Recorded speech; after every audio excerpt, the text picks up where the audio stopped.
Part 1. Dreaming of one's pleasures. I will begin by analyzing a rather singular text. It is a practical work dealing with everyday life, not a work of moral reflection or prescription. Of all the texts that have survived from this period, it is the only one that presents anything like a systematic exposition of the different forms of sexual acts. By and large, it does not make direct and explicit moral judgments concerning those acts, but it does reveal schemas of valuation that were generally accepted. And one notes that the latter are quite close to the general principles that, already in the classical epoch, organized the ethical experience of the aphrodisia. The book by Artemidorus thus constitutes a point of reference. It testifies to a perenniality and exemplifies a common way of thinking. For this very reason, it will allow us to measure what may have been uncommon and in part new in the work of philosophical and medical reflection on pleasure and sexual conduct that was undertaken in the same period. 1. The method of Artemidorus. The interpretation of dreams by Artemidorus is the only text that remains, in full, of a literature that was abundant in antiquity, the literature of oneirocriticism. Artemidorus, writing in the 2nd century AD, himself cites several works that were in use in his day, those of Nicostratus of Ephesus, Paneasis of Halicarnassus, Apollodorus of Telmessus, Phoebus of Antioch, Dionysius of Heliopolis, and the naturalist Alexander of Mentus. 1. He makes favorable mention of Aristander of Telmessus, and he refers to the 3 books of the treatise by Geminus of Tyre, to the 5 books of Demetrius of Phalerum, and to the 22 books of Artemon of Miletus. 2. Addressing the man to whom his work is dedicated, a certain Cassius Maximus, possibly Maximus of Tyre, or his father 3, who he says urged him not to surrender my wisdom to silence, Artemidorus declares that he has not done anything else but employed himself always, day and night, in the interpretation of dreams. 4. An emphatic statement of the sort that was rather customary in this kind of presentation? Perhaps. In any case, Artemidorus did something quite different from compiling the most famous examples of prophetic dreams that were confirmed by reality. He undertook to write a work of method, and this in 2 senses. It was meant to be a manual for use in daily practice. It was also meant to be a theoretical treatise on the validity of interpretive procedures. One should bear in mind that the analysis of dreams was one of the techniques of existence.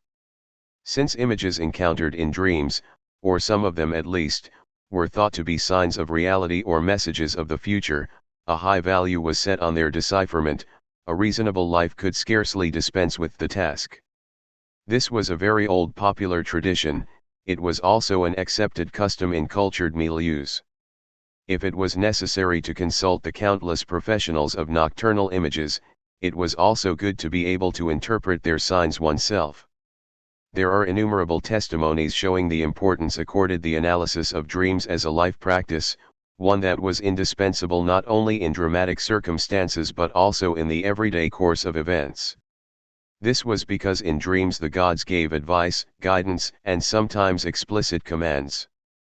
Moreover, even when the dream only announced an event without prescribing anything, even when one believed that the concatenation of future occurrences was inevitable, it was still good to have foreknowledge of things that were bound to happen, so that one might prepare for them.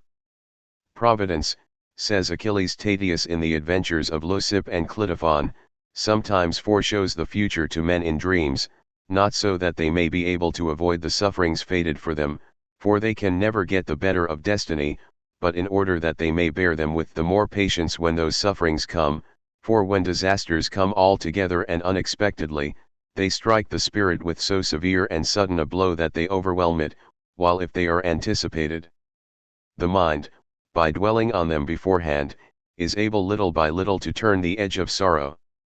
5. Later, Saint-Sus will express a completely traditional point of view when he remarks that our dreams constitute an oracle who dwells with us, who accompanies us if we go abroad. She is with us on the field of battle, she is at our side in the life of the city, she labors with us in the fields and barters with us in the marketplace. Dreams are to be regarded as a prophet who is always ready, a tireless and silent advisor. Hence we should all make an effort to interpret our dreams, whoever we may be, men and women, old and young, rich and poor, private citizens and public officials, inhabitants of the city and of the country, artisans and orators, without regard either to sex or age, to fortune or profession. 6. It was in this spirit that Artemidorus wrote the interpretation of dreams. Artemidorus is mainly concerned to show the reader precisely how to go about it. How does one contrive to break down a dream into constituent parts and establish its diagnostic meaning? How does one manage also to take this whole into account in the decipherment of each of its parts? The comparison that Artemidorus makes with the divinatory techniques of sacrificers is significant. They, too, know how each individual sign fits into the whole, and yet they base their judgments as much on the total sum of the signs as on each individual sign. 7. His book is thus a treatise on how to interpret. Almost entirely centered not on the prophetic marvels of dreams but on the technique that enables one to make them speak correctly, the work is addressed to several types of readers. Artemidorus wishes to supply an instrument for the use of professionals and technicians of analysis. This is the vision with which he hopes to inspire his son, the addressee of the 4th and 5th books. What has been written here, as long as it remains with you alone, will make you a more excellent interpreter of dreams than anyone. 8. He also intends to help those who, discouraged by the erroneous methods they have tried, may be tempted to give up this valuable practice. His book will serve as a salutary treatment therapia soteriades of those errors. 9. But he thinks, too, of the general reader who needs basic instruction. 10. In any case, he offers the book as a manual for living, a tool that can be used over the course of one's existence and adapted to life's changing circumstances. Just as there is an order and sequence in actual events, so he has made an effort to set down everything in an orderly fashion. This handbook for daily living aspect is quite noticeable when one compares Artemidorus' text with the tales of Aristides, an anxious valetudinarian who spent years hearkening to the god that sent him dreams through all the extraordinary ups and downs of his illness and the countless treatments he undertook. One notes that in Artemidorus there is almost no place for religious enchantments. Unlike many other texts of this kind, his work does not depend on cult therapeutics, even if, using a traditional formula, he evokes Apollo of Daldis, my own native god, who encouraged him and, appearing at his bedside, all but commanded me to compose this work. 11. Moreover, he is careful to remark on the difference between his work and that of such onira critics as Geminus of Tyre, Demetrius of Phalerum, and Artemon of Miletus, who conveyed prescriptions and cures given by Serapis. 12. The typical dreamer whom Artemidorus addresses is not a worried devotee who attends to injunctions given from above. He is an ordinary individual, generally a man. The dreams of women are noted as an aside, as possible variants in cases where the sex of the subject happens to change the meaning of the dream. A man who has a family, possessions, quite often a trade, he runs a business, he has a shop.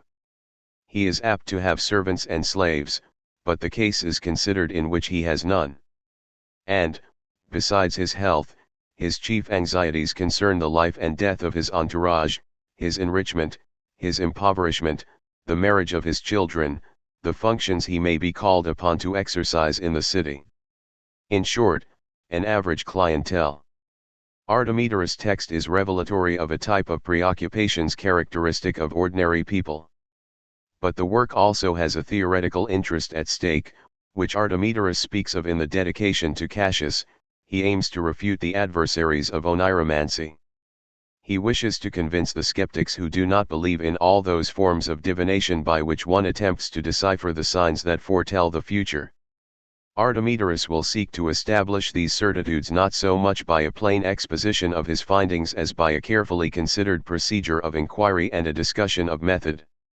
He does not mean to dispense with earlier texts. He has taken pains to read them, but not in order to recopy them, as many writers do. What interests him in the already said is not established authority but rather the breadth and variety of experience to be found there. And he has not searched for this experience in a few great authors, but has insisted on going to those places where it is formed. As he says in the dedication to Cassius Maximus, and later repeats, Artemidorus takes pride in the breadth of his inquiry. Not only has he compared innumerable works, he has patiently frequented the market stalls kept by dream readers and soothsayers at the crossroads of the Mediterranean world. I, on the other hand, have not only taken special pains to procure every book on the interpretation of dreams, but have consorted for many years with the much despised diviners of the marketplace. People who assume a holier-than-thou countenance and who arch their eyebrows in a superior way dismiss them as beggars, charlatans, and buffoons, but I have ignored their disparagement. Rather, in the different cities of Greece and at the great religious gatherings in that country, in Asia, in Italy, and in the largest and most populous of the islands, I have patiently listened to old dreams and their consequences. For there was no other possible way in which to get practice in these matters.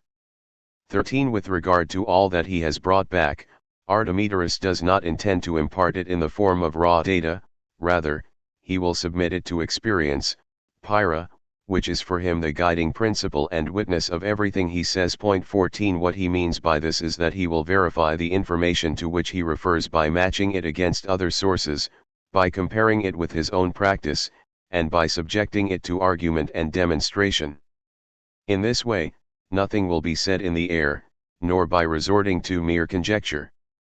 One recognizes the methods of inquiry, the notions e.g., the notions of historia and Pyrrha, and the forms of testing and verification that characterized the gathering of knowledge carried out in natural history and medicine during this period, under the more or less direct influence of skeptical thought. Artemidorus' text offers the considerable advantage of presenting a careful reflection on a vast body of traditional material. There is no question of looking in such a document for the formulations of an austere morality or the emergence of new standards of sexual conduct. What it does offer are indications concerning current modes of valuation and generally accepted attitudes.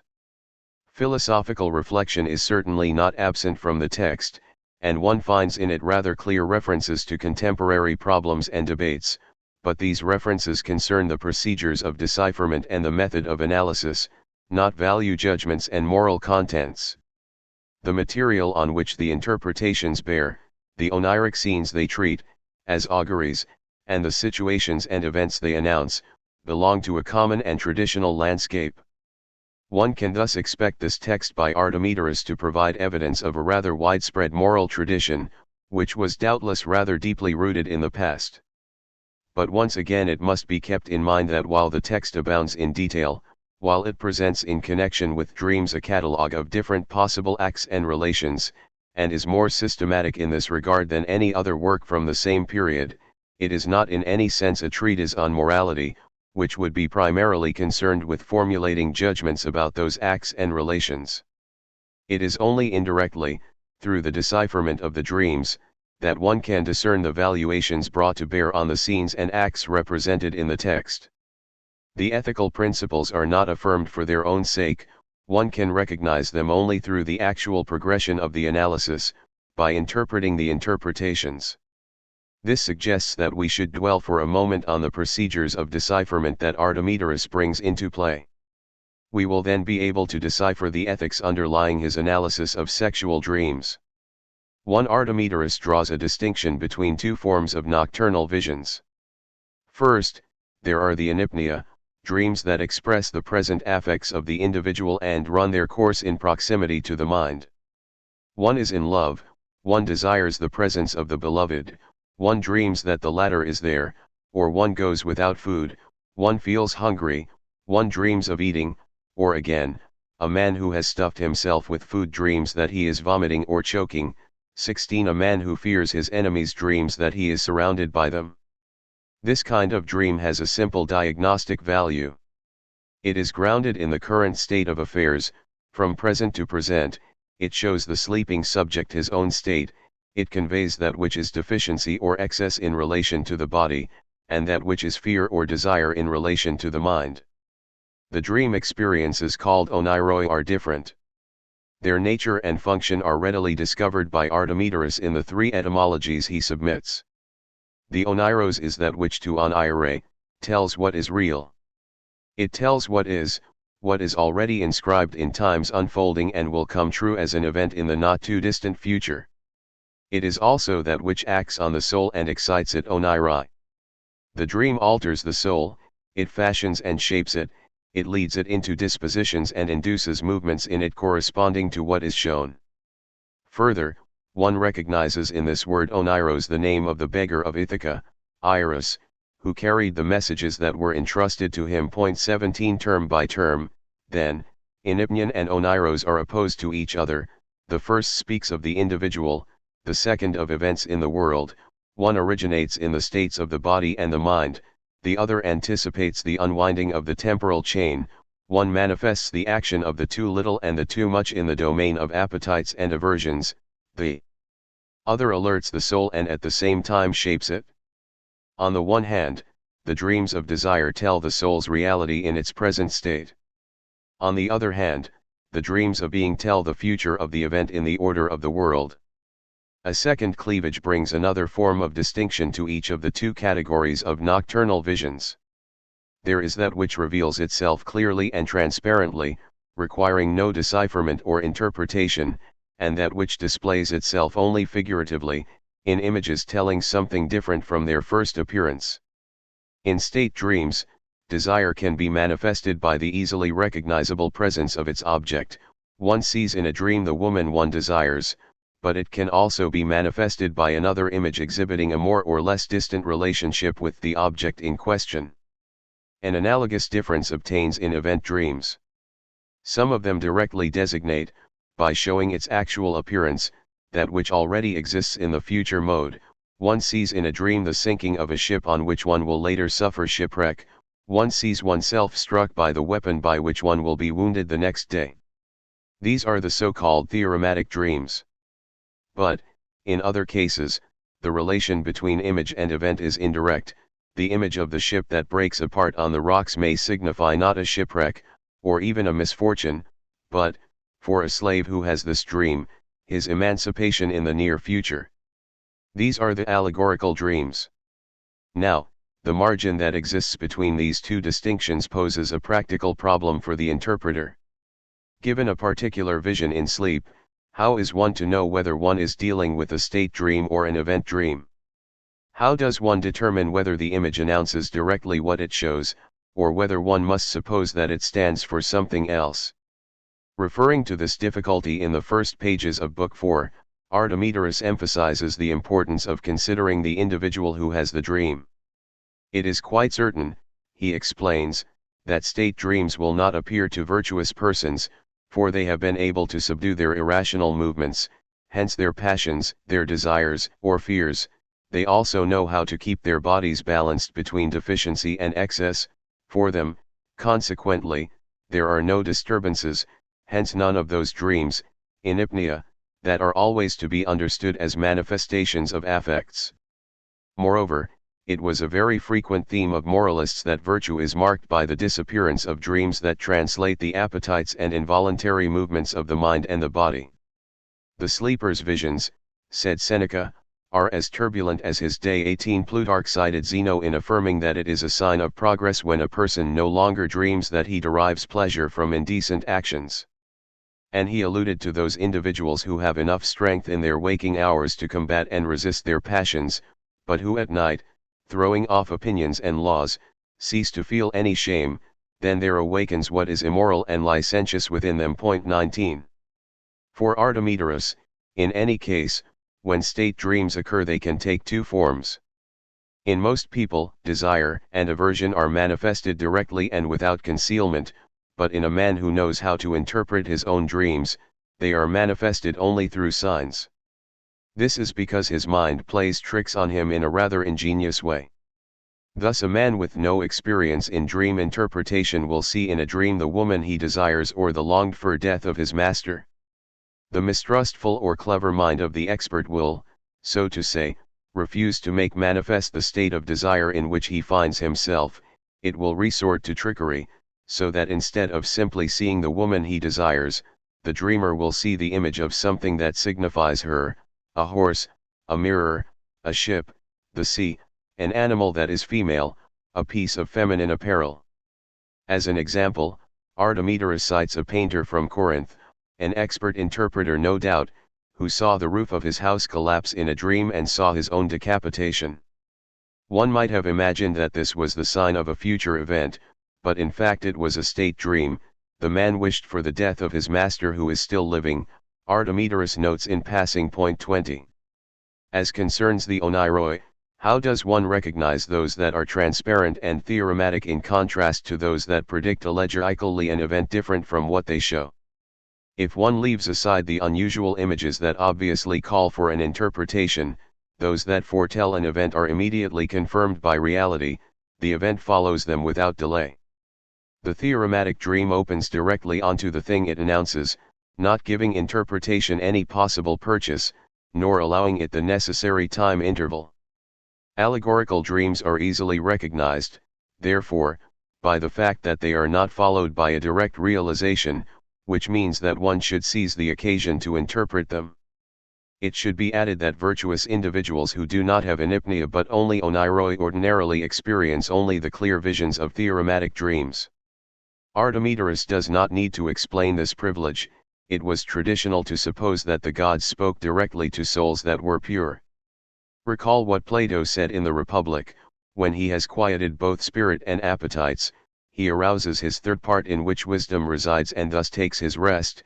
You know that it is then that he best grasps reality. 21. And in the novel by Chariton of Aphrodisias, at the moment when Calurha is finally near the end of her trials, and when her long struggle to preserve her virtue is about to be rewarded, she has a theorematic dream that anticipates the conclusion of the story and constitutes both a presage and a promise on the part of the goddess protecting her. When night came, she saw herself in a dream, once more a girl in Syracuse, entering the sacred precinct of Aphrodite and returning from it. Now she was looking at cherries and observing her wedding day. The whole city was decked with garlands and she herself was being escorted by her father and mother to the home of the groom. 22. We can construct a table of the relationships established by Artemidorus between the types of dreams, their ways of signifying, and the subject's modes of being, as follows. It is the last entry in the table, allegorical event dreams of the sort that ordinary people have, that defines the domain of oniria criticism. It is here that interpretation is possible, since such visions are not transparent but make use of one image to convey another. And it is here that interpretation is useful, since it enables one to prepare for an event that is not immediate. 2. Decipherment of the oniric allegory is carried out by means of analogy. Artemidorus returns to this point several times. The art of oniria criticism is based on the law of resemblance. It operates through the juxtaposition of similarities. 23. Artemidorus brings this analogy into play on two levels. First, there is the natural analogy between the dream image and the elements of the future that it foretells. Artemidorus employs various means to detect this resemblance. Qualitative identity: to dream of a malaise may signify a future bad state of health or fortune. To dream of mud signifies that the body will be congested with harmful substances. Identity of words: a ram signifies authority because of the word association krios, kryon. 24. Symbolic affinity: to dream of a lion is a sign of victory for an athlete. To dream of tempests is a sign of misfortune. Existence of a belief, a popular saying, a mythological theme: a bear indicates a woman because of Callisto the Arcadian. 25. Also membership in the same category of existence: thus marriage and death may represent each other in a dream, since both are regarded as a telos, an end, goal or term, for a man's life. 26. And similarity of practices: if a sick man dreams that he is marrying a maiden, it portends his death, for the same things that happen to a bridegroom happen to a dead man. Point 27. There is also an analogy of value. And this is an essential point in that oniria criticism has the function of determining whether the events that will take place are favorable or not.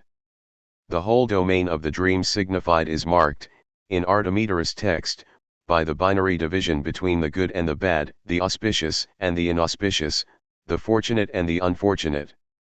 The question then is this: how does the action that is represented in a dream make use of its own value to announce the event that will take place? The general principle is simple.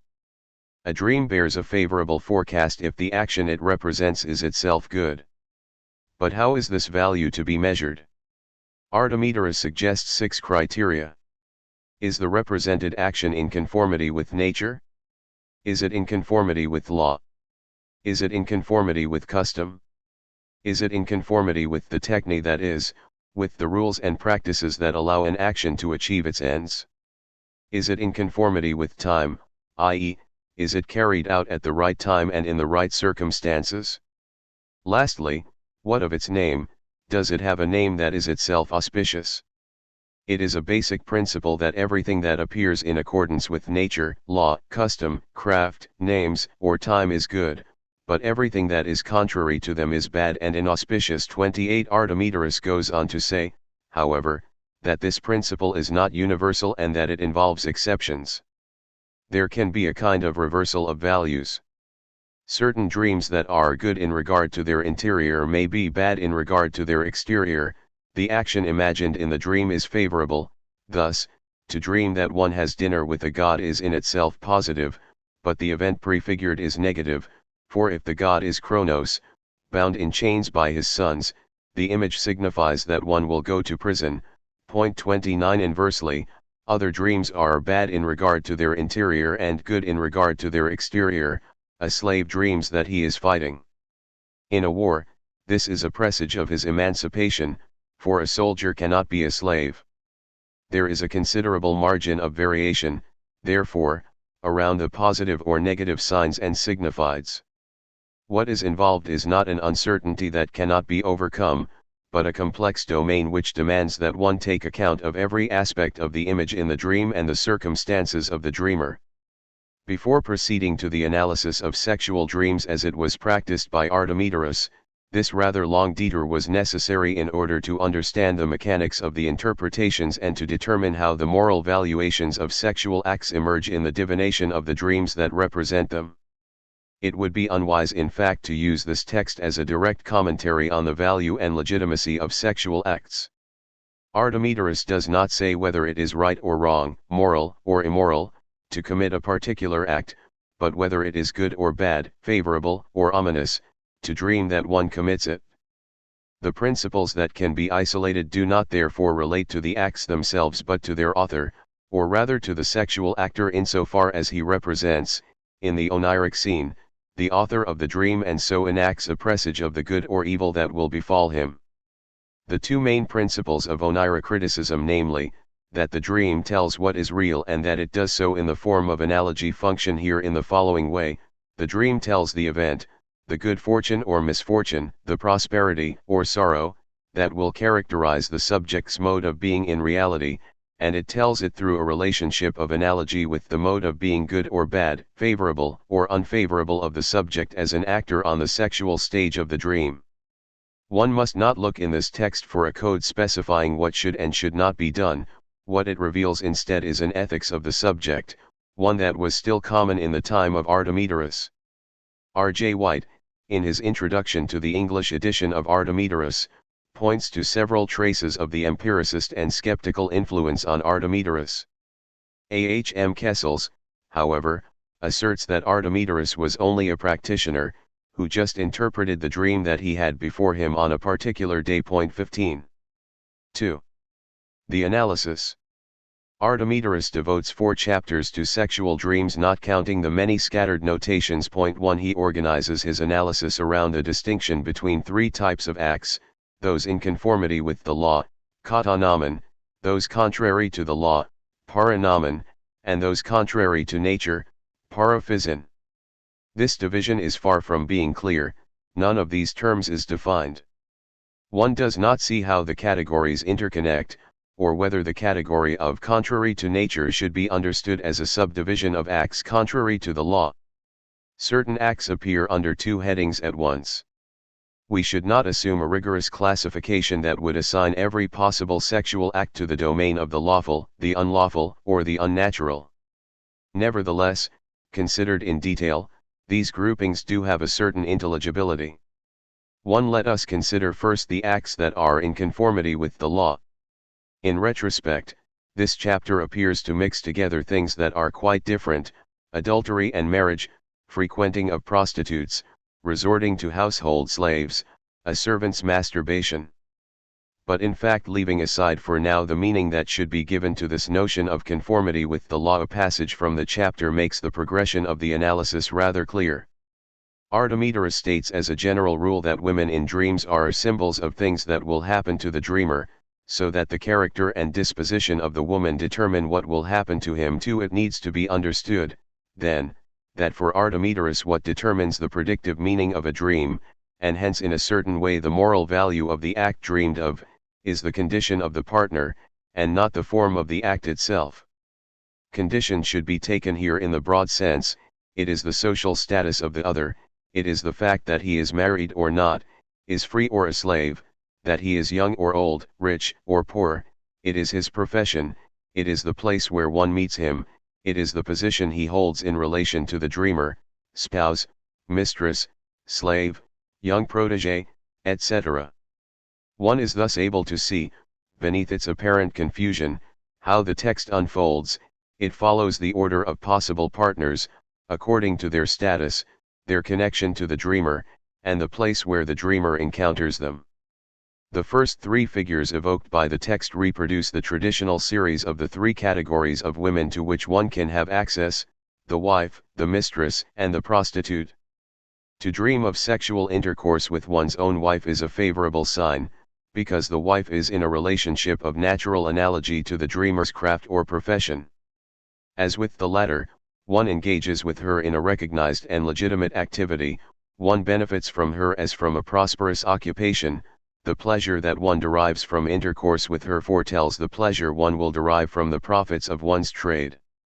There is no difference in this regard between the wife and the mistress. The case of prostitutes is different. Here the analysis set forth by Artemidorus is rather curious. In themselves women, as objects from which one derives pleasure, have a positive value, and prostitutes, whom the traditional vocabulary sometimes calls workers, are there to furnish these pleasures, and they give themselves without refusing anything. There is, however, a little disgrace in frequenting such women, disgrace and also expense, which no doubt detracts a little from the value of the event forecast by the dream that represents them.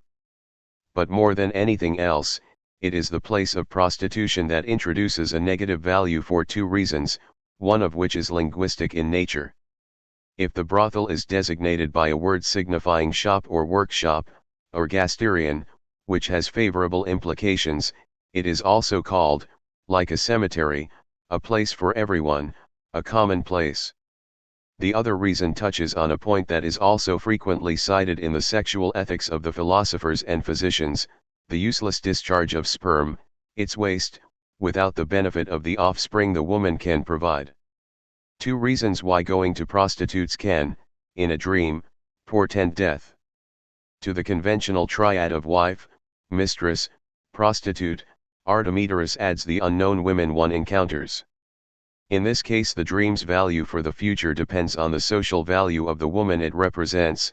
Is she rich, well dressed, well provided with jewelry, and does she give herself willingly?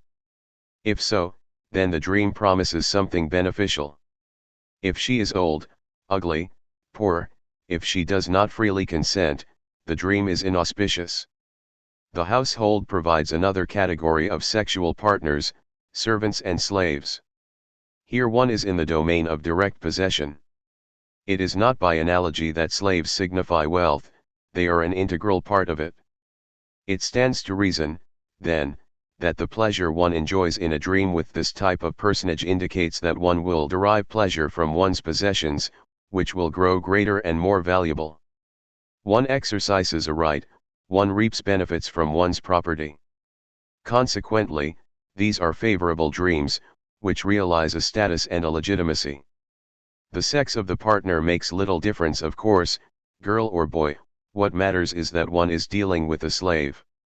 On the other hand, Artemidorus does bring out an important distinction concerning the position of the dreamer in the sexual act. Is he active or passive? To place oneself beneath one's servant in a dream, thus overturning the social hierarchy, is ominous. It is a sign that one will suffer harm from this inferior or incur his contempt. And, confirming that it is indeed a question here, not of an offense against nature, but of an attack on social hierarchies and a threat against the proper ratio of forces. Artemidorus notes the similarly negative value of dreams in which the dreamer is possessed by an enemy, or by his own brother, whether older or younger. The equality is broken. Next comes the group comprising friends and acquaintances. It is auspicious to dream that one has sexual intercourse with a woman whom one knows if she is not married and if she is rich, because a woman who offers herself gives not only her body but also things pertaining to the body, the things that she carries with her, clothes, jewelry, and generally speaking all the material goods she possesses. The dream is inauspicious, on the other hand, if she is a married woman, for she is under the authority of her husband. The law bars access to her and punishes adulterers, and the dreamer in this case must expect future punishment of the same type. And what if one dreams of having sex with a man? If the dreamer is a woman, this is one of the rare passages in the text where women's dreams are taken into account. The dream is favorable in every case, for it accords with the natural and social roles of women. If, however, it is a man who dreams of being possessed by another man, the distinguishing factor that enables one to decide whether the dream has a positive or a negative value is the relative status of the two partners. The dream is good if one is possessed by a man older and richer than oneself. It is a promise of gifts.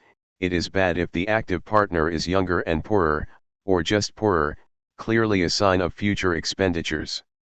A last set of dreams in conformity with the law relates to masturbation. These dreams are very closely associated with the theme of slavery, because what is involved is a service that one renders oneself. Hands are like servants who do the bidding of their master, the penis, and because the word that means to bind to a post, used in connection with the whipping of slaves, also means to have an erection. A slave who had dreamed he had masturbated his owner was in real life sentenced by him to a whipping. One sees the wide range of things that are in conformity with the law. The category encompasses marital acts and sexual relations with a mistress as well as intercourse, active or passive, with another man, and masturbation.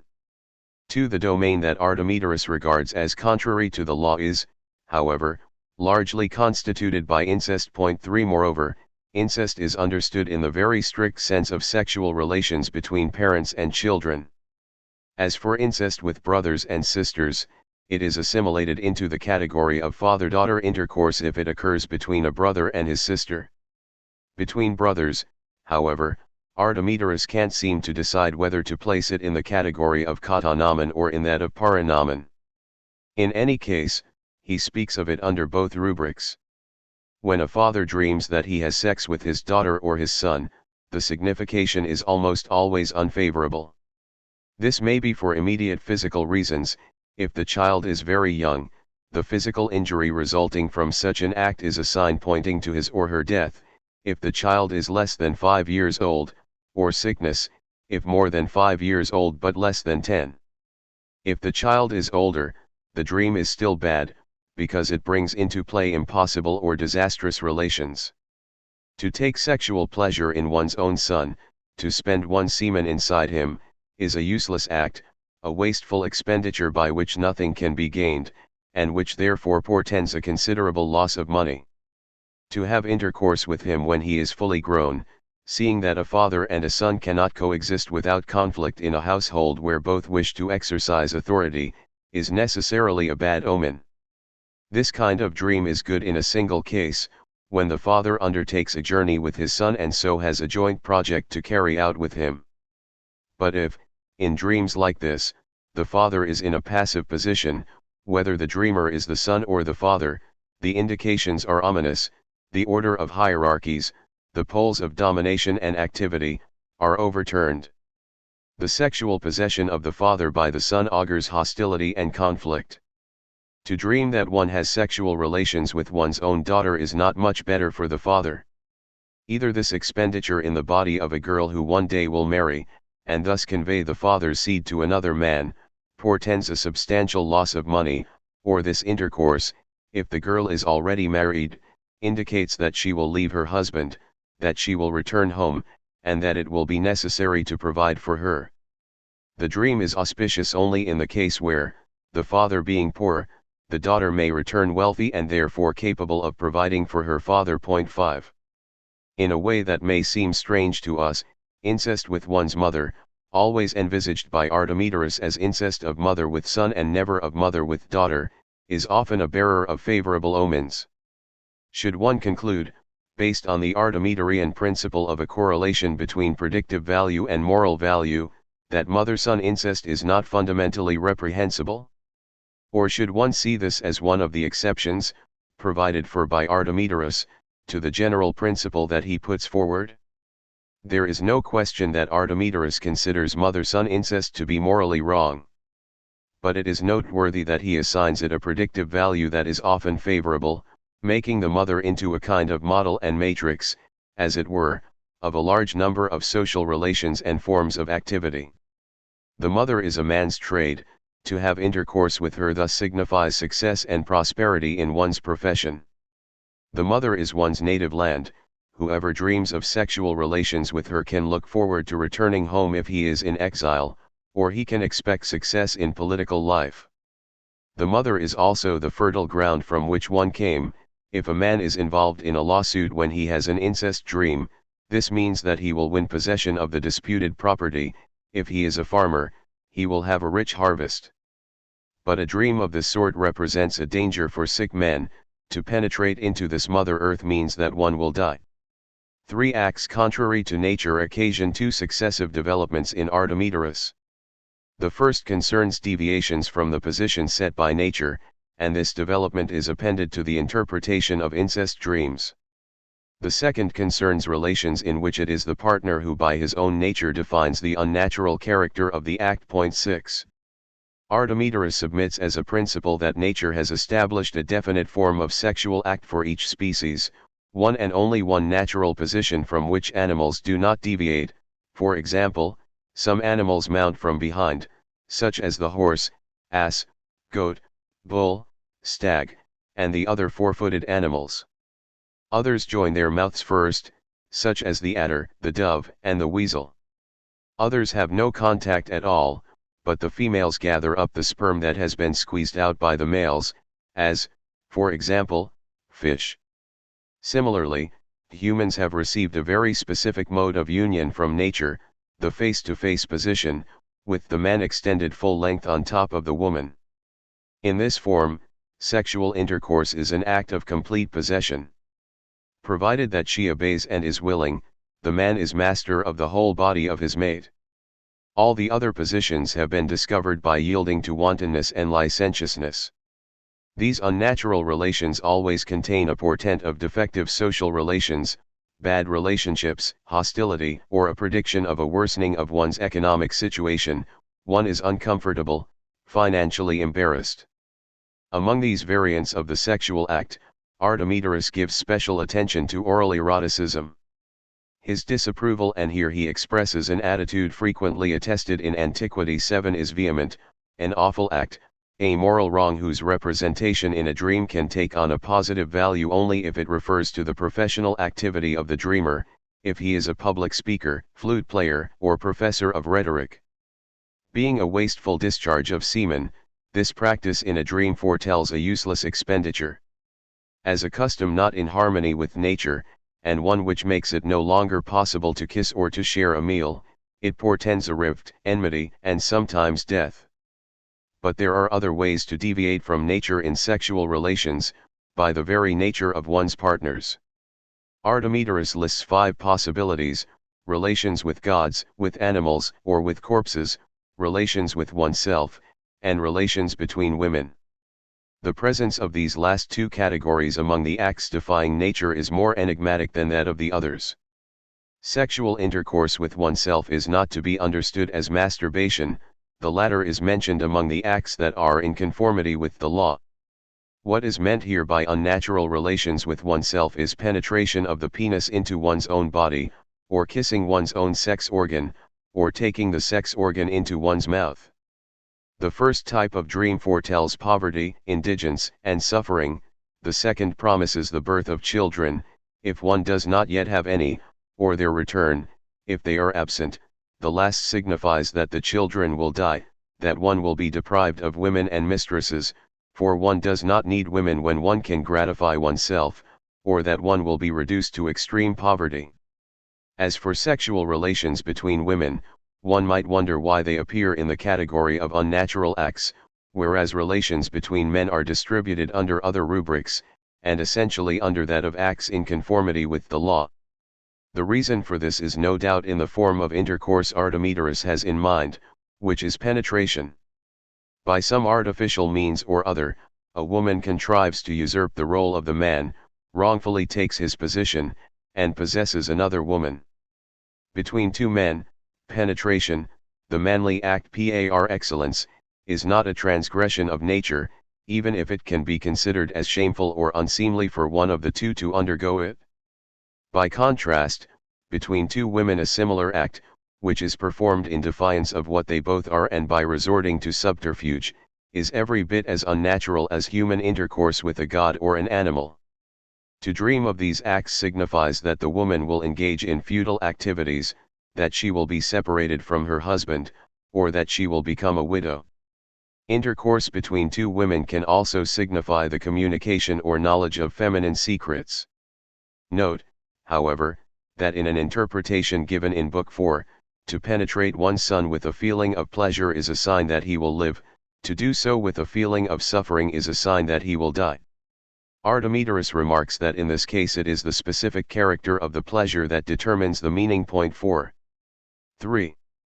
Dream and act. Two traits should be noted because they mark the entire analysis of the sexual dream in Artemidorus. First, the dreamer is always present in his own dream. The sexual images that Artemidorus deciphers never constitute a pure and simple phantasmagoria of which the dreamer would be the spectator and which would unfold before his eyes independently of him. He always takes part, and he does so as the leading actor. What he sees is himself in his sexual activity. There is an exact correspondence between the subject dreaming of an act and the subject of the act as it is seen in the dream. Second, we may remark that in terms of his work as a whole, Artemidorus seldom treats sexual acts and pleasures as signified or presaged elements. It is relatively exceptional for an image given in a dream to forecast a sexual act or a deprivation of pleasure. 1. On the other hand, these acts and pleasures are grouped together, in the 3 chapters studied here, as components of the dream and as predictive elements. Artemidorus almost always has them figure on the side of the signifiers, and almost never on the side of the signified. They are images and not meanings, representation and not represented event. Artemidorus' interpretation will therefore place itself on a line traced between the actor of the sexual act and the dreamer of the dream, going in this way from subject to subject, and, starting from the sexual act and the role of the subject as he represents himself in his dream, the work of interpretation will have as its object to decipher what is going to happen to the dreamer once he has returned to waking life. It is apparent at a glance that Artemidorus' interpretation quite regularly discovers a social signification in sexual dreams. True, it sometimes happens that these dreams forecast an abrupt change in the state of one's health and illness or a recovery, and it happens, too, that they are signs of death. But in a much greater proportion, they refer to such events as success or failure in business, enrichment or impoverishment, a family's prosperity or reverse of fortune, an advantageous or disadvantageous undertaking, favorable marriages or ill-fated alliances, disputes, rivalries, reconciliations, good or bad luck in a public career, exile, condemnation. Sexual dreams foretell the dreamer's destiny in social life. The actor that he is on the sexual stage of the dream anticipates the role that he will play in the theater of family life, professional endeavor, and civic affairs. There are, to begin with, 2 reasons for this. One is entirely general in nature. It concerns a feature of language Artemidorus puts to frequent use.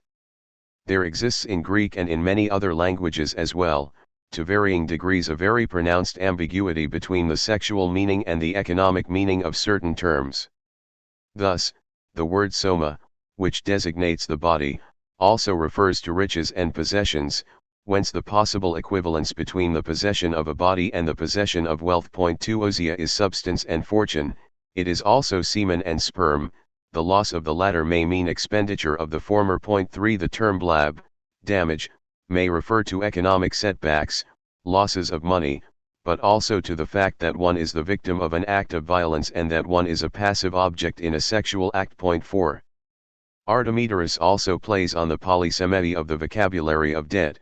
Words signifying that one is bound to pay and one seeks to get free of the debt may also mean that one is pressed by a sexual need and that by satisfying it one is free of it. The word anagaeon, which is employed to designate the male organ, is at the intersection of these significations. Point 6. Another reason has to do with the particular form and intended purpose of Artemidorus' work, a man's book that is addressed mainly to men in order to help them lead their lives as men. One must remember in fact that the interpretation of dreams is not regarded as a matter of pure and simple curiosity, it is an activity that is useful for managing one's existence and for preparing oneself for events that are going to occur. Since the nights tell the things of which the days will be made, it is good if one is properly to live out his existence as a man, a master of a household, a father of a family, to be able to decipher the dreams that arise in one's life. This is the perspective of Artemidorus' books. They are a guide that will aid the responsible man, the master of his house, to conduct himself in daily life according to the signs that may prefigure that life. Hence it is the fabric of this familial, economic, and social life that he strives to rediscover in the images of dreams. But that is not all. The interpretive practice at work in Artemidorus' discourse shows that the sexual dream itself is perceived, formalized, analyzed as a social scene.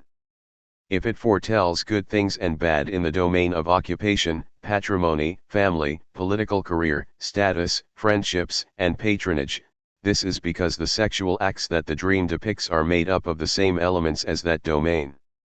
By following the analytic procedures Artemidorus uses, one sees clearly that the interpretation of aphrodisia dreams in terms of success or failure, social good fortune or misfortune, presupposes a sort of consubstantiality between the two domains.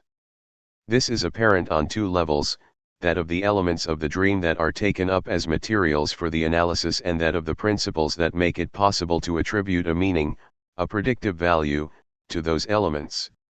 1. What elements does Artemidorus single out for his analysis?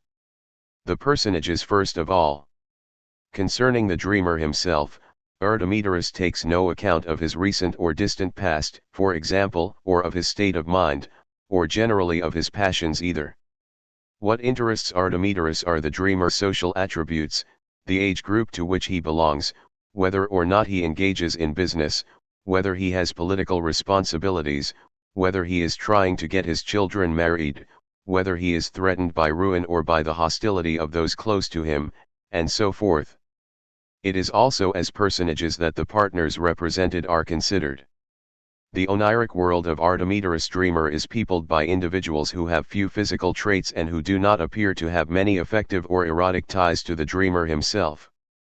They figure as little more than social profiles, young people, old people, at any rate they are younger or older than the dreamer, rich people or poor people, they are individuals who bring riches or ask for presents, they are relatives who flatter or humiliate, they are superiors to whom one had best yield or inferiors by whom one can rightfully profit, they are people from the household or from the outside, they are free men, women under a husband's control, slaves, or professional prostitutes.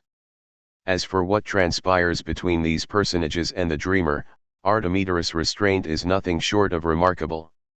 No caresses, no complicated combinations, no phantasmagoria, just a few simple variations around one basic form: penetration. It is the latter that seems to constitute the very essence of sexual practice, the only form, in any case, that deserves attention and yields meaning in the analysis of dreams. Much more than the body itself, with its different parts, much more than pleasure, with its qualities and intensities, the act of penetration appears as a qualifier of sexual acts, with its few variants of position and especially its two poles of activity and passivity. What Artemidorus wants to know, the question that he asks constantly concerning the dreams he studies, is who penetrates whom? Is the dreaming subject, nearly always a man, active or passive? Is he the one who penetrates, dominates, enjoys? Is he the one who submits or is possessed? Whether it is a matter of relations with a son or with a father, with a mother or with a slave, the question comes back almost without fail, unless it is already implicitly answered: how did the penetration take place? Or more exactly, what was the position of the subject in regard to this penetration? All sexual dreams, even lesbian ones, are examined from this viewpoint and from this viewpoint alone. Now, this act of penetration, the core of sexual activity, the raw material of interpretation, and the source of meaning for the dream, is directly perceived within a social scenography. Artemidorus sees the sexual act first and foremost as a game of superiority and inferiority. Penetration places the two partners in a relationship of domination and submission. It is victory on one side, defeat on the other. It is a right that is exercised for one of the partners, a necessity that is imposed on the other. It is a status that one asserts, or a condition to which one is subjected. It is an advantage from which one benefits, or an acceptance of a situation from which others are allowed to benefit. Which brings us to the other aspect of the sexual act. Artemidorus also sees it as an economic game of expenditure and profit. Profit, the pleasure that one takes, the agreeable sensations that one experiences; expenditure, the energy necessary for the act, the loss of semen, that precious vital substance, and the fatigue that ensues. Much more than all the variables that might come from the different possible actions, or the different sensations accompanying them, and much more than all the possible scenes that the dream might present, it is these elements relating to penetration as a strategic game of expenditure and benefit that are taken up by Artemidorus and used to develop his analysis. These elements may well appear, from our vantage point, meager, schematic, sexually colorless, but it should be noted that they saturate the analysis from the start with socially marked elements. Artemidorus' analysis brings in personages that have been lifted fresh from a social scene, all of whose characteristics they still display, and it distributes them around an essential act that is located at one and the same time on the plane of physical conjunctions, on that of social relations of superiority and inferiority, and on that of economic activities of expenditure and profit. 2. How, on the basis of these elements, taken up in this fashion and made pertinent for the analysis, will Artemidorus establish the value of the sexual dream?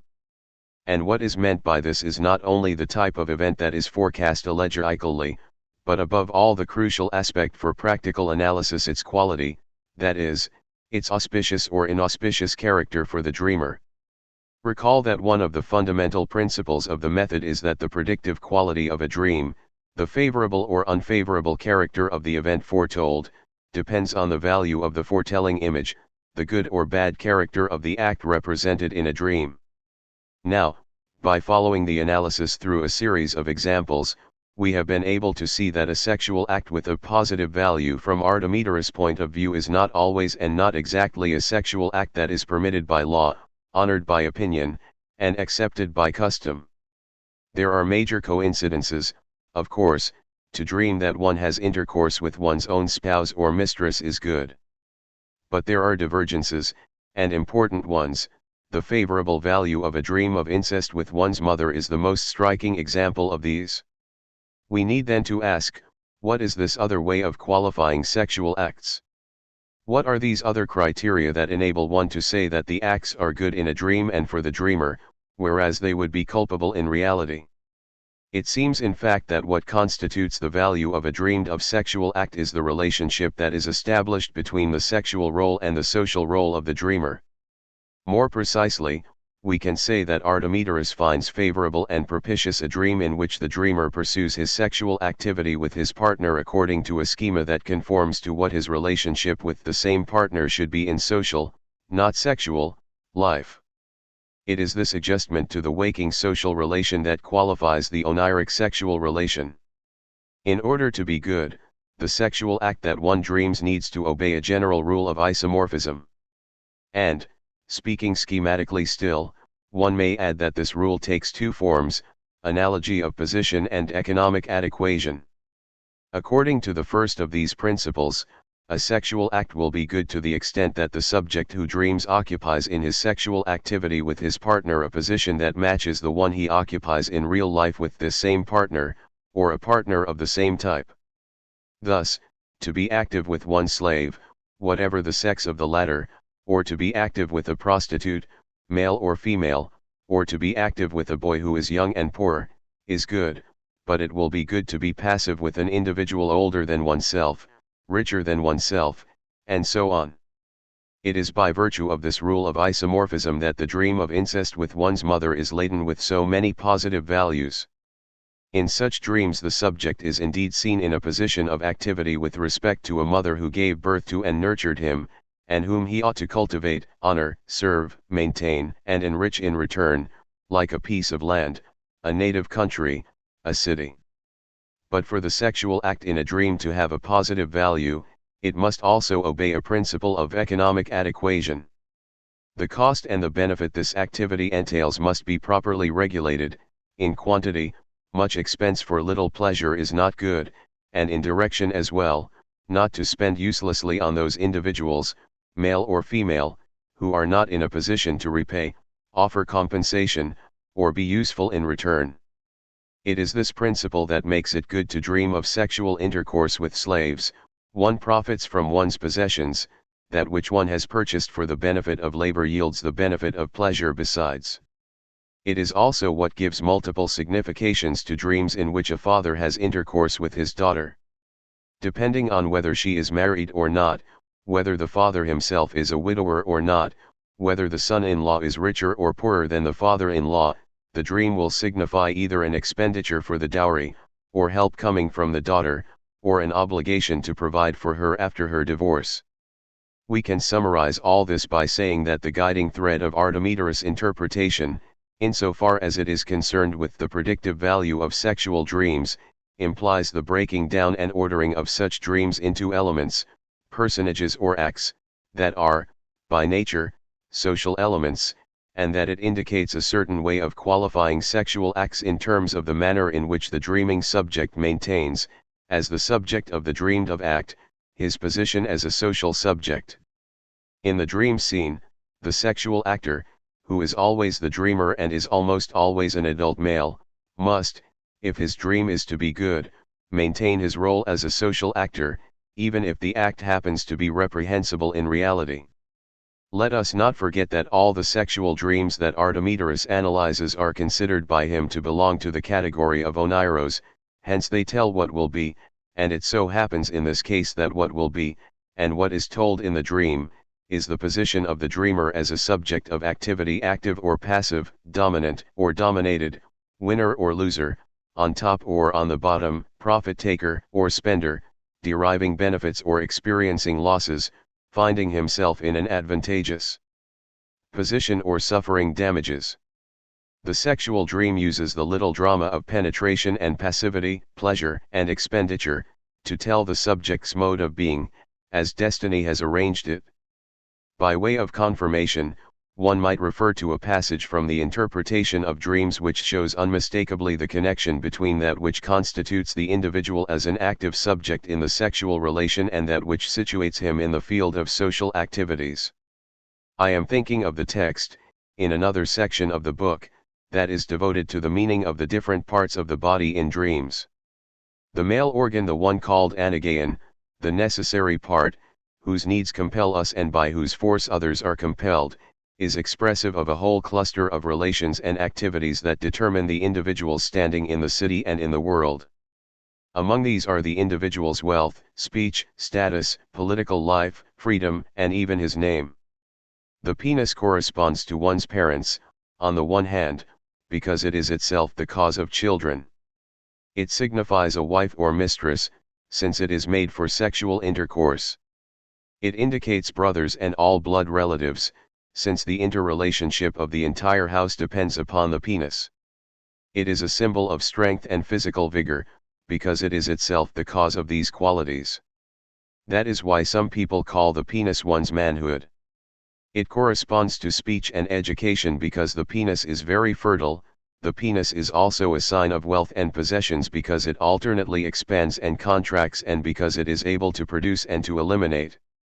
It indicates poverty, servitude, and bonds, because it is also called constraining and is a symbol of necessity. It also indicates the respect that is inspired by high rank, for it is called reverence and respect. If the penis is doubled, it signifies that everything will be doubled, with the exception of a wife or a mistress, these will be lost. For it is impossible to use two penises at the same time. I know of a slave who dreamt that he had 3 penises. He was set free and, in place of one name, he had 3, since he received in addition the 2 names of the master who had freed him. But this happened only once. One must not base one's interpretation on rare instances but rather on the more normal cases. 7. The penis thus appears at the intersection of all these games of mastery, self-mastery, since its demands are likely to enslave us if we allow ourselves to be coerced by it, superiority over sexual partners, since it is by means of the penis that the penetration is carried out, status and privileges, since it signifies the whole field of kinship and social activity. The landscape evoked in the chapters in Artemidorus that deal with sexual dreams was a familiar one in antiquity. It is easy to rediscover their aspects of manners and customs that could be confirmed by many other earlier or contemporaneous testimonies. One is in a world very strongly marked by the central position of the male personage and by the importance accorded to the masculine role in sexual relationships. It is a world in which marriage is valued highly enough to be regarded as the best possible framework for sexual pleasures. In this world the married man can also have his mistress, avail himself of his servants, boys or girls, and frequent prostitutes. In this world, finally, sexual relations between men appear to be taken for granted, that is, provided that certain differences of age and status are respected. We may also note the presence of several elements of a code. But it must be admitted that they are both few in number and rather nebulous. A few major prohibitions that are manifested in the form of intense repulsions, fellatio, sexual relations between women, and, above all, the usurping of the male role by a woman, a very restrictive definition of incest, conceived of essentially as intercourse between parents and children, and a reference to a standard, natural form of sexual act. But there is nothing in Artemidorus' text that refers to a permanent and complete grid of classifications among permitted and prohibited acts, nothing that draws a clear and definitive line of division between what is natural and what is contrary to nature. Moreover, it seems that these code elements are not, at least not in dreams, having a predictive function, what plays the most important and decisive role in determining the quality of a sexual act. On the other hand, one does perceive, in the very way the interpretation proceeds, a different way of thinking about sexual acts and different principles for evaluating them, not with a view to the act and its regular or irregular form, but with a view to the actor, his way of being, his particular situation, his relation to others, and the position he occupies with respect to them. The main question appears to bear much less on the act's conformity with a natural structure or with a positive regulation, than on what might be called the subject's style of activity and on the relation he establishes between sexual activity and the other aspects of his familial, social, and economic existence. The movement of analysis and the procedures of valuation do not go from the act to a domain such as sexuality or the flesh, a domain whose divine, civil, or natural laws would delineate the permitted forms. They go from the subject as a sexual actor to the other areas of life in which he pursues his activity. And it is in the relationship between these different forms of activity that the principles of evaluation of a sexual behavior are essentially, but not exclusively, situated. Here one easily recognizes the principal characteristics of the ethical experience of the aphrodisia in the form in which it had appeared in the texts of the classical age. And, precisely insofar as it does not formulate an ethic, but uses for dream interpretation a way of perceiving and judging sexual pleasure that is contemporaneous with it, Artemidorus' book testifies to the endurance and solidity of that form of experience. If we turn, however, to texts whose object is to reflect on the sexual practices themselves and to give advice on behavior and precepts for living, with reference to them, we can note a certain number of modifications in comparison with the doctrines of austerity formulated in the philosophy of the 4th century. Breaks, radical changes, emergence of a new form of experience of pleasure? No, this was clearly not the case. And yet there are noticeable inflections, a closer attention, an increased anxiety concerning sexual conduct, a greater importance accorded to marriage and its demands, and less value given to the love of boys, in short, a more rigorous style. But in these themes that develop, become accentuated, and gather strength, one can discern a different type of modification. It concerns the way in which ethical thought defines the relation of the subject to his sexual activity. See also Book 4, where it is said that to dream that one becomes a bridge signifies that one will be a prostitute. If a woman or a handsome youth dream they turn into a bridge, they will become prostitutes and allow many to go over them. A rich man who had this same dream found himself in a situation in which he was regarded contemptuously and was, in a certain sense, trampled underfoot. 5. Part 2. The cultivation of the self. A mistrust of the pleasures, an emphasis on the consequences of their abuse for the body and the soul, a valorization of marriage and marital obligations, a disaffection with regard to the spiritual meanings imputed to the love of boys, a whole attitude of severity was manifested in the thinking of philosophers and physicians in the course of the first 2 centuries. It is visible in the texts of Soranus and Rufus of Ephesus, in Musonius or Seneca, in Plutarch as well as in Epictetus or Marcus Aurelius. Moreover, it is a fact that the Christian authors borrowed extensively with and without acknowledgement from this body of ethical thought.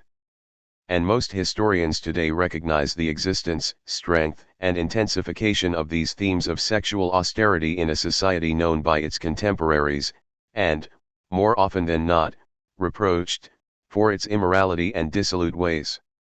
Let us leave aside the question of knowing whether this blame was justified. Considering only those texts that talk about the question of pleasure, and considering the place they give to it, it seems in fact that it had become more insistent. More precisely, there was greater apprehension concerning the sexual pleasures, more attention given to the relation that one might have with them. In a word, there was a more intense problematization of the aphrodisia, a problematization whose particular forms and motifs we must try to reconstruct. One can appeal to various explanations in order to account for this new accentuation. One can relate it to certain efforts on the part of political power to raise moral standards in a more or less authoritarian way. These efforts were especially forceful and explicit under the Principate of Augustus, and in that instance it is true that legislative measures protecting marriage, favoring the family, regulating concubinage, and condemning adultery were accompanied by a movement of ideas perhaps not entirely artificial that opposed the current laxity while preaching a return to the rigor of the old customs. We cannot be satisfied with this reference, however. It would doubtless be incorrect to see in these measures and these ideas the beginning of a centuries-long evolution that would lead to a regime in which sexual freedom would be more strictly limited by institutions and laws, whether civil or religious. These political strivings were in fact too sporadic, they had objectives that were too limited, and they had too few general and lasting effects to account for the tendency toward austerity so often evinced in moral reflection over the entire course of the first 2 centuries. Furthermore, it is remarkable that, with rare exceptions, this desire for rigor expressed by the moralists did not take the form of a demand for intervention on the part of public authority. One would not find in the writings of the philosophers any proposal for a general and coercive legislation of sexual behaviors. They urge individuals to be more austere if they wish to lead a life different from that of the throngs. They do not try to determine which measures or punishments might constrain everyone in a uniform manner. Moreover, if we are authorized to speak of an increased austerity, this is not because more rigorous prohibitions were recommended. After all, the medical regimens of the 1st and 2nd centuries are, generally speaking, not much more restrictive than that of Diocles.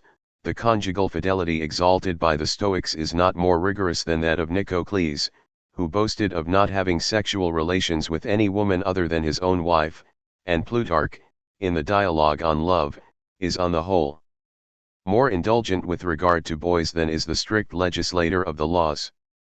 Rather, what stands out in the texts of the first centuries more than new interdictions concerning sexual acts is the insistence on the attention that should be brought to bear on oneself. It is the modality, scope, constancy, and exactitude of the required vigilance. It is the anxiety concerning all the disturbances of the body and the mind, which must be prevented by means of an austere regimen. It is the importance attributed to self-respect, not just insofar as one's status is concerned, but as concerns one's rational nature, a self-respect that is exercised by depriving oneself of pleasure or by confining one's indulgence to marriage or procreation. In short, and as a first approximation, this added emphasis on sexual austerity in moral reflection takes the form, not of a tightening of the code that defined prohibited acts, but of an intensification of the relation to oneself by which one constituted oneself as the subject of one's acts. Point 2. And the motivations of this more severe ethics cannot be examined without taking such a form into account. One may think at this point of a phenomenon that is often alluded to, the growth, in the Hellenistic and Roman world, of an individualism that is said to have accorded more and more importance to the private aspects of existence, to the values of personal conduct, and to the interest that people focused on themselves. Thus, it was not a strengthening of public authority that accounted for the development of that rigorous ethics, but rather a weakening of the political and social framework within which the lives of individuals used to unfold. Being less firmly attached to the cities, more isolated from one another, and more reliant on themselves, they sought in philosophy rules of conduct that were more personal. Not everything is false in a schema of this sort. But we may wonder about the reality of that individualistic upsurge and the social and political process that would have detached individuals from their traditional affiliations. Civic and political activity may have, to some degree, changed its form. It nonetheless remained an important part of life for the upper classes. Broadly speaking, the ancient societies remained societies of promiscuity, where existence was led in public.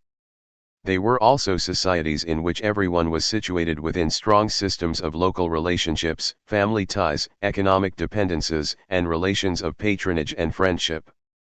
Further, it should be noted that the doctrines that were most attached to austerity of conduct and the Stoics can be placed at the head of the list were also those which insisted the most on the need to fulfill one's obligations to mankind, to one's fellow citizens, and to one's family, and which were quickest to denounce an attitude of laxity and self-satisfaction in practices of social withdrawal.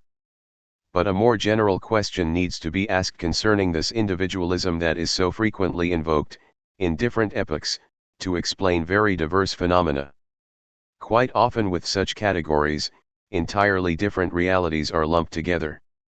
Three things in fact need to be distinguished here. 1. The individualistic attitude, characterized by the absolute value attributed to the individual in his singularity and by the degree of independence conceded to him vis-a-vis the group to which he belongs and the institutions to which he is answerable. 2. The positive valuation of private life, that is, the importance granted to family relationships, to the forms of domestic activity, and to the domain of patrimonial interests. 3. The intensity of the relations to self, that is, of the forms in which one is called upon to take oneself as an object of knowledge and a field of action, so as to transform, correct, and purify oneself, and find salvation. These attitudes can be interconnected, no doubt. Thus it can happen that individualism entails an intensification of the values of private life, or that the importance accorded to the relations to self is associated with an exaltation of individual singularity. But these connections are neither constant nor necessary. One could find societies or social groups, military aristocracies are a probable example of these, in which the individual is invited to assert his self-worth by means of actions that set him apart and enable him to win out over the others, without his having to attribute any great importance to his private life or to the relations of himself to himself. There are also societies in which private life is highly valued, in which it is carefully protected and organized, in which it forms the center of reference for behaviors and one of the principles of their valuation. This appears to be true of the bourgeois classes in the Western countries of the 19th century. But, for this very reason, individualism in such societies is weak and the relations of oneself to oneself are largely undeveloped. Finally, there are societies or groups in which the relation to self is intensified and developed without this resulting, as if by necessity, in a strengthening of the values of individualism or of private life. The Christian ascetic movement of the first centuries presented itself as an extremely strong accentuation of the relations of oneself to oneself, but in the form of a disqualification of the values of private life, and when it took the form of Cenobitism, it manifested an explicit rejection of any individualism that might be inherent in the practice of reclusion. The demands of sexual austerity expressed in imperial times do not seem to have been the manifestation of a growing individualism. Their context is characterized instead by a phenomenon that has a rather long historical range, but reached its peak at that particular moment. I am referring to the development of what might be called a cultivation of the self, wherein the relations of oneself to oneself were intensified and valorized. This cultivation of the self can be briefly characterized by the fact that in this case the art of existence, the technetiou biou in its different forms, is dominated by the principle that says one must take care of oneself. It is this principle of the care of the self that establishes its necessity, presides over its development, and organizes its practice. But one has to be precise here.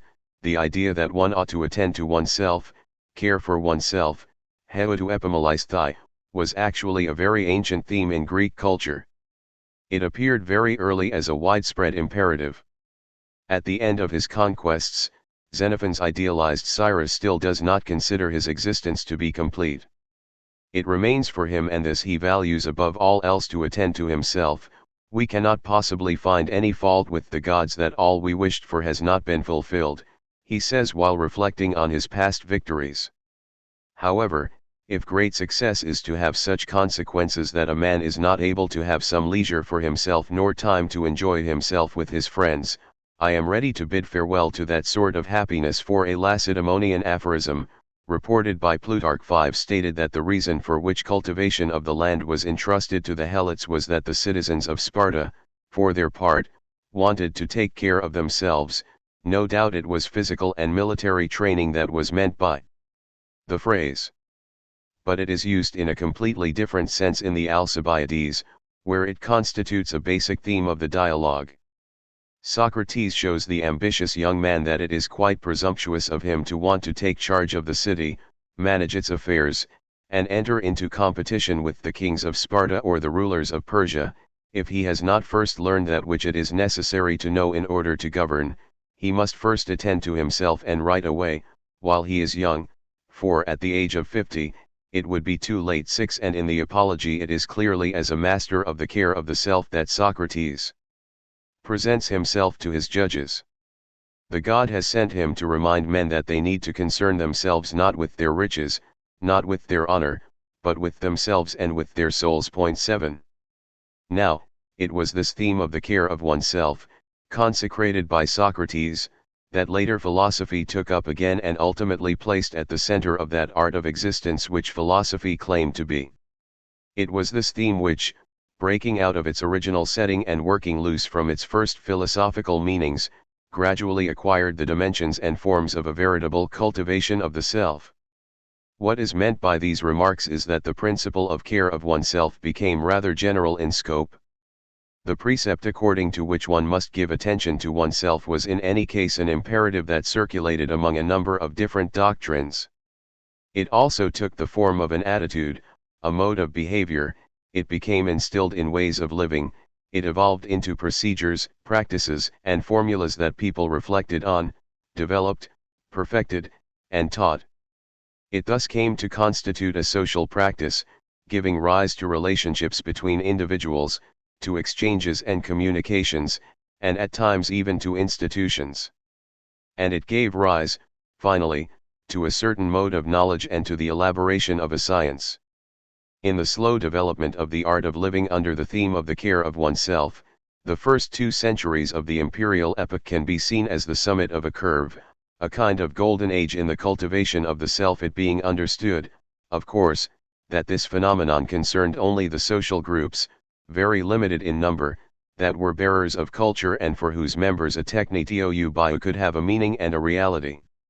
1. The epimelia heotu, the kurasui, is an injunction that one rediscovers in many philosophical doctrines. One encounters it in the Platonists. Albinus advises that one commence the study of philosophy by reading the Alcibiades with a view to turning and returning to oneself, and for the purpose of learning that which one should make into the object of his care. 8. Apuleios, at the end of the God of Socrates, expresses his wonder at seeing the carelessness of his contemporaries with regard to themselves. All men should desire to live most happily, and should know that they cannot so live in any other way than by cultivating the soul, and yet leave the soul uncultivated. Animum suum non colunt. If, however, anyone wishes to see acutely, it is requisite that he should pay attention to his eyes, through which he sees. If you desire to run with celerity, attention must be paid to the feet, by which you run. In a similar manner, in all the other members, attention to each must be paid according to one's preferences. And, as all men may easily see that this is true, I cannot sufficiently wonder, in such a way as the thing deserves wonder, why they do not also cultivate their soul by reason. Cur non entium animum suum rationi excolant. 9. As for the Epicureans, the letter to Menoetius began by stating the principle that philosophy should be considered as a permanent exercise of the care of oneself. Let no young man delay the study of philosophy, and let no young man become weary of it, for it is never too early or too late to care for the well-being of the soul. 10. It is this Epicurean theme of the need to take care of oneself that Seneca takes up in one of his letters, just as fair weather, purified into the purest brilliancy, does not admit of a still greater degree of clearness, so, when a man takes care of his body and of his soul, hominis corpus animum curantis, weaving the texture of his good from both, his condition is perfect, and he has found the consummation of his prayers, if there is no commotion in his soul or pain in his body. 11. Taking care of one's soul was a precept that Zeno had given his disciples from the beginning, and one Musonius was to repeat, in the 1st century, in a sentence quoted by Plutarch: he who wishes to come through life safe and sound must continue throughout his life to take care of himself. 12. The fullness assumed, in Seneca, by the theme of application of oneself to oneself is well known. It is to this activity, according to him, that a man must devote himself, to the exclusion of other occupations. He will thus be able to make himself vacant for himself, sibi vacare. Point 13. But this vacation takes the form of a varied activity which demands that one lose no time and spare no effort in order to develop oneself, transform oneself, return to oneself. Se former, sibi vindicare, se facere, se ad studia revocare, sibi applicare, suum fieri, in se recedere, ad se recurrere. Siccum morari. 14. Seneca commands a whole vocabulary for designating the different forms that ought to be taken by the care of the self and the haste with which one seeks to reunite with oneself, ad se properare. Point 15. Marcus Aurelius also feels the same haste to look after himself. Neither reading nor writing must keep him any longer from the direct attention he must give to his own being. No more vague wanderings. You are not likely to read your memoranda, your histories of Greece and Rome, or the extracts from books which you put aside for your old age. Hasten then to the end, discard vain hopes, and if you care for yourself at all, rescue yourself sauto iboethii swamele sautu while you still may. 16. It is in Epictetus no doubt that one finds the highest philosophical development of this theme. Man is defined in the discourses as the being who was destined to care for himself. This is where the basic difference between him and other creatures resides. The animals find ready prepared that which they need in order to live, for nature has so arranged things that animals are at our disposal without their having to look after themselves, and without our having to look after them. Point 17. Man, on the other hand, must attend to himself, not, however, as a consequence of some defect that would put him in a situation of need and make him in this respect inferior to the animals, but because the god Zeus deemed it right that he be able to make free use of himself, and it was for this purpose that he endowed him with reason. The latter is not to be understood as a substitute for natural faculties that might be lacking, on the contrary it is the faculty that enables one to use, at the right time and in the right way, the other faculties. In fact, it is this absolutely singular faculty that is capable of making use of itself, for it is capable of contemplating both itself and everything else. 18 By crowning with this reasoning faculty all that is already given to us by nature, Zeus gave us the possibility and the duty to take care of ourselves. It is insofar as he is free and reasonable that man is the natural being that has been committed to the care of himself. The god did not fashion us out of marble, like Phidias his Athena, who forever extends the hand on which victory came to rest immobile with wings outspread. Zeus not only made you, but entrusted and committed you to yourself alone. 19 The care of the self, for Epictetus, is a privileged duty, a gift obligation that ensures our freedom while forcing us to take ourselves as the object of all our diligence. 20. But the fact that the philosophers advise that one give heed to oneself does not mean that this zeal is reserved for those who choose to live a life similar to theirs, or that such an attitude is required only during the time one spends with them. It is a valuable principle for everyone, all the time and throughout life. Apuleius points out that one can, without shame or dishonor, ignore the rules that make it possible to paint and to play the zither, but to know how to perfect one's own soul with the help of reason is a rule equally necessary for all men. The case of Pliny can serve as a concrete example in this regard. Aloof from all strict doctrinal adherences, leading a regular career replete with honors, absorbed by his activities as a lawyer, he is not on the point of breaking his ties to society, far from it. And yet, throughout his life he does not cease to speak of the care he intends to devote to himself as perhaps the most important matter with which he could be concerned.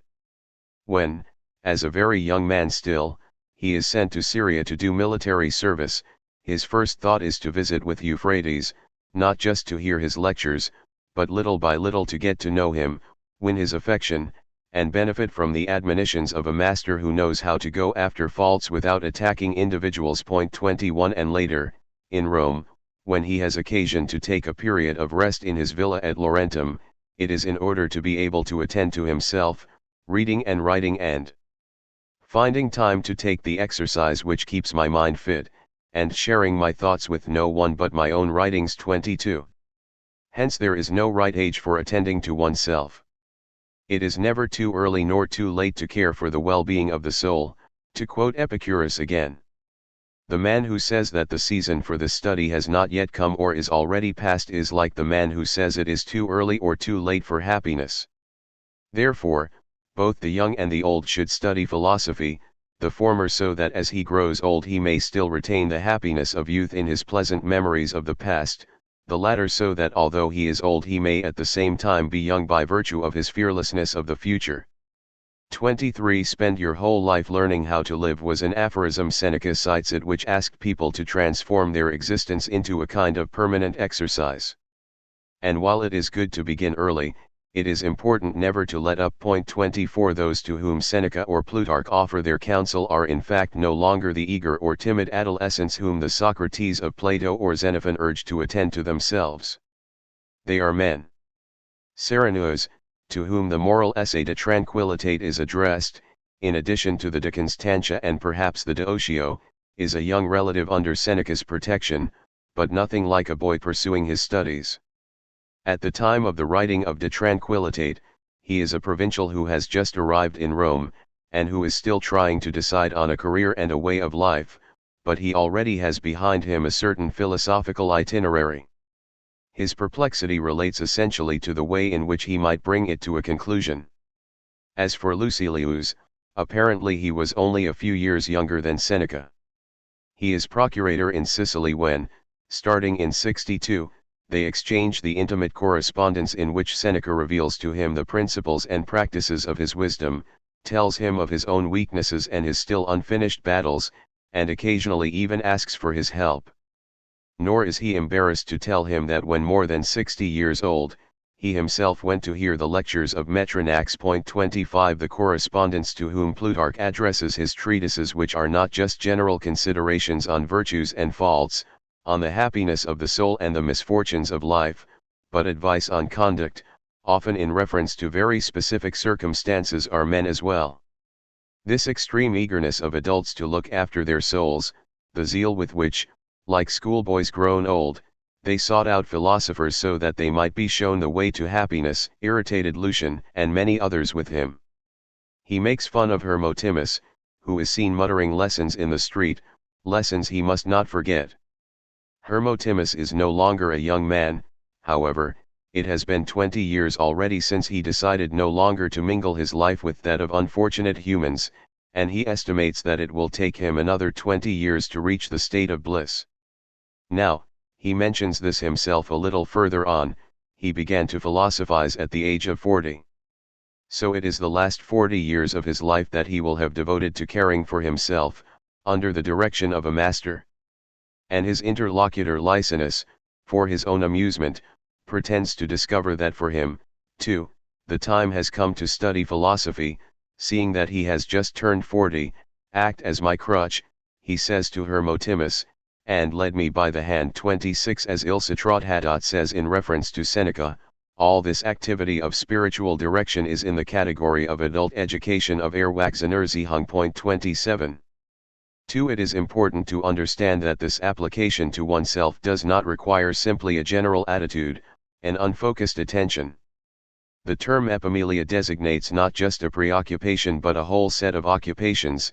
It is epimelia that is employed in speaking of the activities of the master of a household, the tasks of the ruler who looks after his subjects, the care that must be given to a sick or wounded patient, or the honors that must be paid to the gods or to the dead. 28 With regard to oneself as well, epimelia implies a labor. It takes time. And it is one of the big problems of this cultivation of the self to determine the portion of one's day or one's life that should be devoted to it. People resort to many different formulas. One can set aside a few moments, in the evening or in the morning, for introspection, for examining what needs to be done, for memorizing certain useful principles, for reflecting on the day that has gone by. The morning and evening examination of the Pythagoreans is encountered again, doubtless with a different content, in the Stoics. Seneca, Epictetus, and Marcus Aurelius refer to those moments that ought to be devoted to turning one's thoughts to oneself. 29 One may also from time to time interrupt one's ordinary activities and go into one of those retreats that Musonius, among so many others, strongly recommended. 30 They enable one to commune with oneself, to recollect one's bygone days, to place the whole of one's past life before one's eyes, to get to know oneself, through reading, through the precepts and examples that will provide inspiration, and, by contemplating a life reduced to its essentials, to rediscover the basic principles of a rational conduct. It is possible to, in the middle or at the end of one's career, to unburden oneself of these activities and, taking advantage of these declining years when desires are calmed, give oneself up entirely like Seneca in his philosophical work or Spurinna in the tranquility of a pleasant existence. 31 To the possession of oneself. This time is not empty, it is filled with exercises, practical tasks, various activities. Taking care of oneself is not a rest cure. There is the care of the body to consider, health regimens, physical exercises without overexertion, the carefully measured satisfaction of needs. There are the meditations, the readings, the notes that one takes on books or on the conversations one has heard, notes that one reads again later, the recollection of truths that one knows already but that need to be more fully adapted to one's own life. Marcus Aurelius thus gives an example of a retreat within oneself. It is a sustained effort in which general principles are reactivated and arguments are adduced that persuade one not to let oneself become angry at others, at Providence, or at things. 32 There are also the talks that one has with a confidant, with friends, with a guide or director. Add to this the correspondence in which one reveals the state of one's soul, solicits advice, gives advice to anyone who needs it, which for that matter constitutes a beneficial exercise for the giver, who is called the preceptor, because he thereby reactualizes it for himself. 33 Around the care of the self, there developed an entire activity of speaking and writing in which the work of oneself on oneself and communication with others were linked together. Here we touch on one of the most important aspects of this activity devoted to oneself. It constituted, not an exercise in solitude, but a true social practice. And it did so in several ways. It often took form within more or less institutionalized structures. The Neo-Pythagorean communities are an example of this, or those Epicurean groups about whose practices we have some information by way of Philodemus. A recognized hierarchy gave the most advanced members the task of tutoring the others, either individually or in a more collective fashion. But there were also common exercises that allowed one, in the attention he gave to himself, to receive the help of others. This was the task defined as to dialelon sostai. 34 Epictetus taught in a setting that was more like that of a school. He had several categories of students, some were there for only a short stay, others would remain longer in order to prepare for the life of an ordinary citizen or even for important activities, and finally a few others, who intended to become professional philosophers themselves, were there to be trained in the rules and practices of spiritual direction. 35 One also found particularly in Rome, in aristocratic circles, the practice of the private consultant who served in a family or a group as a life counselor, a political advisor, a potential intermediary in a negotiation. Some wealthy Romans found it useful to keep a philosopher, and men of distinction did not find the position humiliating. They expected to be able to give moral advice and comfort to their patrons and their families, while their patrons could draw strength from their approval. 36 Thus Demetrius was the spiritual guide of Thrasopytus, who had him participate in the staging of his suicide, so that he might in this final moment help him give his life its finest and most accomplished form. Furthermore, these different functions of professor, guide, advisor, and personal confidant were not always distinct. Far from it. In the practice of the cultivation of the self, the roles were often interchangeable, and they could be played in turn by the same person. Musonius Rufus had been the political advisor of Rubelius Plautus. In the exile that followed the latter's death, he drew visitors and loyal supporters around him and held a kind of school. Under Vespasian, he returned to Rome, where he gave public lectures and was part of Titus' entourage. But all this attention to the self did not depend solely on the existence of schools, lectures, and professionals of spiritual direction for its social base. It found a ready support in the whole bundle of customary relations of kinship, friendship, and obligation. When, in the practice of the care of the self, one appealed to another person in whom one recognized an aptitude for guidance and counseling, one was exercising a right. And it was a duty that one was performing when one lavished one's assistance on another, or when one gratefully received the lessons the other might give. Galen's text on curing the passions is significant from this point of view. He advises anyone who wishes to take proper care of himself to seek the aid of another. He does not, however, recommend a technician known for his competence and learning, but simply a man of good reputation, whose uncompromising frankness one can have the opportunity of experiencing. 37 But it is sometimes the case, too, that the interplay of the care of the self and the help of the other blends into pre-existing relations, giving them a new coloration and a greater warmth. The care of the self or the attention one devotes to the care that others should take of themselves appears then as an intensification of social relations. Seneca addresses a letter of consolation to his mother, during the period when he is in exile, in order to help her support his present misfortune, and perhaps greater misfortunes in the future. The Serenus to whom he addresses the long moral essay on tranquility of mind is a young provincial relative whom he has under his protection. His correspondence with Lucilius deepens a pre-existing relationship between the two men, who are not separated by a very great difference in age, and tends little by little to transform this spiritual guidance into a shared experience, from which each derives a benefit for himself. In the 34th letter, Seneca, who is able to say to Lucilius, "I claim you for myself, you are my handiwork," immediately adds, "I am cheering on one who is in the race and so in turn cheers me on." And, already in the next letter, he alludes to the reward of perfect friendship in which each one will be for the other that constant help which will be the subject of letter 109. Skilled wrestlers are kept up to the mark by practice, a musician is stirred to action by one of equal proficiency. The wise man also needs to have his virtues kept in action, and as he prompts himself to do things, so he is prompted by another wise man. 38. The care of the self appears therefore as intrinsically linked to a soul service, which includes the possibility of a round of exchanges with the other and a system of reciprocal obligations. 3. In keeping with a tradition that goes back a very long way in Greek culture, the care of the self is in close correlation with medical thought and practice. This ancient correlation became increasingly strong, so much so that Plutarch is able to say, at the beginning of Advice about Keeping Well, that philosophy and medicine are concerned with a single field, miakura. 39. They do in fact draw on a shared set of notions, whose central element is the concept of pathos. It applies to passion as well as to physical illness, to the distress of the body and to the involuntary movement of the soul, and in both cases alike, it refers to a state of passivity, which for the body takes the form of a disorder that upsets the balance of its humors or its qualities, and which for the soul takes the form of a movement capable of carrying it away in spite of itself. On the basis of this shared concept, it was possible to construct a grid of analysis that was valid for the ailments of the body and the soul. For example, there was the schema proposed by the Stoics, which determines the degrees of development and the chronicity of diseases.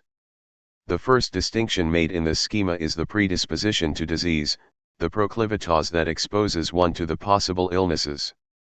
Next there is the affection, the disorder, which in Greek is called pathos and in Latin affectus, then the illness, nosma, morbus, that is established and declared when the disorder has taken hold of the body and the soul.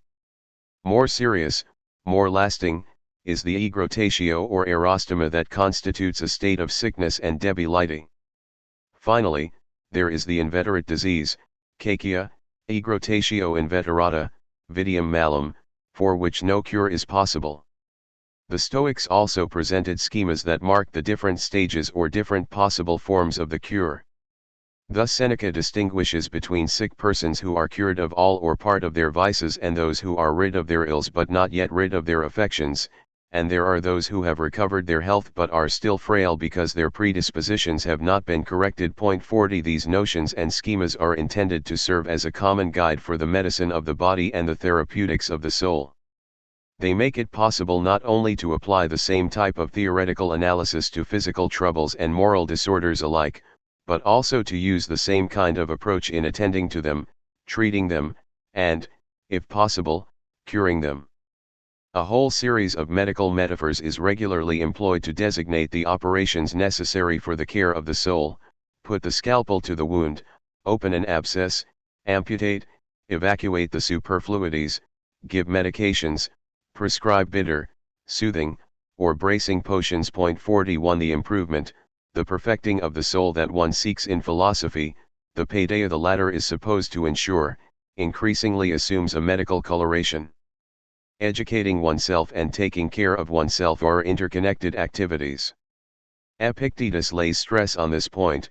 He does not want his school to be considered as just a place of education where one can acquire knowledge useful for a career or a reputation, before returning home to derive advantage from it. The school should be thought of as a dispensary for the soul. The philosopher's school is a physician's consulting room iatrion. You must leave it in pain, not in pleasure. 42 He insists that his disciples be mindful of their condition, regarding it as a pathological state, that they not consider themselves first and above all as students who have come to gain knowledge from the man who possesses it, that they present themselves as patients, as though one had a dislocated shoulder, the other an abscess, the third a fistula, and the next one headaches. He takes them to task for coming to him not in order to be treated, therapeuthomenoi, but in order to have their judgments amended and corrected, epinorthosant. You wish to learn syllogisms.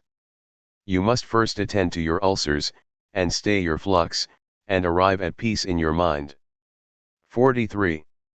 In return, a physician like Galen considers it within his competence not only to cure the great aberrations of the mind, love madness was traditionally within the purview of medicine, but to treat the passions, an irrational power within us which refuses to obey reason, and the errors, which arise from a false opinion.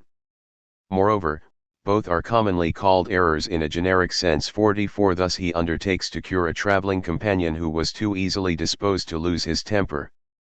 Or again, he grants the request of a young man he knew who had come one day to ask him for medical advice. The young man had in fact imagined himself to be immune to the agitation of the passions, however minor they might be, but he had been obliged to recognize that he was more troubled by matters of no importance than was his teacher Galen by momentous ones, so he came to him for help. 45. The increased medical involvement in the cultivation of the self appears to have been expressed through a particular and intense form of attention to the body. This attention is very different from that manifested by the positive valuation of physical vigor during an epoch when gymnastics and athletic and military training were an integral part of the education of a free man. Moreover, it has something paradoxical about it, since it is inscribed, at least in part, within an ethics that posits that death, disease, or even physical suffering do not constitute true ills, and that it is better to take pains over one's soul than to devote one's care to the maintenance of the body. 46 But in fact the focus of attention in these practices of the self is the point where the ills of the body and those of the soul can communicate with one another and exchange their distresses. Where the bad habits of the soul can entail physical miseries, while the excesses of the body manifest and maintain the failings of the soul. The apprehension is concentrated above all on the crossover point of the agitations and troubles, taking account of the fact that one had best correct the soul if one does not want the body to get the better of it, and rectify the body if one wants it to remain completely in control of itself. It is to this point of contact, the weak point of the individual, that the attention one gives to the physical ills, discomforts, and complaints is directed. The body the adult has to care for, when he is concerned about himself, is no longer the young body that needed shaping by gymnastics. It is a fragile, threatened body, undermined by petty miseries, a body that in turn threatens the soul, less by its too vigorous requirements than by its own weaknesses. The letters of Seneca offer many examples of this attention focused on health, on regimen, on the malaisas and all the troubles that can circulate between the body and the soul. 47 The correspondence between Fronto and Marcus Aurelius, to say nothing of the sacred tales of Aelius Aristides, which give altogether different dimensions to the narrative of illness and an entirely different value to its experience, shows very well the place occupied by concern for the body in these practices of the self, but it also shows the style of this preoccupation, fear of excess, economy of regimen, being on the alert for disturbances, detailed attention given to dysfunction, the taking into account of all the factors, season, climate, diet, mode of living, that can disturb the body and, through it, the soul. 48. But there is something more important perhaps, on the basis of this rapprochement, practical and theoretical, between medicine and ethics. There is the inducement to acknowledge oneself as being ill or threatened by illness. The practice of the self implies that one should form the image of oneself not simply as an imperfect, ignorant individual who requires correction, training, and instruction, but as one who suffers from certain ills and who needs to have them treated, either by oneself or by someone who has the necessary competence. Everyone must discover that he is in a state of need, that he needs to receive medication and assistance. This, then, is where the philosophic life begins, says Epictetus, in a man's perception of the state of his ruling faculty. Aesthesis tou ideo hegemonicau possei, for when once you realize that it is in a feeble state, you will not choose to employ it any more for great matters. But, as it is, some men, finding themselves unable to swallow a mouthful, buy themselves a treatise, and set about eating it whole, and in consequence they vomit or have indigestion. Hence colics and fluxes and fevers. They ought first to have considered whether they have the faculty. 49 And the establishment of the relation to oneself as a sick individual is all the more necessary because the diseases of the soul, unlike those of the body, do not announce themselves by the suffering that one perceives. Not only can they go undetected for a long time, but they blind those whom they afflict. Plutarch remarks that the disorders of the body can generally be detected by the pulse, bile, temperature, and pains, and further, that the worst physical illnesses are those in which, as in lethargy, epilepsy, or apoplexy, the individual is not aware of his state. The insidious thing about the diseases of the soul is that they pass unnoticed, or even that one can mistake them for virtues: anger for courage, amorous passion for friendship, envy for emulation, cowardice for prudence. Now, what physicians desire is that a man should not be ill, and, if he is ill, that he should not be unaware that he is ill. 50. For in this practice, which is at once personal and social, self-knowledge occupies a considerable place, of course. The Delphic principle is often recalled, but it would not be sufficient to see this merely as the influence of the Socratic theme. In reality, a whole art of self-knowledge developed, with precise recipes, specific forms of examination, and codified exercises. We can thus begin by isolating very schematically and subject to a more thorough and systematic study what might be called the testing procedures. These have the dual role of moving one forward in the acquisition of a virtue and of marking the point one has reached. Hence their progressive character, emphasized by Plutarch and Epictetus alike.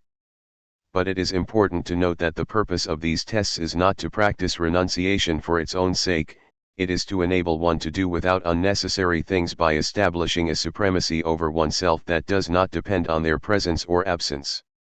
The tests to which one subjects oneself are not successive stages of privation. They are a way of measuring and confirming the independence one is capable of with regard to everything that is not indispensable and essential. They bring one back, momentarily, to the basic needs, revealing in this manner the actual basis of all that is superfluous and the possibility of doing without it. In Socrates' Daemon, Plutarch reports on a test of this kind, the value of which is affirmed by the character in the dialogue who represents the themes of Neo-Pythagoreanism. One began by whetting the appetite through the practice of some sport, next one placed oneself in front of tables laden with the most succulent dishes, then, having gazed on these, one left them to the servants and made do with the kind of food that slaves ate. 51. Exercises in abstinence were common to the Epicureans and the Stoics, but this training did not have the same meaning for both groups. In the tradition of Epicurus, it was a matter of showing how, in this satisfaction of the most elementary needs, one could find a fuller, purer, more stable pleasure than in the delight one might take in all that is superfluous, and the test served to mark the threshold where privation could start to make one suffer. On certain days, Epicurus, whose diet was extremely abstemious already, would take only a reduced ration in order to see how much his pleasure would be diminished. 52 For the Stoics, it was primarily a matter of preparing oneself for possible privations by discovering how easy it was, finally, to dispense with everything to which habit, opinion, education, attention to reputation, and the taste for ostentation have attached us. With these reductive tests, they wished to show that we can always have at our disposal those things that are strictly necessary, and that one should guard against the least apprehension at the thought of possible privations. In days of peace the soldier performs maneuvers, throws up earthworks with no enemy in sight, and wearies himself with gratuitous toil, in order that he may be equal to unavoidable toil. If you would not have a man flinch when the crisis comes, train him before it comes. 53 And Seneca alludes to a practice which he also speaks of in another letter, brief training periods of fancied poverty to be done every month, and in the course of which, by voluntarily placing oneself within the confines of destitution for 3 or 4 days, one experiences a bed of straw, coarse clothing, and bread of the lowest quality, not a game, but a test, non lusus, sed experimentum. 54 One does not deprive oneself for a moment in order to sharpen one's taste for future refinements, but to convince oneself that the worst misfortune will not deprive one of the things one absolutely needs, and that one will always be able to tolerate what one is capable of enduring at times. 55 One makes oneself familiar with the minimum. This is what Seneca wishes to do according to a letter written a short time before the Saturnalia of the year 62. Rome is in a sweat and licentiousness is officially sanctioned. Seneca asks himself if one ought to take part in the festivities or not. It would be proof of one's self-control if one broke with the general attitude and refrained. But one would be acting with a still greater moral force if one did not withdraw oneself. The best thing would be to do what the crowd does, but in a different way. And this different way is the way that one learns ahead of time by means of voluntary exercises, periods of abstinence, and poverty treatments. These exercises make it possible to celebrate the festival like everyone else but without ever falling into luxuria. Thanks to them, one can keep a detached mind in the midst of abundance. We shall be rich with all the more comfort, if we once learn how far poverty is from being a burden. 56. b. In conjunction with these practical tests, it was considered important to subject oneself to self-examination. This custom formed part of Pythagorean teaching 58, but it had become quite widespread. It seems that the morning examination served mainly as an occasion to consider the tasks and obligations of the day, so as to be sufficiently prepared for it. The evening examination for its part was devoted much more specifically to reviewing the day that had gone by. The most detailed description of this exercise, which was regularly prescribed by numerous authors, is given by Seneca in De Ira. 59. Seneca traces the practice of it to Sextius, that Roman Stoic whose teaching he knew by way of Papirius Fabianus and Socian. He presents Sextius' practice as being centered mainly on the evaluation of one's progress at the end of the day. When he had retired for the night, Sextius would question his soul, "What bad habit have you cured today? What fault have you resisted? In what respect are you better?" Seneca, too, undertakes an examination of this kind every evening. Darkness when the light has been removed from sight and quiet when my wife has become silent are its external conditions. And he is mindful of the need to prepare for a blissful sleep. Can anything be more excellent than this practice of thoroughly sifting the whole day? And how delightful the sleep that follows this self-examination, how tranquillus, how deep altus and untroubled liber, when the soul has either praised or admonished itself. At first glance, the examination to which Seneca subjects himself appears to constitute a sort of small-scale judicial drama, which is clearly evoked by such phrases as appear before the judge, give report of my own character, plead my cause. These elements seem to indicate the division of the subject into a judging authority and an accused individual. But the process as a whole also calls to mind a kind of administrative review, where it is a matter of evaluating a performed activity in order to reactivate its principles and ensure their correct application in the future.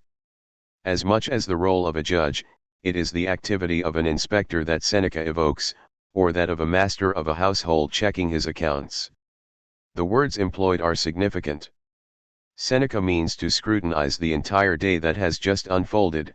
The verb executare, to shake out, to knock so as to make the dust fall, is used to denote the scrutiny by which one locates the errors in an account.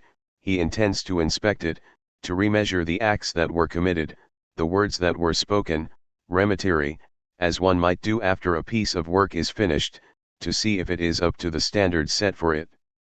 The subject's relation to himself in this examination is not established so much in the form of a judicial relationship in which the accused faces the judge. It is more like an act of inspection in which the inspector aims to evaluate a piece of work, an accomplished task. The word speculator, one needs to be a speculator sui, designates this role exactly. Further, the examination practiced in this manner does not focus, as if in imitation of the judicial procedure, on infractions, and it does not lead to a verdict of guilty or to decisions of self-castigation. Seneca, in the example he gives here, singles out such actions as arguing too intensely with ignorant people, whom one cannot convince in any case, or vexing, through reproaches, a friend whom one would have liked to help improve. Seneca is dissatisfied with these ways of behaving insofar as, in order to achieve the goals that one must in fact set for oneself, the means employed were not the right ones. It is good to want to correct one's friends, if need be, but reproof is too extreme and gives offense instead of helping.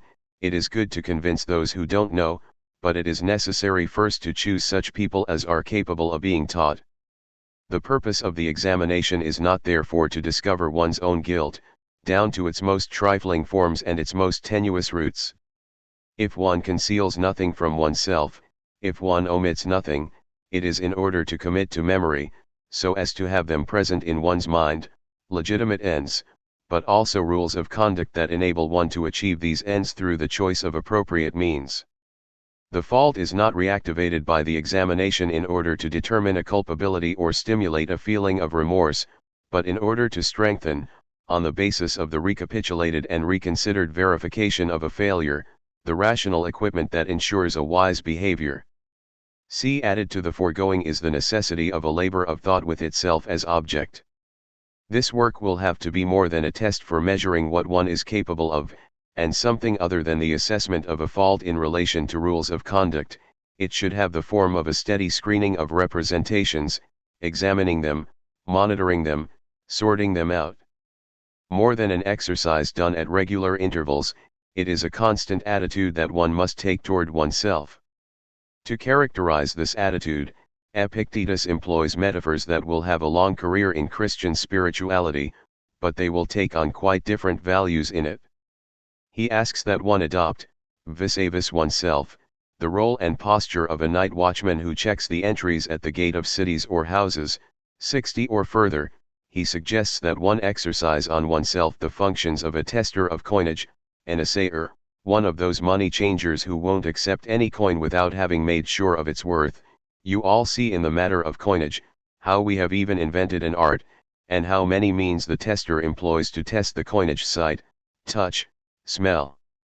Finally hearing, he throws the denarius down and then listens to the sound and is not satisfied with the sound it makes on a single test, but, as a result of his constant attention to the matter, he catches the tune, like a musician. Unfortunately, Epictetus continues, these precautions that we willingly take when it is a matter of money, we neglect to take when it is a question of our soul. Now the task of philosophy, its principal and primary ergon, will be precisely to exercise this control. Decamasian, point 61.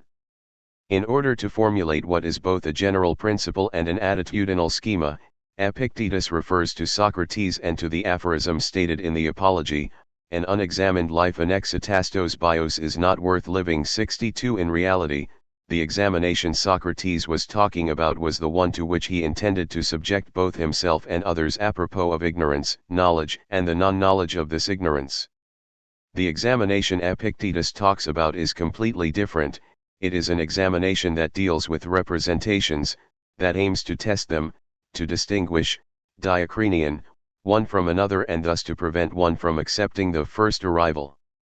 We ought not to accept a mental representation unsubjected to examination, but should say, wait, allow me to see who you are and whence you came, just as the night watch say, show me your tokens.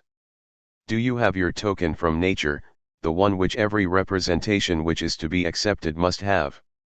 63. However, it should be made clear that the control point will not be located in the origin or in the very object of the representation, but in the approval that one should or should not give to it. When a representation enters the mind, the work of discrimination, of diacrisis, will consist in applying to it the famous Stoic canon that marks the division between that which does not depend on us and that which does. In the former case, the representations will not be accepted since they are beyond our understanding. They will be rejected as not being appropriate objects of desire or aversion, of attraction or repulsion. This inspection is a test of power and a guarantee of freedom, a way of always making sure that one will not become attached to that which does not come under our control. To keep constant watch over one's representations, or to verify their marks the way one authenticates a currency, is not to inquire, as will be done later in Christianity, concerning the deep origin of the idea that presents itself. It is not to try and decipher a meaning hidden beneath the visible representation. It is to assess the relationship between oneself and that which is represented, so as to accept in the relation to the self only that which can depend on the subject's free and rational choice. 5. The common goal of these practices of the self, allowing for the differences they present, can be characterized by the entirely general principle of conversion to self of epistrophe eis heoten. The expression has a Platonic cast, but it generally covers meanings that are considerably different. It is to be understood first of all as a change of activity, not that one must cease all other forms of occupation and devote oneself entirely and exclusively to oneself, but in the activities that one ought to engage in, one had best keep in mind that the chief objective one should set for oneself is to be sought within oneself, in the relation of oneself to oneself. This conversion implies a shift of one's attention. The latter must not be dissipated in an idle curiosity, either that of everyday agitations and of absorption in the lives of others. Plutarch devoted a whole treatise to this polypragmosony, or that which seeks to discover the secrets of nature furthest removed from human existence and from the things that matter for it. Demetrius, quoted by Seneca, held that nature, keeping only useless secrets, had placed within reach and in sight of human beings the things it was necessary for them to know. But the convertio ad se is also a path by which, escaping all the dependences and enslavements, one ultimately rejoins oneself, like a harbor sheltered from the tempests or a citadel protected by its ramparts. The soul stands on unassailable grounds. If it has abandoned external things, it is independent in its own fortress, and every weapon that is hurled falls short of the mark. Fortune has not the long reach with which we credit her, she can seize none except him that clings to her. Let us then recoil from her as far as we are able. 65. This relation to self that constitutes the end of the conversion and the final goal of all the practices of the self still belongs to an ethics of control. Yet, in order to characterize it, moralists are not content with invoking the agonistic form of a victory over forces difficult to subdue and of a dominion over them that can be established beyond question. This relation is often conceived in terms of the juridical model of possession. One belongs to himself, one is his own master, suum fieri, suum esse are expressions that recur often in Seneca. 66. One is answerable only to oneself, one is sui juris, one exercises over oneself an authority that nothing limits or threatens, one holds the potestas sui. 67. But apart from this rather political and judicial form, the relation to self is also defined as a concrete relationship enabling one to delight in oneself, as in a thing one both possesses and has before one's eyes. If to convert to oneself is to turn away from the preoccupations of the external world, from the concerns of ambition, from fear of the future, then one can turn back to one's own past, recall it to mind, have it unfold as one pleases before one's own eyes, and have a relationship with it that nothing can disturb. This is the part of our time that is sacred and set apart, put beyond the reach of all human mishaps, and removed from the dominion of fortune, the part which is disquieted by no want, by no fear, by no attack of disease. This can neither be troubled nor snatched away, it is an everlasting and unanxious possession. 68. And the experience of self that forms itself in this possession is not simply that of a force overcome, or a rule exercised over a power that is on the point of rebelling, it is the experience of a pleasure that one takes in oneself. The individual who has finally succeeded in gaining access to himself is, for himself, an object of pleasure.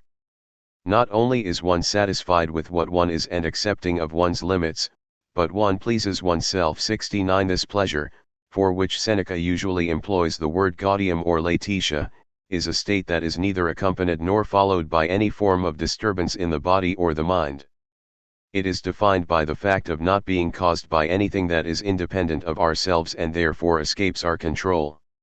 It arises out of ourselves and within ourselves. 70. It is characterized as well by the fact that it knows neither degree nor change, but is given as a woven fabric, and once given no external event can rend it. 71. This sort of pleasure can thus be contrasted point by point with what is meant by the term voluptas. The latter denotes a pleasure whose origin is to be placed outside us and in objects whose presence we cannot be sure of, a pleasure, therefore, which is precarious in itself, undermined by the fear of loss, and to which we are drawn by the force of a desire that may or may not find satisfaction. In place of this kind of violent, uncertain, and conditional pleasure, access to self is capable of providing a form of pleasure that comes, in serenity and without fail, of the experience of oneself. Desigodere, learn how to feel joy, says Seneca to Lucilius, I do not wish you ever to be deprived of gladness. I would have it born in your house, and it is born there, if only it is inside of you, for it will never fail you when once you have found its source. Look toward the true good, and rejoice only in that which comes from your own store de toi. But what do I mean by your own store? I mean your very self and the best part of you. 72. It was against the background of this cultivation of the self, of its themes and practices, that reflection on the ethics of pleasure developed in the first centuries of our era. It is in that direction that one must look in order to understand the transformations that may have affected that ethics. What may be regarded, at first sight, as a more pronounced severity, an increased austerity, stricter requirements, should not in fact be interpreted as a tightening of interdictions. The domain of behaviors that might be forbidden did not expand to any appreciable extent, and there was no attempt to organize systems of prohibition that would be more authoritarian and efficacious. The change had much more to do with the manner in which the individual needed to form himself as an ethical subject. The development of the cultivation of the self produced its effect not in the strengthening of that which can thwart desire, but in certain modifications relating to the formative elements of ethical subjectivity. A break with the traditional ethics of self-mastery? Clearly not, but rather a shift, a change of orientation, a difference in emphasis. Sexual pleasure as an ethical substance continues to be governed by relations of force, the force against which one must struggle and over which the subject is expected to establish his domination. But in this game of violence, excess, rebellion, and combat, the accent is placed more and more readily on the weakness of the individual, on his frailty, on his need to flee, to escape, to protect and shelter himself. Sexual ethics requires, still and always, that the individual conform to a certain art of living which defines the aesthetic and ethical criteria of existence. But this art refers more and more to universal principles of nature or reason, which everyone must observe in the same way, whatever their social status. As for the definition of the work that must be carried out on oneself, it too undergoes, in the cultivation of the self, a certain modification, through the exercises of abstinence and control that constitute the required ascesis. The place allotted to self-knowledge becomes more important. The task of testing oneself, examining oneself, monitoring oneself in a series of clearly defined exercises, makes the question of truth, the truth concerning what one is, what one does, and what one is capable of doing, central to the formation of the ethical subject. Lastly, the end result of this elaboration is still and always defined by the rule of the individual over himself.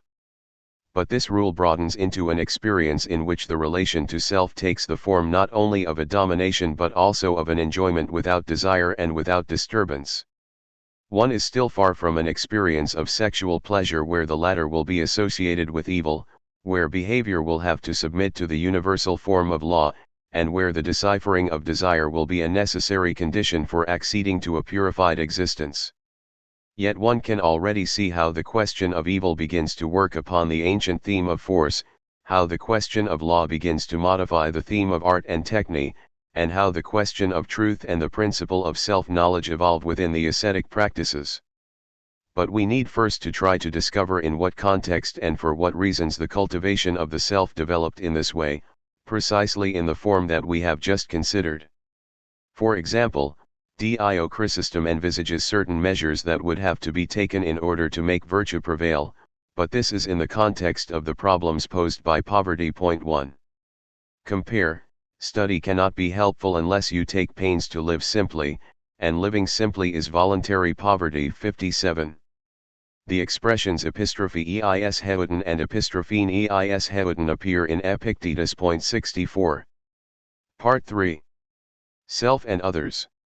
The work of historians suggests several reasons for this development of the cultivation of the self and for the concurrent modulation in the ethics of pleasure. Two factors seem especially important: changes in marital practice and modifications in the rules of the political game. In this brief section, I shall simply review some aspects of these two themes, borrowing from previous historical research, and outline a tentative general hypothesis. Is it not the case that the new importance of marriage and the couple, together with a certain redistribution in political roles, gave rise, in what was essentially a male ethics, to a new problematization of the relation to the self? These developments may very well have occasioned, not a withdrawal into the self, but a new way of conceiving oneself in one's relation to one's wife, to others, to events, and to civic and political activities, and a different way of considering oneself as the subject of one's pleasures. Hence the cultivation of the self would not be the necessary consequence of these social modifications, it would not be their expression in the sphere of ideology, rather, it would constitute an original response to them, in the form of a new stylistics of existence. 1. The marital role. It is difficult to determine, for the different regions and the different social strata, the actual extent of marital practice in Hellenistic or Roman civilization. Historians have been able, however, to identify where the documentation makes this possible certain transformations affecting either the institutional forms, the organization of conjugal relationships, or the meaning and moral value that could be given to the latter. The institutional perspective first of all. As a private act, a matter for the family to decide, coming under its authority, under the rules it followed and recognized as its own, marriage did not call for intervention by public powers, either in Greece or in Rome. In Greece, it was a practice designed to ensure the continued existence of the oikos. Of its two basic and vital acts, the first marked the transfer to the husband of the tutelage exercised up to that moment by the father, and the second marked the actual handing over of the bride to her marriage partner. One, it thus constituted a private transaction, a piece of business concluded between two heads of family, the one actual, the girl's father, the other virtual, the husband-to-be. This private affair was unconnected with the political and social organization too. The same was true of Roman marriage. J. A. Crook and Paul Vane point out that it was originally only a de facto condition dependent on the intention of the parties, marked by a ceremony, and producing legal effects, but without being a juridical act. 3. In the Hellenistic world, marriage gradually made a place for itself within the public sphere. It thus overstepped the bounds of the family, with the paradoxical result that the authority of the latter found itself publicly sanctioned but also relatively limited. In Claude Vatin's view, this evolution was aided by recourse to religious ceremonies, which served as a kind of intermediary between the private and the public institution. Summing up this transformation, whose results can be observed in the 2nd and 1st centuries BC, he writes, "It is clear that marriage has now gone beyond the limits of the familial institutions, and Alexandrian religious marriage, which is perhaps a vestige of the ancient religious marriage, is also a civic institution. It is always the entire city that sanctions marriage, whether this is through an official or a priest." And comparing the data for the city of Alexandria with the data for rural society, he adds, "One sees in the Curra and in the capital a rapid evolution, with variance, from a private into a public institution. 4.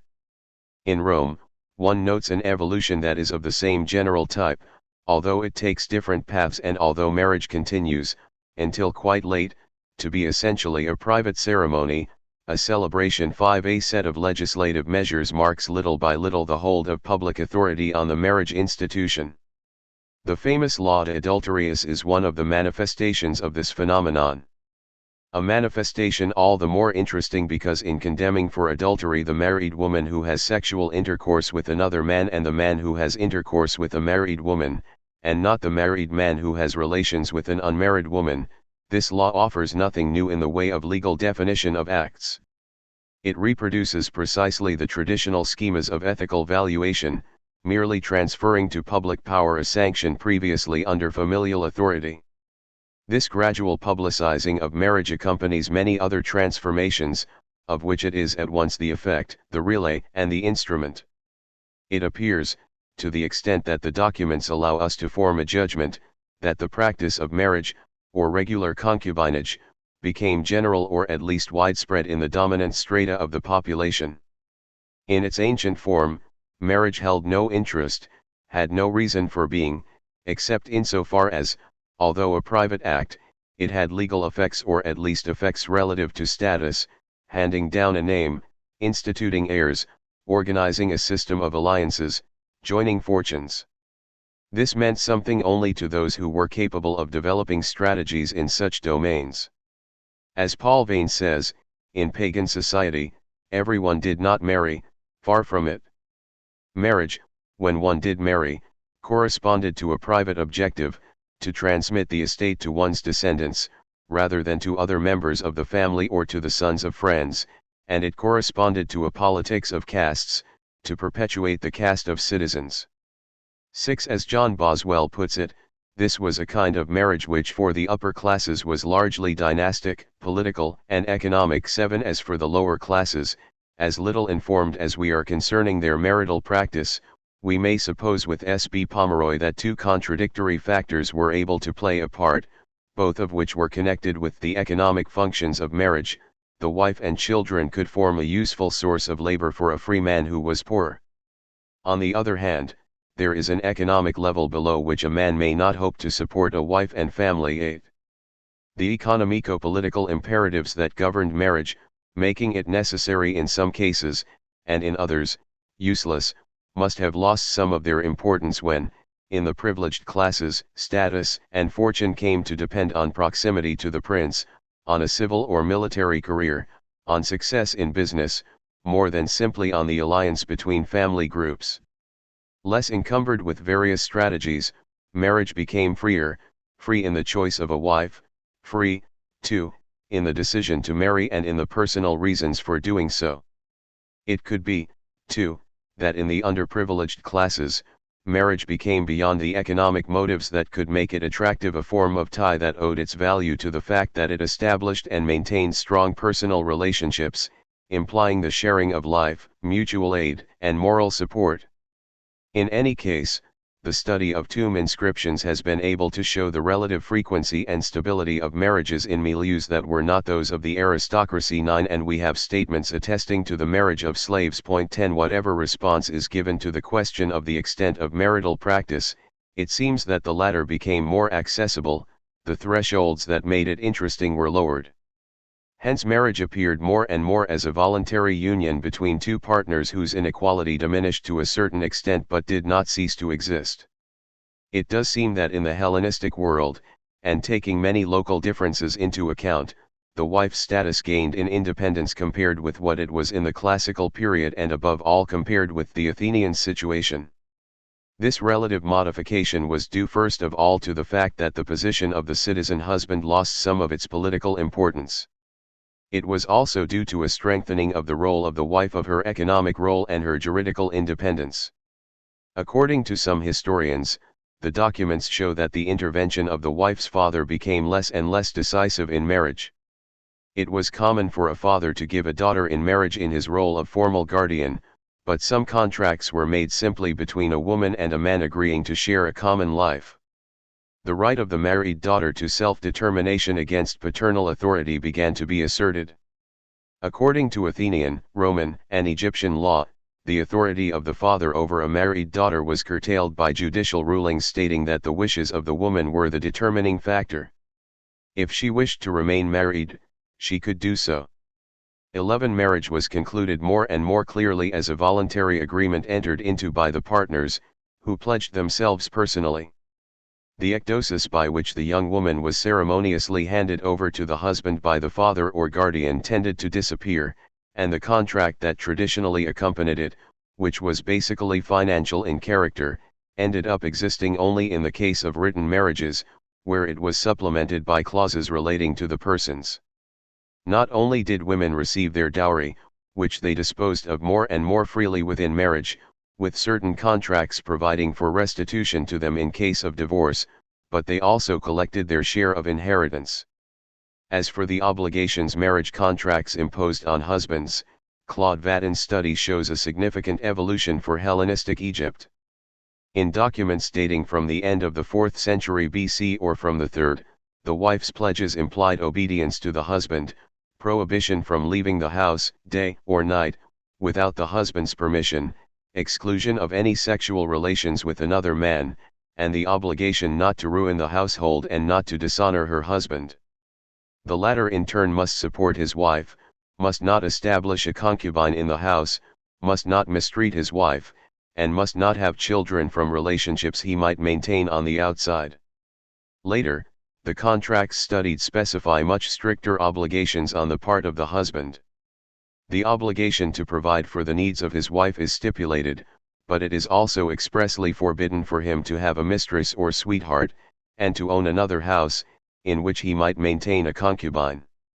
As Vatten notes, in this type of contract it is the sexual liberty of the husband that is in question. The woman will now be just as exclusive as the man. Developed in this way, marriage contracts bring the husband and the wife into a system of duties or obligations that are not equal, certainly, but are shared. And this sharing occurs not in the name of the respect due to the family, which each of the two marriage partners represents, as it were, in the state of marriage, but on behalf of the couple, its stability, and its internal regulation. Point 12. Such explicitly affirmed obligations demanded and revealed forms of conjugal life that were much more closely defined than in the past. The prescriptions could not have been formulated in the contracts if they did not already correspond to a new attitude, and at the same time they must have carried such weight for each of the marriage partners that they impressed on their life, much more clearly than in the past, the reality of the couple.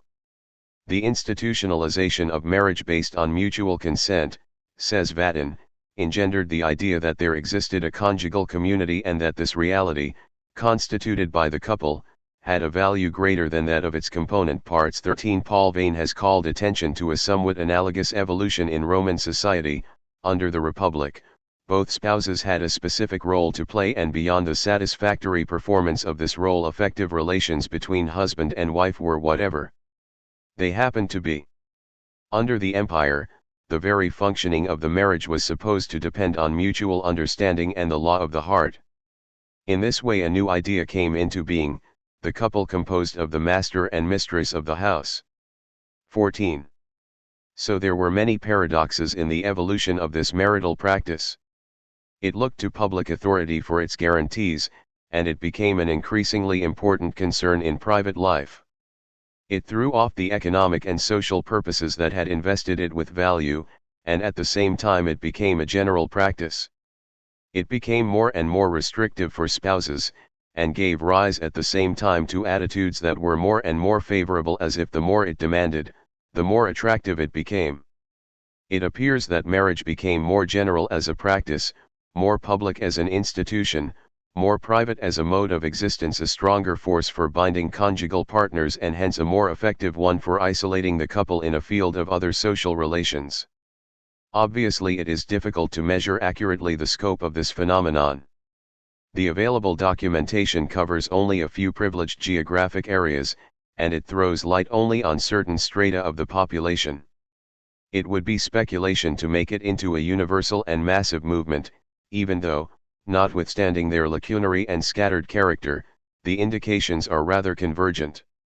In any case, if we are to give credence to the other texts from the first centuries of our era, marriage appears to have become for men, that is, since we have only their testimony, a focus of experiences that were more important, more intense, but also more difficult and more problematic. And by marriage what is meant is not just the institution that is useful to the family or the city, or the domestic activity that is carried out in the context and according to the rules of a good household, but also the state of marriage as a form of living, a shared existence, a personal bond, and a respective position of the partners in this relationship. It is not, as we have seen, that matrimonial life according to the old schema excluded closeness and feeling between spouses. But it does seem that in the ideal set forth by Xenophon these feelings were tied directly, which did not rule out serious commitment or intensity, to the exercise of the husband's status and to the authority granted to him. Rather paternal toward his young wife, Ischomachus patiently taught her what she had to do, and to the degree that she performed well in the role that went with her duties as mistress of the household, he had a respect and an affection for her that would not diminish to the end of their days. In the literature of the imperial epoch, one finds testimonies to a far more complex experience of marriage, and the search for an ethics of conjugal honor is clearly manifested in the reflection on the role of the husband, on the nature and form of the bond that attached him to his wife, on the interplay between a superiority at once natural and statutory and an affection that could extend to the point of need and dependence. It might be useful, then, to look at the image that Pliny, in certain of his letters, gives of himself as a conjugal individual, and compare it with the portrait of that other good husband, Ischomachus. Thus, in the famous letter he addresses to his wife bemoaning her absence, what is shown is not simply, as in other letters, a man who calls his admiring and docile spouse to witness his literary labors and his successes as a tribune. It is a man who feels an intense attachment to his wife and a physical desire so strong that he cannot keep from looking for her night and day even though she is no longer there. You cannot believe how much I miss you. I love you so much, and we are not used to separations. So I stay awake most of the night thinking of you, and by day I find my feet carrying me, a true word, carrying, to your room at the times I usually visited you, then finding it empty I depart, as sick and sorrowful as a lover locked out. The only time I am free of this misery is when I am in court and wearing myself out with my friends' lawsuits. You can judge then what a life I am leading, when I find my rest in work and distraction in troubles and anxiety. 15. The formulas of this letter merit our attention. The specific character of a personal, intense, and effective conjugal relationship, which does not depend on status, marital authority, or household responsibility, is clearly evident. Love is carefully differentiated from the habitual sharing of existence, even if both rightfully contribute to making the presence of the wife precious and her absence painful. Moreover, Pliny avails himself of several of the traditionally acknowledged signs of amorous passion, the images that haunt the night, the involuntary comings and goings, the search for the lost object. Now, these behaviors that belong to the classic and negative image of passion are presented in a positive light, or rather, the husband's suffering, the passionate movement in which he is taken up, the fact that he is ruled by his desire and his sorrow are offered as positive tokens of conjugal affection.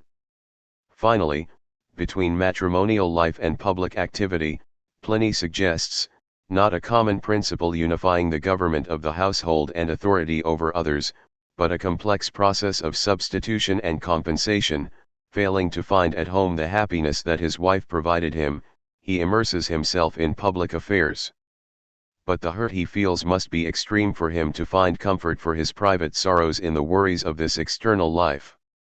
In many other texts as well, one sees the relation between husband and wife detach itself from matrimonial functions, from the status-determined authority of the husband and the reasonable government of the household, and take on the character of a singular relation having its own force, its own difficulties, obligations, benefits, and pleasures. One could cite other letters of Pliny and point to other indications of this in Lucian or Tacitus. One could also refer to the conjugal love poetry that is exemplified in Statius. There the state of marriage appears as the merging of two destinies in an undying passion wherein the husband recognizes his emotional bondage, for it is you, whom Venus of her grace united to me in the springtime of my days, and in old age keeps mine, you, who while I yet roved in youth nor knew nothing of love did transfix my heart. You it is whose reign in willing submission libens et docilis I obeyed, and yet press the bit once put within my mouth, without ever thought of change. This land bore me for you crevat me tibi, and bound me to you in partnership forever. 16. Of course it is not in texts like these that one should look for a representation of what matrimonial life may have really been like in the period of the Empire. The sincerity they display does not have the value of evidence. They are texts that go out of their way to proclaim an ideal of conjugality. They should be taken not as the reflection of a situation, but as the formulation of an exigency, and it is precisely on this account that they form part of reality. They show that marriage was interrogated as a mode of life whose value was not exclusively, nor perhaps even essentially, linked to the functioning of the oikos, but rather to a mode of relation between two partners. They also show that, in this linkage, the man had to regulate his conduct, not simply by virtue of status, privileges, and domestic functions, but also by virtue of a relational role with regard to his wife. Finally, They show not only that this role was a governmental function of training, education, and guidance, but that it was involved in a complex interplay of effective reciprocity and reciprocal dependence. Now, while it is true that moral reflection on proper conduct in marriage had long sought its principles in an analysis of the household and its intrinsic necessities, one sees how a new type of problem emerged, where it was a matter of defining the way in which the husband would be able to form himself as an ethical subject within the relation of conjugality. 2. The political game. The decline of city-states as autonomous entities starting in the 3rd century BC is a well-known fact. It is often seen as evidence of a general withdrawal from political life in a place where civic activities had constituted for citizens a true vocation. It is given as the reason for the decadence of the traditionally dominant classes. And its consequences are sought in a movement of retreat into the self by which the representatives of these privileged groups would have transformed this real loss of authority into a voluntary retirement, attributing in this way more and more value to personal existence and private life. The collapse of the city-state was inescapable. On the whole, people felt themselves in the grip of world powers which they could not control or even affect. Chance ruled. The philosophies of the Hellenistic age, for all their nobility, were essentially philosophies of escape, and the principal means of escape lay in the cultivation of autarkia. 1. While the city-states where they existed did lose, from the 3rd century on, a portion of their autonomy, it would clearly be questionable to reduce the structural transformations that took place in the political domain, during the Hellenistic and Roman epochs, essentially to that phenomenon. It would also be inadequate to search there for the main explanatory principle behind the changes that occurred in moral reflection and in the practice of the self. In actual fact, and on this point one must refer to the work of historians who have gone a long way toward dismantling the great nostalgic figure of the city-state that the 19th century took pains to construct. The organization of the Hellenistic monarchies, than that of the Roman Empire, cannot be analyzed simply in the negative terms of a decline of civic life and a confiscation of power by state authorities operating from further and further away. It needs to be emphasized, on the contrary, that local political activity was not stifled by the establishment and strengthening of those great overarching structures. City life, with its institutional rules, its interests at stake, its struggles, did not disappear as a result of the widening of the context in which it was inscribed, nor as a consequence of the development of a monarchical type of power. Apprehension before a universe become too vast and having lost its constituent communities could well be a feeling that has been imputed retrospectively to the people of the Greco-Roman world. The Greeks of the Hellenistic period did not have to flee from the cityless world of the great empires for the very good reason that Hellenism was a world of cities. Furthermore, criticizing the idea that philosophy constituted, after the collapse of the system of cities, a shelter from the storm, F. H. Sandbach observes that, in the first place, the city-state had never given security, and second, it remained the standard primary form of social organization even after military power had passed into the hands of the great monarchies too. Rather than imagining a reduction or cessation of political activities through the effects of a centralized imperialism, one should think in terms of the organization of a complex space. Much vaster, much more discontinuous, much less closed than must have been the case for the small city-states, it was also more flexible, more differentiated, less rigidly hierarchized than would be the authoritarian and bureaucratic empire that people would attempt to organize after the great crisis of the 3rd century. It was a space in which the centers of power were multiple, in which the activities, the tensions, the conflicts were numerous, in which they developed in several dimensions, and in which the equilibria were obtained through a variety of transactions. It is a fact, at any rate, that the Hellenistic monarchies sought much less to suppress, curb, or even completely reorganize the local powers than to lean on them and use them as intermediaries and relays for the levy of regular tributes, for the collection of extraordinary taxes, and for supplying what was necessary to the armies. 3. It is a fact as well that by and large Roman imperialism tended to prefer solutions of this kind to the exercise of a direct administration.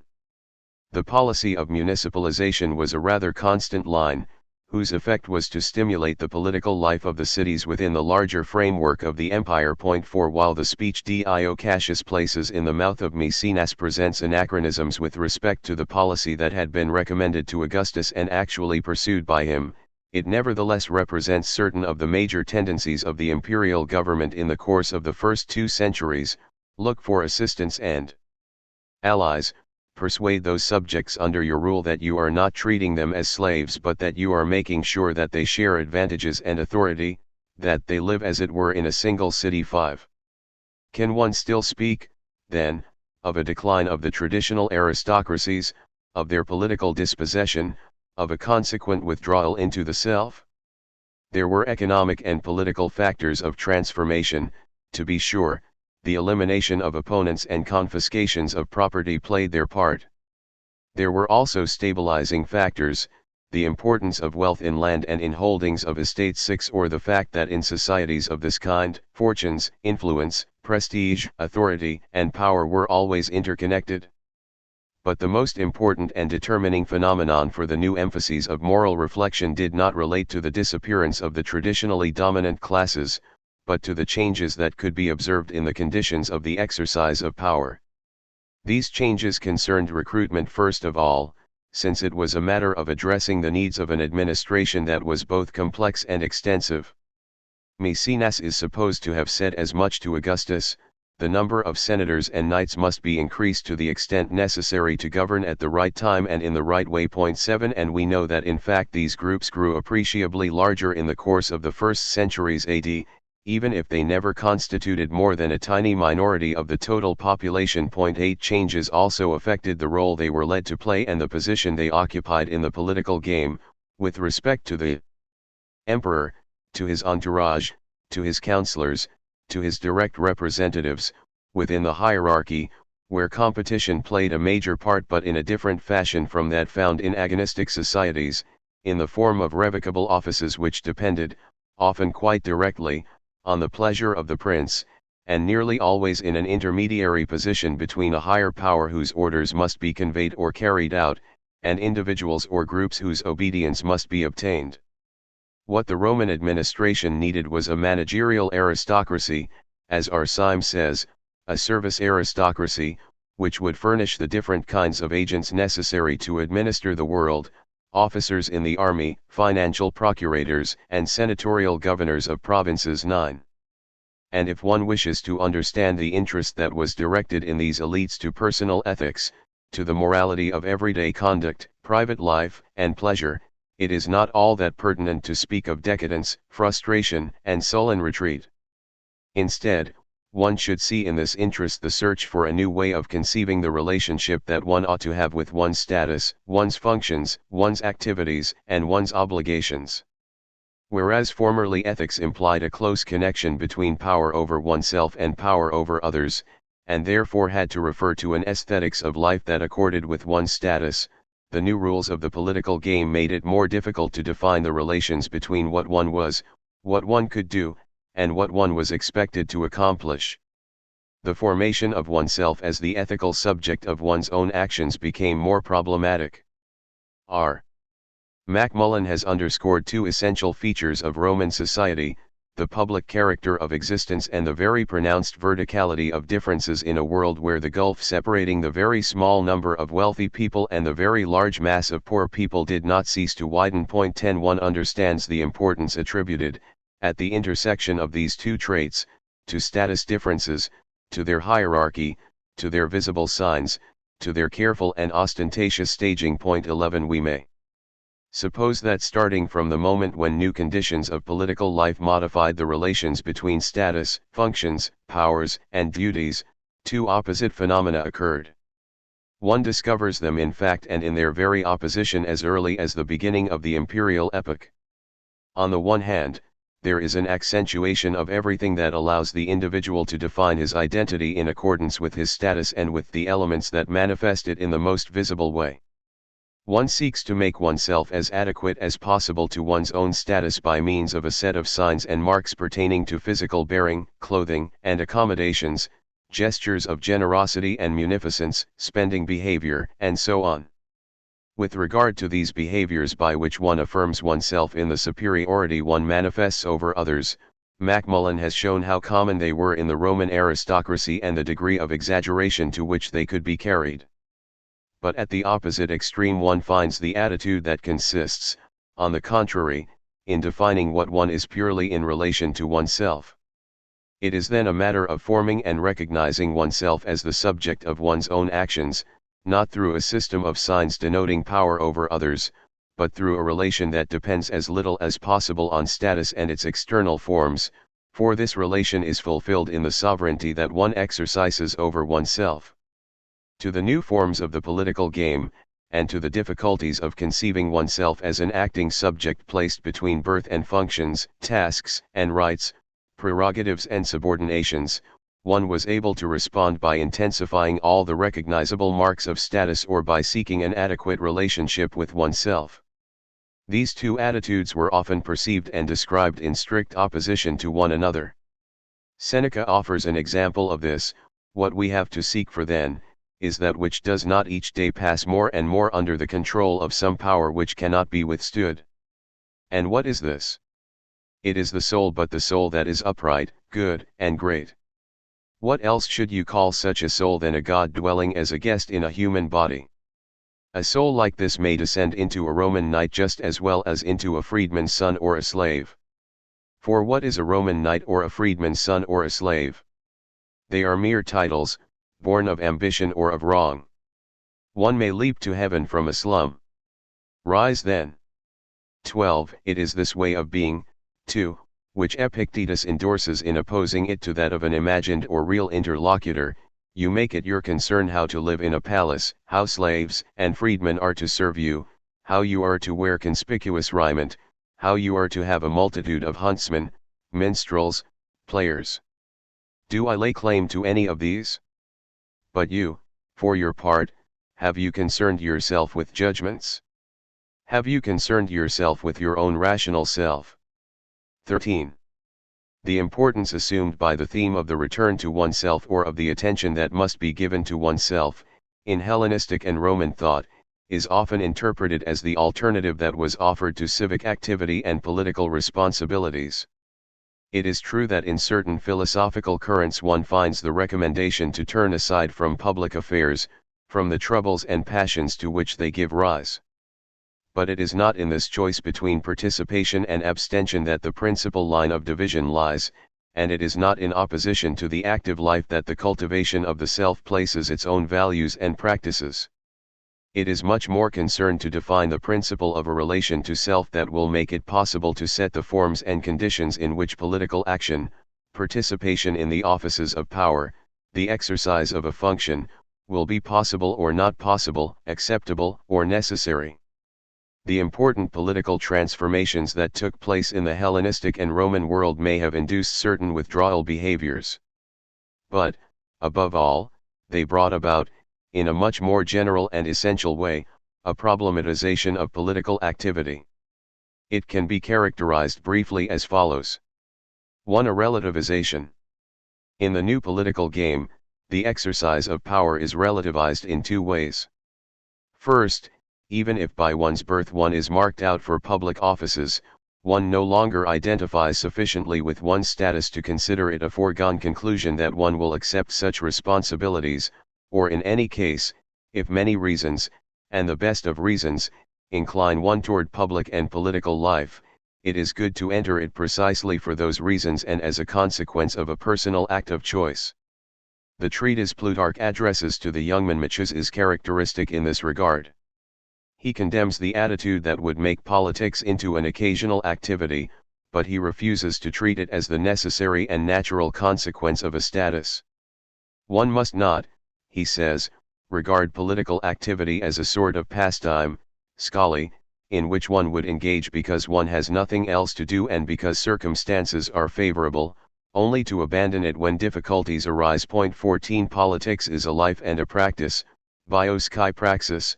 15 But one cannot devote oneself to it except by a free and deliberate choice. Here Plutarch employs the technical expression of the Stoics, proairesis. And this choice must be based on judgment and reason, Crisis Chi Logo 16. Only in this way can one deal firmly with the problems that may be posed. The exercise of political activity is indeed a life, implying a personal and lasting commitment. But the foundation, the link between oneself and political activity, that which establishes the individual as a political actor, is not merely his status, it is, in the general context defined by his birth and his standing, a personal act. But one can also speak of relativization in another sense. Short of being the prince himself, one exercises power within a network in which one occupies a key position. In a certain way, one is always the ruler and the ruled. Aristotle, in the Politics, also evoked this game, but in the form of an alternation or rotation. One is now the ruler, now the ruled. 17. On the other hand, in the fact that a man is one and the other at the same time, through an interplay of directions sent and received, of checks, of appeals, of decisions taken, Aristides sees the very principle of good government. 18. Seneca, in the preface of Book 4 of the Natural Questions, speaks of this intermediary situation of the high Roman official. He reminds Lucilius that the power he has to exercise in Sicily is not a supreme authority, an imperium, but the delegated power of a procuratio, the limits of which must not be exceeded, which is, in his view, the condition for being able to take pleasure, delectare, in the exercise of such an office and to profit from the leisure time it might leave. 19. Plutarch presents the converse, as it were, of this situation. It is not enough that the young aristocrat to whom he addresses his advice is in the first rank among his own people, he must also relate to the rulers hegemones, that is, to the Romans. Plutarch criticizes those who, in order better to establish their power in their own city, show servility in their dealings with the representatives of the imperial administration. He counsels Manlius to carry out the necessary duties with respect to them and to form such friendships with them as are useful, but never to humiliate his native land or be anxious to ask for authorization apropos of everything. 20. Anyone who exercises power has to place himself in a field of complex relations where he occupies a transition point. His status may have placed him there, it is not this status, however, that determines the rules to follow and the limits to observe. 2. Political activity and moral agent. It was one of the most constant themes of Greek political thought that a city could be happy and well governed only if its leaders were virtuous, and inversely, that a good constitution and wise laws were decisive factors for the right conduct of magistrates and citizens. The ruler's virtue, in an entire line of political thought in the imperial epoch, is still regarded as necessary, but for somewhat different reasons. It is not as an expression or effect of the general harmony that this virtue is indispensable, but because, in the difficult art of ruling, amid so many obstacles, the ruler will still have to be guided by his personal reason. It is in knowing how properly to conduct himself that he will be able to lead others properly. A man, says Dio of Prusa, who observes the law and equity, who is more courageous than common soldiers, who works more diligently than those who are under coercion, who refrains from any sort of sensual excess. Obviously, it is a question of virtues that anyone might possess, but that need to be carried to a higher degree when one aims to govern. Such a man, who is not just good for himself but for others as well, has a daimon. 22. The rationality of the government of others is the same as the rationality of the government of oneself. This is what Plutarch explains into an uneducated ruler. One will not be able to rule if one is not oneself ruled. Now, who then is to govern the ruler? The law, of course. It must not, however, be understood as the written law, but rather as reason, the logos, which lives in the soul of the ruler and must never abandon him. 23. In a political space where the political structure of the city and the laws with which it is endowed have unquestionably lost some of their importance, although they have not ceased to exist for all that, and where the decisive elements reside more and more in men, in their decisions, in the manner in which they bring their authority to bear, in the wisdom they manifest in the interplay of equilibria and transactions, it appears that the art of governing oneself becomes a crucial political factor. We are aware of the importance assumed by the problem of the emperor's virtue, of their private life, and of their ability to control their passions, which is seen as the guarantee that they will themselves be able to set a limit on the exercise of their political power. But this principle applies to anyone who governs. He must attend to himself, guide his own soul, establish his own ethos. It is in Marcus Aurelius that one finds the clearest formulation of an experience of political power that, on the one hand, takes the form of an occupation separate from status and, on the other, requires the careful practice of personal virtues. From the Emperor Antoninus, in the briefest of the two portraits he draws of him, Marcus Aurelius recalls that he received 3 lessons: first, not to identify with the political role that one plays, see to it that you do not become Caesarized, or dyed with that coloring; second, to practice the virtues in their most general forms, treasure simplicity, goodness, purity, dignity, lack of affectation, justice, piety, kindliness, graciousness, and strength for your appropriate duties; third, to hold to the precepts of philosophy such as that of revering the gods, protecting men, and being mindful of how short life is. 24. And when, at the beginning of the Meditations, Marcus Aurelius draws a more detailed portrait of Antoninus, which stands as a model for his own life, he shows how these same principles regulated his way of exercising power. By avoiding useless outbursts, satisfactions of vanity, transports of anger and violent displays, by eschewing everything in the way of vindictiveness and suspicion, by keeping flatterers away and giving access only to wise and frank counselors, Antoninus showed how he rejected the Caesarian mode of being.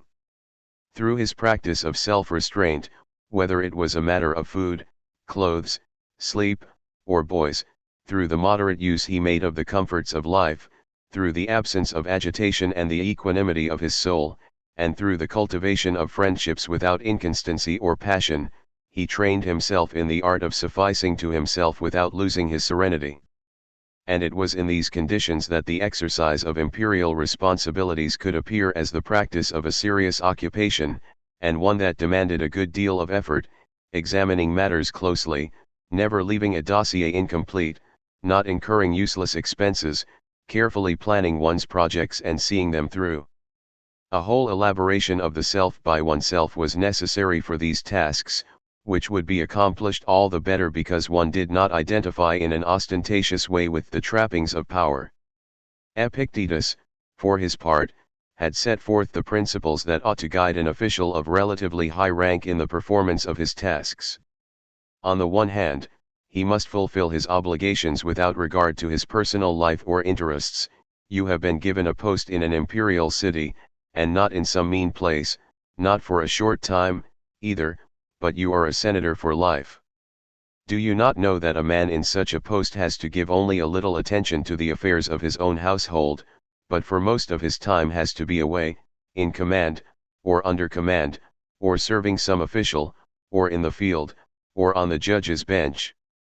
25. But even though the magistrate must leave aside his personal life and that which attaches him to it, it is his personal virtues as a reasonable man that will need to serve him as a guide and regulative principle in governing others. Beating an ass, explains Epictetus to an inspector of cities, is not governing men. Govern us as rational beings by pointing out to us what is profitable, and we will follow you; point out what is unprofitable, and we will turn away from it. Bring us to admire and emulate you. Do this, do not do this, otherwise I will throw you in prison. Say that and you cease to be a government as over rational beings. No, rather say, as Zeus has ordained, do this; if you do not do so, you will be punished, you will suffer injury. What kind of injury? No injury but that of not doing what you ought. 26. It is the modality of a rational being and not the qualification of a status that establishes and ought to determine, in their concrete form, relations between the governors and the governed. Such a modeling of political work, whether it concerned the emperor or a man who exercised an ordinary responsibility, shows clearly how these forms of activity became detached from status and appeared as a function to fill, but and this is not the least important consideration, that function was not defined in terms of laws belonging to an art of governing others, as if it were a question of a profession with its particular skills and techniques. It was to be exercised on the basis of the individual's retreat within himself, that is, it depended on the relationship he established with himself in the ethical work of the self on the self. Plutarch says this to the prince who is not yet educated: as soon as he takes power, the man who governs must set his soul straight and properly establish his own ethos. 27.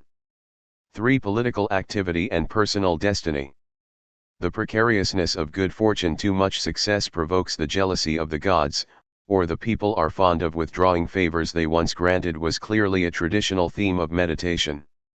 In reflection on political activity, during the first centuries of the empire, this precariousness inherent in the exercise of power is associated with two other themes. First, it is perceived as being linked to the dependence that one experiences in relation to others. It is not so much the particular cycle of good and bad fortune that explains this fragility, but the fact that one is placed under what Seneca calls the potentia aliena or the vis potentiaris. 28. In the complex network of power, one is never alone facing one's enemies. One is exposed on all sides to influences, intrigues, conspiracies, losses of favor. To be secure, one will have to be careful not to give offense. It is sometimes the people that we ought to fear, or sometimes a body of influential oligarchs in the Senate, and sometimes individuals equipped with power by the people and against the people. It is burdensome to keep the friendship of all such persons, it is enough not to make enemies of them. Between the prince, the Senate, and the populace giving and taking away their favors according to circumstances, the exercise of power depends on an unstable conjuncture. You have held the highest offices, but have you held any as great, as unlooked for, as comprehensive as those of Sejanus? Yet on the day on which the Senate played the escort, the people tore him to pieces. Of the man who had heaped upon him all that gods and men were able to bestow, nothing was left for the executioner to drag to the river. 29. For these reversals and for the anxiety that they cause, one must prepare oneself by setting a prior limit on the ambitions that one entertains. Nothing can free us from these mental waverings so effectively as always to establish some limit to advancement and not leave to fortune the decision of when it shall end, but halt of our own accord. 30. And if the occasion presents itself, it is good to withdraw from these activities when they become disturbing and prevent one from attending to oneself. If misfortune suddenly strikes, if one falls from favor and is exiled, one ought to tell oneself this is the advice Plutarch addresses no doubt to the same Manmichus whom he had encouraged, several years before, to enter politics by free choice, that one is finally free from obedience to governors, from liturgies that are too costly, from services to render, from ambassadorial missions to accomplish, and from taxes to pay. 31. And to Lucilius, who is not under any threat, however, Seneca gives the advice to disengage himself from his duties, gradually and at the right time, just as Epicurus counseled, so as to be able to place himself at his own disposal. 32. The basic attitude that one must have toward political activity was related to the general principle that whatever one is, it is not owing to the rank one holds, to the responsibility one exercises, to the position in which one finds oneself above or beneath other people. What one is, and what one needs to devote one's attention to as to an ultimate purpose, is the expression of a principle that is singular in its manifestation within each person, but universal by the form it assumes in everyone, and collective by the community bond it establishes between individuals. Such is, at least for the Stoics, human reason as a divine principle present in all of us. Now, this God, a guest in a mortal body, can be found in the form or a Roman knight as well as in the body of a freedman or a slave. From the viewpoint of the relation to the self, the social and political identifications do not function as authentic marks of a mode of being, they are extrinsic, artificial, and unfounded signs. How could one be a Roman knight, a freedman, a slave? These were names that one used, born of pride and injustice. 33. Each man acquires his character for himself, but accident assigns his duties. 34. It was according to this law, therefore, that one would have to assume responsibilities, and that one would need to rid oneself of them. Clearly, then, it would not be adequate to say that political activities, in moral reflection, were conceived primarily in the form of a simple alternative, to participate or to abstain. It is true that the question was framed in such terms rather often. But this alternative itself derived from a more general problematization. The latter concerned the manner in which one ought to form oneself as an ethical subject in the entire sphere of social, political, and civic activities. It concerned how one determined which of these activities were obligatory or optional, natural or conventional, permanent or provisional, unconditional or recommended only under certain conditions. It also concerned the rules that must be applied when one engaged in them, and the way in which one ought to govern oneself in order to take one's place among others, assert one's legitimate share of authority, and in general situate oneself in the complex and shifting interplay of relations of command and subordination. The question of the choice between retreat and activity was indeed posed in a recurrent fashion. But the terms in which it was posed and the solutions so often given to it show very well that it was not purely and simply a matter of translating a general waning of political activity into an ethics of withdrawal.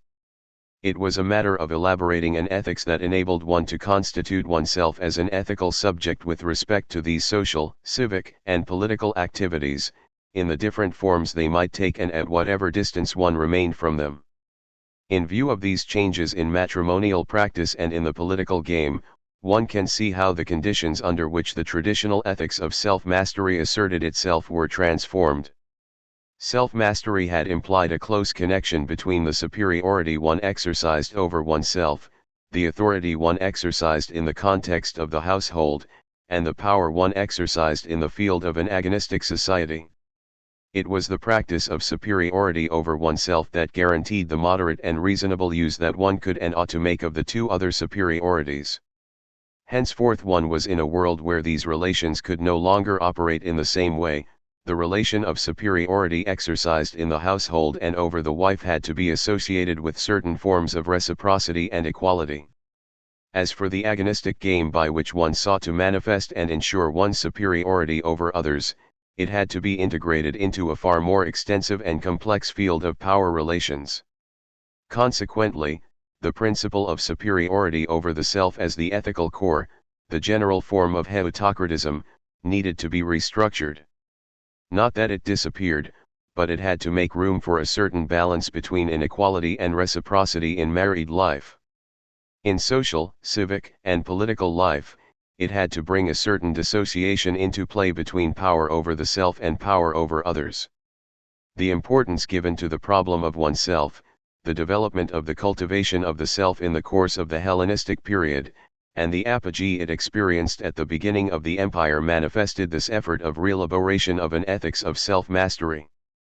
The reflection on the use of pleasure that was so directly linked to the close correlation between the three types of authority, over oneself, over the household, and over others, was modified in the very course of this elaboration. A growth of public constraints and prohibitions. An individualistic withdrawal accompanying the valorization of private life. We need instead to think in terms of a crisis of the subject, or rather a crisis of subjectivation, that is, in terms of a difficulty in the manner in which the individual could form himself as the ethical subject of his actions, and efforts to find in devotion to self that which could enable him to submit to rules and give a purpose to his existence.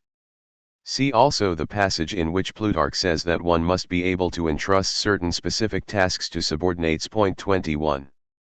The treatise on exile is thought to be addressed to the same personage as the Precepta Gerendi Republici.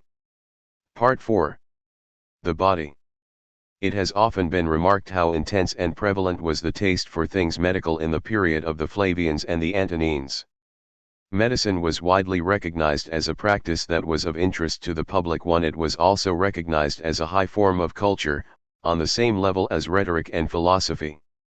G. W. Bowersock observes that the medical model accompanied the development of the second sophistic and that a number of important readers had received medical training or manifested interests in that field too. It had long been established that philosophy was closely related to medicine, even though the demarcation of boundaries posed doctrinal problems and gave rise to territorial rivalries.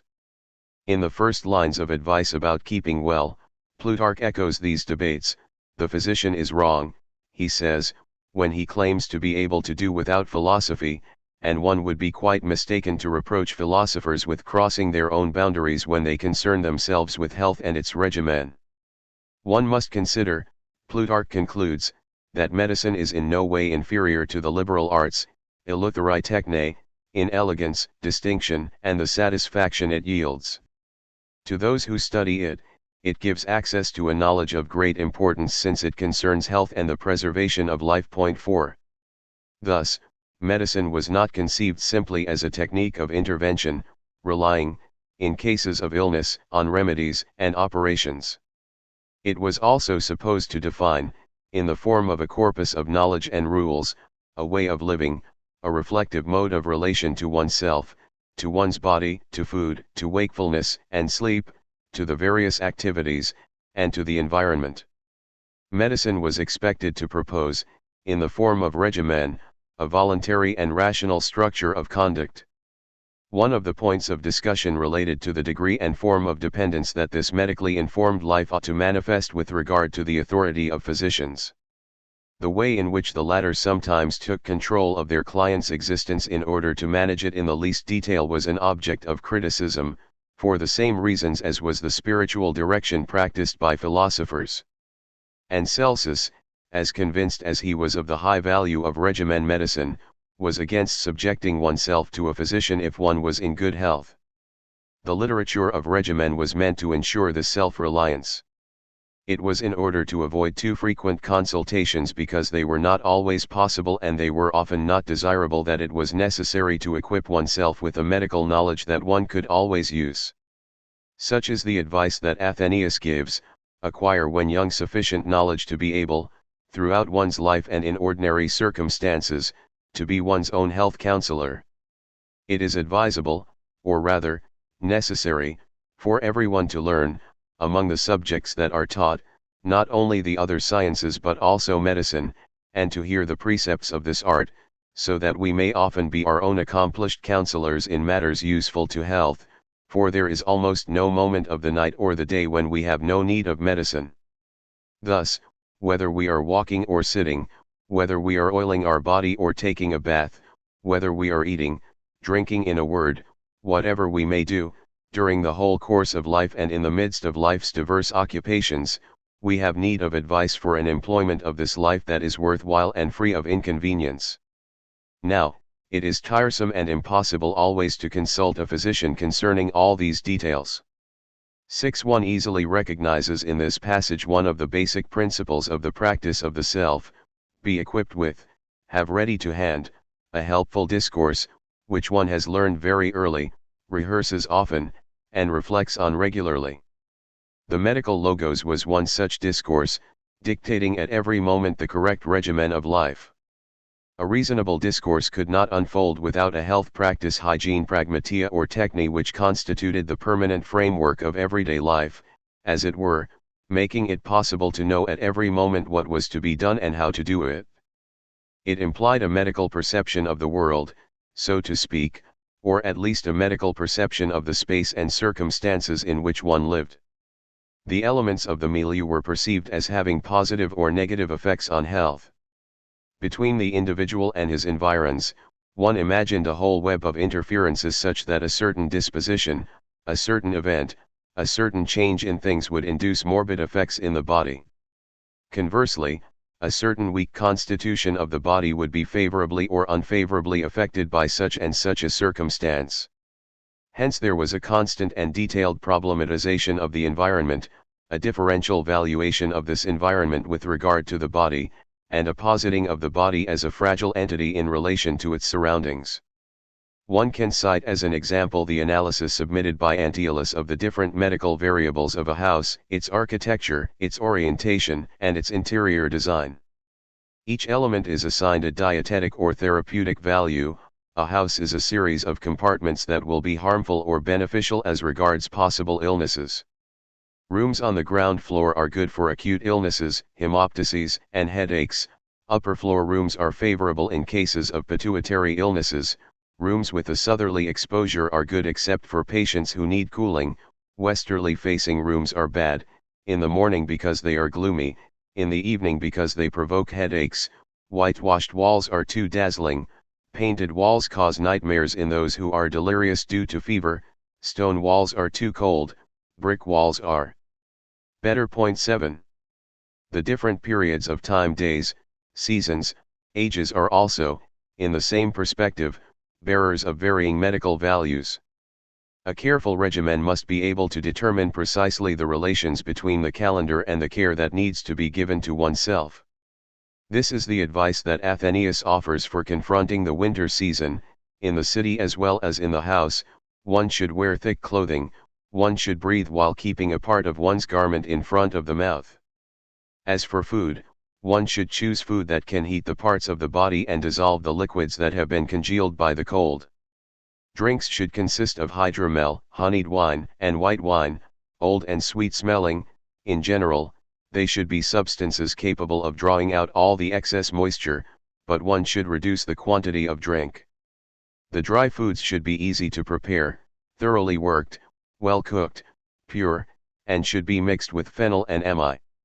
For pot vegetables, one should eat cabbage, asparagus, leeks, boiled tender onions and boiled horseradish. As concerns fish, rockfish are good, for they are easily assimilated by the body. In the meat category, one should eat poultry and, among the other kinds, young goat and young pork. As concerns sauces, those that are prepared with pepper, mustard, wintercress, garum, and vinegar. One should take up moderately strenuous exercise, practice holding one's breath, and undergo rather vigorous rub-downs, especially those that one applies to oneself by the fireside. It is also good to resort to hot baths, whether these be taken in the bathing pool or in a small bathtub, etc. 8. And the summer regimen is no less meticulous. This preoccupation with the environment, with places and times, called for a constant attention to oneself, to the state one was in and to the acts that one performed. Addressing that category of people considered to be especially fragile, the city dwellers, and above all, those who devote themselves to study, literarum cupidi, Celsus prescribes a keen vigilance. If one has digested well, one should rise early; if one has digested poorly, one should continue to rest, and in case one is obliged to get up all the same, one should go back to sleep, and if no digestion has taken place, one should remain completely inactive, and neither work nor take exercise, nor attend to business. One will know if one is in good health if his morning urine is whitish, later reddish.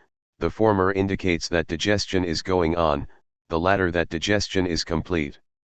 When one is kept busy all day by one's affairs, one should nevertheless set aside a little time for the curatio corporis. The exercises that should be practiced are reading aloud, drill, handball, running, walking, but this is not by any means most useful on the level, since walking up and downhill varies the movement of the body, unless indeed the body is thoroughly weak, but it is better to walk in the open air than under cover, better, when the head allows it, in the sun than in the shade, better under the shade of a wall or of trees than under a roof, better a straight than a winding walk. The proper sequel to exercise is, at times an anointing, whether in the sun or before a brazier, at times a bath, which should be in a chamber as lofty, well lighted and spacious as possible. 9. In a general way, all these themes of dietetics had remained remarkably continuous since the classical period.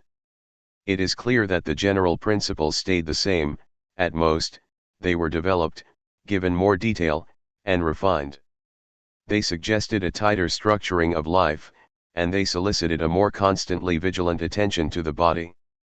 The evocations of their everyday life that one can find in the letters of Seneca or in the correspondence between Marcus Aurelius and Fronto testify to this mode of attention to the self and to one's body.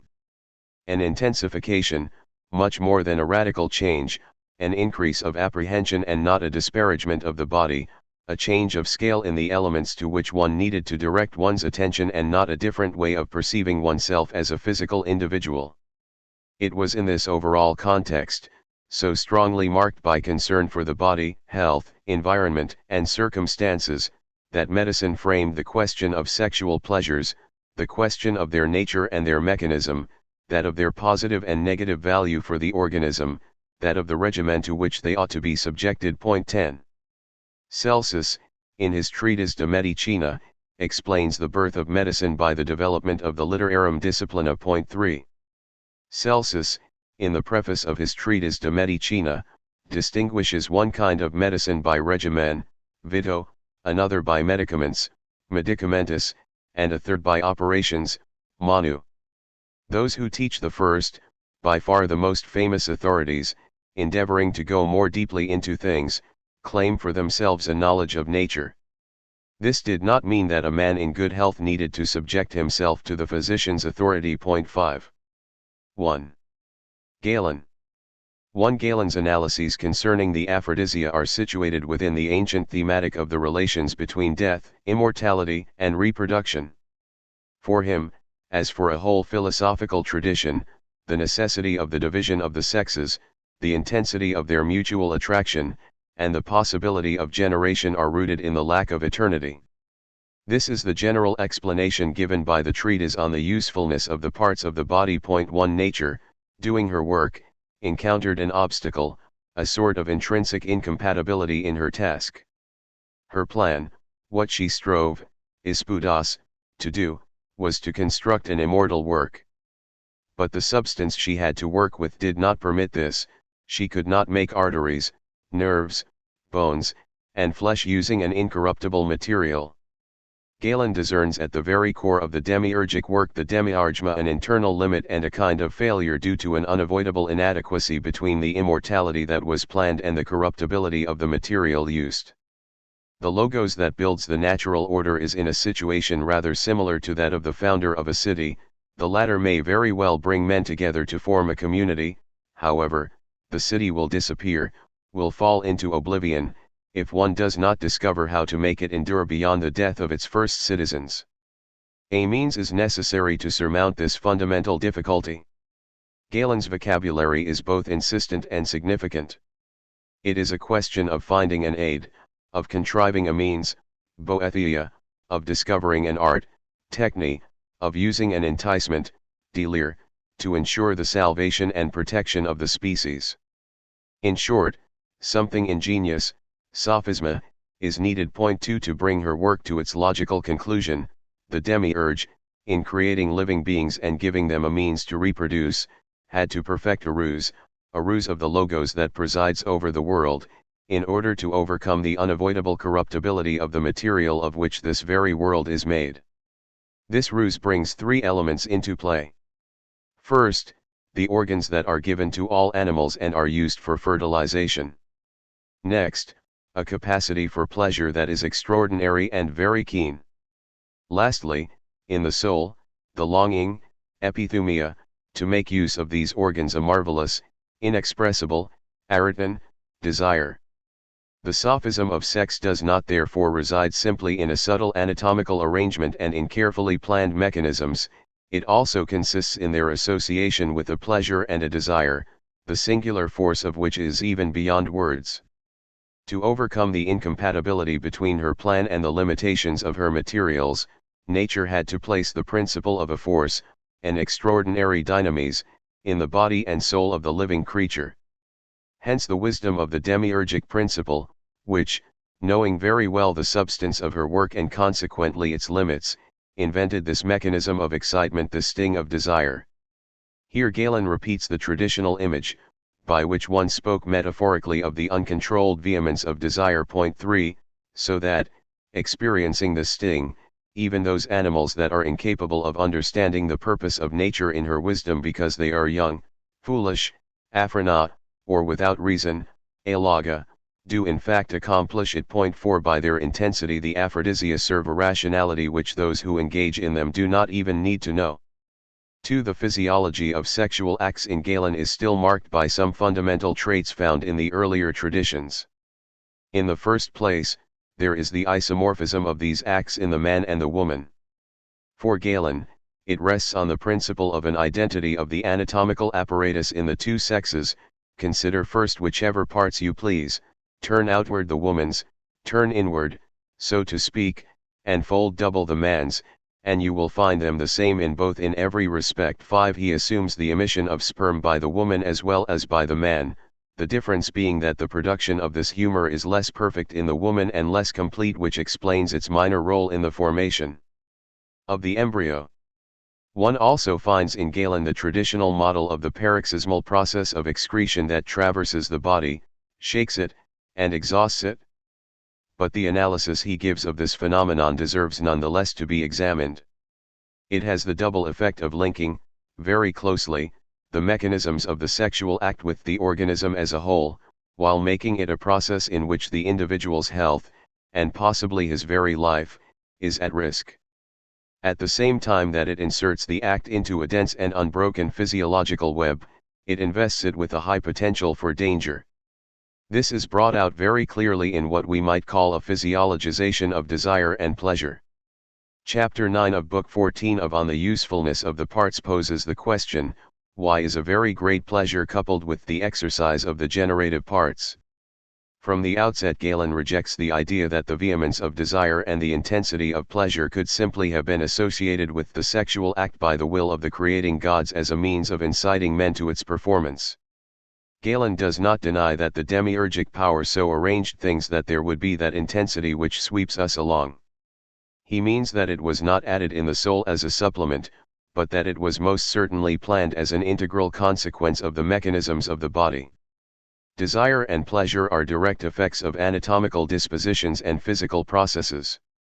The final cause, which is the continuation of the generations, is pursued through a material cause and an organic arrangement, for animals acquired this desire and pleasure not simply because the gods that formed us wished a vehement desire for love to be born in us or a vehement pleasure to be coupled with it, but because a suitable material and instruments had been prepared for this purpose. 6. Desire is not just a movement of the soul, nor is pleasure a reward added in as something extra. They are the effects of a pressure and a sudden evacuation. Galen sees several pleasure factors in this mechanism. First, there is the accumulation of a humor of such a nature that it provokes intense sensations in those parts where it collects. It is the sort of thing that happens when serous humors are heated, as they frequently are, especially when acrid humors collect under the skin of the animal and then itch and make it scratch and enjoy the scratching. 7. One must also take into account the heat that is particularly strong in the lower part, and singularly so on the right side because of the nearness of the liver and the large number of vessels that come from it. This dissymmetry with regard to heat explains the fact that boys are formed most frequently in the right uterus and girls in the left. 8. It also explains why the parts on the right side are more apt to be the locus of intense pleasure. In any case, nature gave the organs of this area a special sensitivity, much greater than that of the skin, despite their having the same functions. Lastly, the much thinner humor coming from the glandular bodies Galen calls parastata constitutes an additional material factor of pleasure. This humor, by permeating the parts involved in the sexual act, makes them more elastic and heightens the pleasure they experience. There is, then, a whole anatomical disposition and a whole physiological design that inscribe in the body and its specific mechanisms pleasure with its excessive vigor, hyperoch tes hedons, which cannot be resisted. It is Amicano's point 9. But even though the formation of pleasure is firmly anchored and precisely localized in this way, it is no less true that, by virtue of the elements it brings into play and the consequences it entails, the sexual act involves the entire body. Galen does not hold, as does the Hippocratic author of De Generatione, that the sperm is formed by agitation occurring in the bloodstream, nor does he believe, as does Aristotle, that it constitutes the final state of digestion. In his view, it combines two elements: first, the product of a certain coction of the blood that is effected in the coils of the spermatic channels. It is this slow elaboration that gradually gives it its color and consistency, and second, the presence of the pneuma. It is the pneuma that swells the sexual organs, it is the pneuma that seeks to exit violently from the body and escapes in the sperm at the moment of ejaculation. Now, this pneuma is formed in the complex labyrinth of the brain. The sexual act, when it takes place and thus withdraws sperm and pneuma, acts on the general mechanism of the body, where all the elements are linked as in a chorus. And, when, as a result of venereal excesses, all the sperm has been evacuated, the testicles draw from the veins above them all the seminal fluid which they contain. Now, this liquid is found there only in small quantities, mixed with the blood in the form of dew. These veins, violently deprived of this fluid by the testicles, which have a more energetic action than they, in turn draw the liquid away from the veins situated above them, these draw it from the next ones, and the latter from those that are adjacent to them. This movement of attraction does not stop before the transfer has been propagated in all parts of the body. And if this expenditure continues, the body is not simply deprived of its seminal fluid, all the parts of the animal find themselves robbed of their vital breath. 10. 3. We can thus understand the cluster of relations that are established in Galen's thought between the sexual act and the phenomena of epilepsy and convulsions, relations of affinity, analogy, and causality. The sexual act belongs, by reason of its mechanism, to the large family of convulsions, the theory of which is given in the treatise on the affected parts. 11. In that work Galen analyzes the process of convulsion as being of the same nature as any other involuntary movement. The difference lies in the fact that the traction exerted by the nerve on the muscle does not originate in the will but in a certain condition of dryness, which draws the nerve tight, like a leather cord left in the sun, or repletion, which by swelling the nerves shortens them and pulls excessively on the muscles. It is to this last type of mechanism that the spasm peculiar to the sexual act is assimilated. In this large family of convulsions, Galen identifies a particular analogy between epilepsy and the sexual act. For him, epilepsy is caused by a congestion of the brain, which finds itself completely filled by a thick humor, whence the obstruction of the channels that leave the ventricles where the pneuma resides. The latter is therefore imprisoned by this accumulation and it tries to escape, just as it strains to get out when it has collected with the sperm in the testicles. It is this attempt that is the source of the agitation of the nerves and muscles that one can witness, with varying proportions, in epileptic seizures or in the performance of the aphrodisia. Finally, there is, between the aphrodisia and convulsive attacks, a relation of causality that can be established in either direction. The epileptic convulsion can lead to a spasm in the sexual organs, from severe attacks of epilepsy, says Galen in the treatise on the usefulness of the parts, and from the disease called gonorrhea you may learn how great a power the spasm, so to speak, of the parts that accompanies the sexual act has to expel what they contain. For in violent attacks of epilepsy semen is expelled because the whole body and with it the generative parts are strongly convulsed.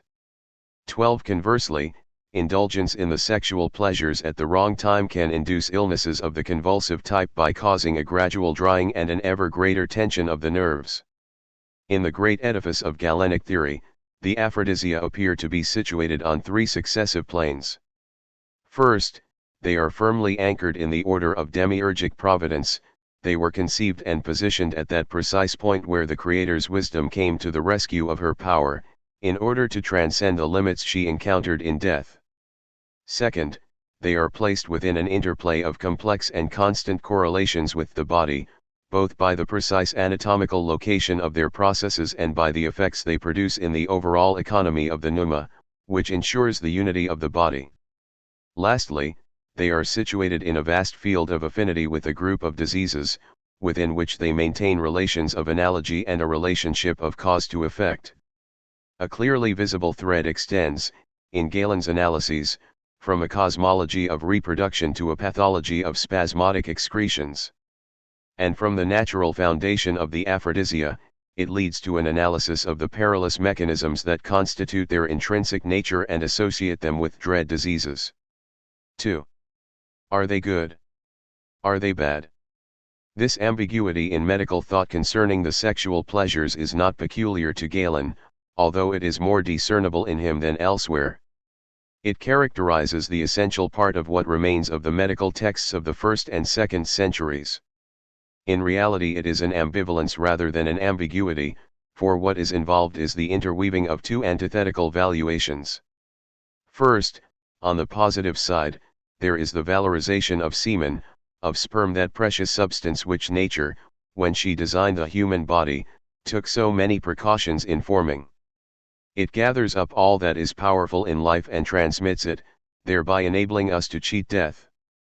It is in the male that it reaches its greatest strength and its highest perfection. And it is this substance that gives him his superiority. It contributes to health, strength, courage, and generation. 1. The male is preeminent because he is the spermatic animal par excellence. There is also a valorization of the act for which, in both sexes, the organs were so carefully arranged. Sexual union is a fact of nature, it cannot be considered bad. Rufus of Ephesus expresses a general opinion when he says that sexual intercourse is a natural act, and that consequently it cannot be harmful in itself. Point 2. But in a sense it is only the possibility and the principle of the act that are validated in this way. For as soon as the act takes place, it is, in its unfolding, regarded as intrinsically dangerous. Dangerous because it is a wasting of that precious substance whose accumulation nevertheless incites one to commit it. It allows all the life force that the semen has concentrated to escape. Dangerous, too, because its very unfolding makes it akin to a disease.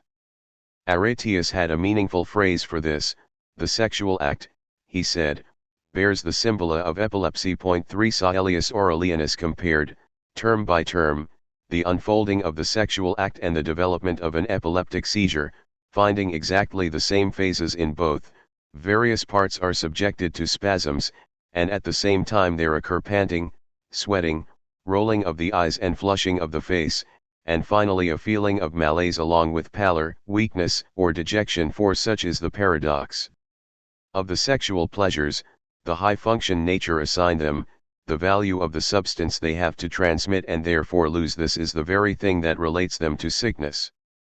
The physicians of the 1st and 2nd centuries were not the first nor the only ones to formulate this ambivalence. But around it, they described an entire pathology, more developed, more complex, and more systematic than that attested in the past. 1. The pathology of sexual activity itself is constructed around two elements by which the dangers of the sexual act are usually characterized: an involuntary violence of tension and an indefinite, exhausting expenditure. On the one hand, there is the disease that is marked by a constant excitation, which restrains the act while indefinitely prolonging the mechanism of stimulation. In the male version of this kind of affliction designated as satyriasis or priapism, all the mechanisms that prepare the sexual act and ejaculation, tensions, agitations, heatings, are brought together and maintained in a continuous fashion, whether or not there is an evacuation of sperm, a sexual erethism that is never resolved. The patient is in a state of constant convulsion, traversed by extreme attacks, which closely resemble epilepsy. Aretius' description can serve as a testimony of the way in which people perceive this strange disease, where the sexual act is as though left to itself in a timeless and boundless movement. Its convulsive, epileptic nature is revealed there in the raw state. As it were, it is a disease in which the patient has erection of the genital organ. It is an unrestrainable impulse to connection, but neither are they at all relieved by those embraces, nor is the tentago soothed by many and repeated acts of sexual intercourse. Spasms of all the nerves, and tension of all the tendons, groins, and perineum, inflammation and pain of the genital parts. This constant state is punctuated by attacks. The patients then lose all restraint of tongue as regards obscenity, and likewise all restraint in regard to the open performance of the act. They vomit much phlegm. Afterwards, froth settles on their lips, as is the case with goats in the season of rutting, and the smell likewise is similar. Their minds lapse into madness, and they do not come to their ordinary senses again until the paroxysm has ended. 5 Galen, in his treatise on the affected parts, gives a much more sober description of satyriasis. Priapism is an increase in the length and circumference of the male genitalia without sexual desire and without the acquired increase in heat which some people experience in the recumbent position. Other physicians describe it in the following manner, which is a shorter definition: a persisting increase of the external genitals or a persisting swelling. 6. The cause of this disease is to be understood, according to Galen, from the mechanisms of erection, which means that it will be found in the dilated orifices of the arteries or in the formation of the pneuma in the nerve. Actually, Galen allows for both causes and their convergence in the genesis of symptoms. But he is most often inclined to blame the dilation of arteries, which is, according to him, a phenomenon that occurs much more frequently than that involving the pneuma in the cavernous nerve. This kind of disease is found in those who have too much sperm and who, contrary to their usual habits, abstain from intercourse, unless they find a means of dissipating in numerous occupations the surplus quantity of their blood, or in those who, while practicing self-control, imagine sexual pleasures after seeing certain spectacles or as a result of recurring memories. Satyriasis in women is sometimes mentioned. Soranus encounters the same type of symptoms in such cases. They take the form of an intense itching of the genitals. Women afflicted with this ailment are moved by an irresistible desire for sexual intercourse, which throws aside all sense of shame. 7 But it is doubtless hysteria that best represents the excessive tension of the sexual organs. In any case, that is how Galen describes an affliction in which he declines to see a movement of the uterus. The changes that have made some people think that the desiccated organ draws up toward the diaphragm in search of the moisture it lacks are due, according to him, either to retention of the menstrual flow or to retention of sperm. The obstruction of the vessels may cause them to become enlarged and hence shortened. Attraction is thus brought to bear on the uterus. But it is not this process in itself which provokes the set of other symptoms. These all stem from the retention of humors that occurs, either when menstruation is suspended or when the woman interrupts her sexual relations, whence the hysteria that one can observe in widowed women, particularly those who previously menstruated regularly, had been pregnant, and were eager for intercourse, but were now deprived of all this aid. The other pole of the pathology is constituted by unlimited expenditure. This is what the Greeks call gonorrhea and the Latin seminis effusio. Galen defines it thus: an involuntary discharge of sperm, or to be more definite, a continuous discharge of semen without erection of the penis. Whereas satyriasis attacks the penis, gonorrhea affects the spermatic vessels, paralyzing their retentive faculty. 9 Arrhetius describes it at length in On the Causes and Signs of Chronic Diseases as the exhaustion of the vital principles, its 3 effects being a general loss of strength, premature aging, and a feminization of the body. Young persons, when they suffer from this affection, necessarily become old in constitution, torpid, dull, spiritless, enfeebled, shriveled, inactive, pale whitish, effeminate, loathe their food, and become frigid. They have heaviness of the members, torpidity of the legs, are powerless, and incapable of all exertion. In many cases, this disease is the way to paralysis, for how could the nervous power not suffer when nature has become frigid in regard to the generation of life? For it is the semen, when possessed of vitality, which makes us men, hot, well-braced in limbs, hairy, well-voiced, spirited, strong to think and to act, as the characteristics of men prove. For when the semen is not possessed of its vitality, persons become shriveled, have a sharp tone of voice, lose their hair and their beard, and become effeminate. 10 With gonorrhea it is virility, the life principle, that is lost via the genitals. Hence the traits that are traditionally associated with it. It is a shameful disease no doubt because it is often induced by a quantitative excess of sexual activity. But it is also shameful in itself because of the appearance of emasculation it produces. It is a disease that leads inevitably to death. Celsus says that in a short time it causes the patient to die of consumption. 11 Finally, it is a disease that is perilous not just for the individual but, according to Arrhetius, for his offspring as well. 12. 2 Beyond the particular sphere of their pathology, sexual acts are placed, by the medicine of the first 2 centuries, at the junction of a complex pathology. On the one hand, sexual acts are susceptible of being affected, in their unfolding and their satisfactory conclusion, by an abundance of diverse factors. There is the temperament of the individuals, there is the climate, the time of day, there is the food that one has ingested, its quality and amount. The acts are so fragile that the least deviation, the least malaise, risks perturbing them. As Galen says, to experience the sexual pleasures, one ought to be in an exactly medial state, at the 0 point, as it were, of all the possible organic variations. Beware of repletion and deficiency, avoid fatigue, indigestion, and anything, moreover, which might be suspect in consideration of a person's health. 13. But if the aphrodisia constitutes such a fragile and precarious activity, they in return exert a substantial and quite extensive influence on the entire organism. The list of ailments, malaisas, and diseases that can be engendered by the sexual pleasures if one commits a deviation, with respect either to time or measure, is virtually open.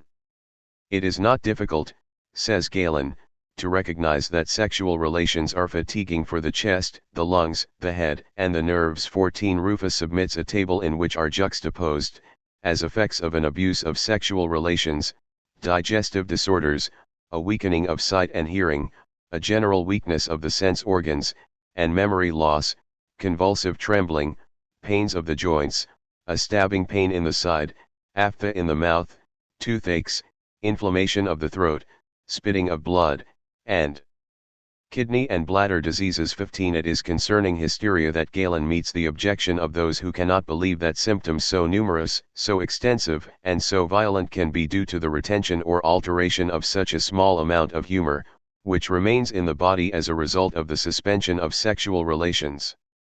To which Galen replies by comparing the noxious powers of corrupted sperm to those of the virulent poisons that one observes in nature. We can see that the entire body is affected by the bite of the venomous spider, although only an insignificant amount of venom enters through a very small opening. The effect produced by the scorpion is more surprising still, for the most violent symptoms declare themselves immediately, and yet, a truly minimal amount or absolutely nothing is injected by the attacking stinger, the point of which seems to be without perforation. The torpedo fish is another example of this fact, that a minute quantity of some substance elicits a most painful effect simply by contact.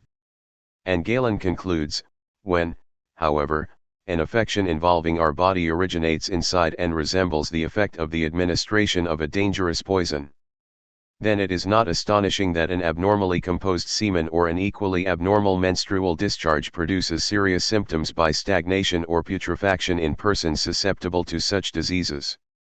16. The organs, the humors, and sexual acts constitute both a surface that is receptive and especially sensitive to anything capable of disturbing the organism, and a very active focus for inducing a long series of polymorphous symptoms throughout the body. 3. Sexual activity is a source of therapeutic effects as well as pathological consequences. Its ambivalence makes it capable of healing in certain cases. In others, on the contrary, it is likely to lead to illnesses. But it is not always easy to determine which of the two effects it will have, a question of individual temperament, a question, too, of particular circumstances and of the transitory state of the body. In general, theorists subscribe to the Hippocratic teaching that sexual intercourse is excellent against diseases due to the phlegm. And Rufus comments, many individuals who are emaciated as a result of an illness are restored by means of this practice. Some of them thereby regain an easy respiration, which had been obstructed, others recover the appetite for food which they had lost, still others achieve the cessation of contrary nocturnal emissions. 17. He also credits the evacuation of sperm with positive effects on the soul when the latter is troubled and needs, like the body, to be purged of that which encumbers it. Intercourse dissipates fixed ideas and pacifies violent fits of anger. This is why there does not exist a more eminently useful remedy against melancholy and misanthropy. Galen also attributes to sexual relations a number of curative effects, on the soul as well as the body. This act predisposes the soul to tranquility. Indeed, it restores the melancholy and furious man to a more sensible state, and in an amorous individual it dampens the too immoderate ardor, even when this man has intercourse with a different woman. Further, animals that are ferocious when they have given birth become calm after copulation. As to their effectiveness for the body, Galen sees a proof of their action in the fact that, once sexual practice has begun, boys become hairy, large, manly, whereas before they were smooth-skinned, small, and feminine. 18. But Galen also remarks on the opposite effects that sexual relations may have according to the condition in which the subject finds himself. Intercourse reduces to extreme weakness those whose strength is inconsiderable, while those whose strength is intact and who are sick through the effect of the phlegm will not be struck down by intercourse. For a moment it makes weak people warm again, but afterwards it chills them considerably, or further, whereas some, already in their early youth, become instantly enfeebled by intercourse. Others, if they do not have regular sexual relations, feel heavy in the head, become nauseated and feverish, have a poor appetite and bad digestion. 19. And Galen even mentions the case of certain temperaments for which the evacuation of sperm provokes illnesses or malaisas despite the fact that its retention is harmful. Certain people have an abundant, warm sperm which incessantly arouses the need for excretion. However, after its expulsion, people who are in this state experience a languor at the stomach orifice, exhaustion, weakness, and dryness in the whole body. They become thin, their eyes grow hollow, and if, because they have suffered these effects after intercourse, they abstain from sexual relations, they feel discomfort in the head and at the stomach orifice along with nausea, and they do not derive any significant advantage from their self-control. 20. Around these positive or negative effects, several debates developed concerning certain precise questions. For example, the question of nocturnal emissions. Rufus reports the opinion of those for whom these losses of semen during sleep are less distressing. But for his part, he opposes this conception, being of the opinion that emissions relax the body even more, when it is already relaxed in sleep. 21. And Galen does not see that anything is gained by those who, abstaining from intercourse because of its harmful effects, experience nocturnal emissions as a result. 22. More important no doubt was the debate concerning children's convulsions and their cessation at the age of puberty. It had often been held that, because of the affinity between ejaculation and spasm, young boys stricken with convulsions could be cured by the first sexual practice. This is the thesis of Rufus, who believes that epilepsy and headaches come to an end when a boy reaches puberty. 23. As a therapy against these spasms, some physicians recommended making the age of the first sexual relations earlier for those children. Arrhetius criticizes this method, because it violates the designs of nature, who appointed the proper times, and because it produces or prolongs the disease it aims to cure. Physicians who give such advice are ignorant of the spontaneous law of nature by which all cures are accomplished. For along with every age she produces that which is proper for it in due season. At a given time there is the maturity of semen, of the beard, of hoary hairs. For on the one hand what physician could alter nature's original change in regard to the semen, and, on the other, the appointed time for each? But they also offend against the nature of the disease, for being previously injured by the unseasonableness of the act, they are not possessed of seasonable powers at the proper commencement of the age for coition. 24. If in fact the convulsions disappear at puberty, this is due not to the enjoyment of sexual pleasures, but to a general modification in the balance and role of the humors. 4. But the most important consideration is doubtless the tendency to attribute positive effects to sexual abstention. It is true, as we have seen, that the physicians call attention to the disorders that can result from the practice of self-restraint. But they generally observe them in subjects who were accustomed to frequent sexual relations and in whom the cessation amounts to a sudden change of regimen. This is the case reported by Galen in the treatise on the affected parts, involving a man who, breaking with all his previous habits, had given up sexual activity. 25. They are also observed in subjects whose sperm is affected by qualities that make its evacuation necessary. Galen has seen men who, through the effect of this deprivation, became dull and inactive, and others who, for no evident reason, had a sad and hopeless expression on their faces like melancholics. These observations allow him to state that the retention of sperm does considerable harm to young and strong individuals, in whom the sperm is naturally abundant and formed of humors that are not entirely faultless, who lead a somewhat lazy life, who had quite frequently indulged in sexual intercourse before, and who suddenly practice continence. 26 That abstention from all sexual relations is harmful to the organism is therefore not regarded as a general fact that might be observed in anyone, no matter who they might be, but rather as the consequence of certain particular facts pertaining either to the state of the organism or to a habitual mode of living. In itself, and without any other factor entering in, abstinence that retains the spermatic substance cannot reasonably be considered harmful. As concerns men, the high vital value granted to the spermatic humor had long enabled people to attribute positive effects to the kind of rigorous self-restraint practiced by athletes. The example is still regularly cited. It was precisely in order to follow this model that a patient of Galen's had decided to refrain from all sexual activity, without considering that up to then he had led a very different life and that the effects of this abstention could not therefore be comparable.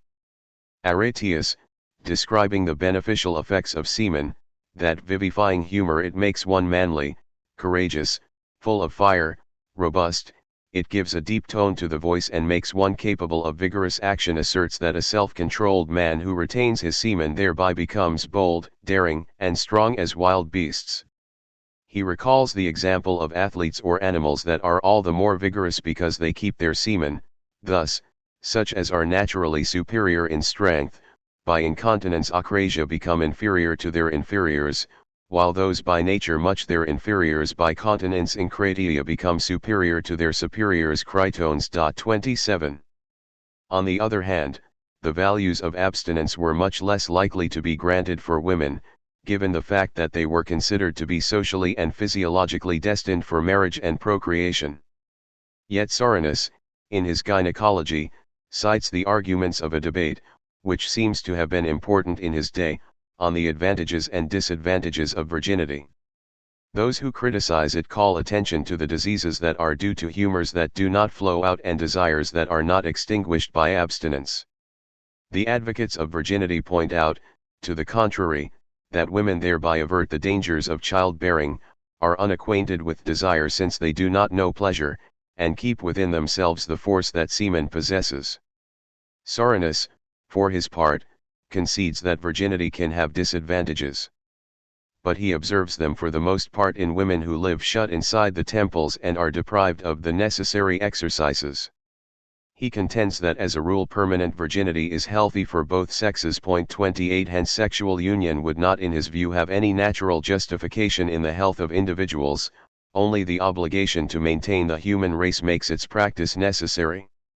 It is the general principle of nature that requires it, more than personal regimen. Sexual abstinence was not regarded as a duty, certainly, nor was the sexual act represented as an evil. But we see how, in the development of these themes that were already explicitly formulated by the medical and philosophical thought of the 4th century, a certain inflection occurred, an insistence on the ambiguity of the effects of sexual activity, an extension of the correlations attributed to it throughout the organism, an accentuation of its peculiar fragility and its pathogenic power, and a valorization of abstinent behaviors, for both sexes. In times past the dangers of sexual activity were perceived in connection with involuntary violence and careless expenditure. They are now described more as the effect of a general fragility of the human body and its functioning. We can understand, given these conditions, the importance that the regimen of the aphrodisia was apt to assume in the management of one's personal life. On this point, Rufus makes a noteworthy statement, which links together, quite explicitly, the danger of sexual practice and the fundamental principle of the care of the self. Those who indulge in sexual relations and especially those who indulge without much caution need to take care of themselves in a much more rigorous fashion than others, so that, by putting their body in the best possible condition, they might experience less the harmful effects of these relations. He ton aphrodisian. Blab. Point 29. 3. The regimen of pleasures. Sexual acts must therefore be placed under an extremely careful regimen.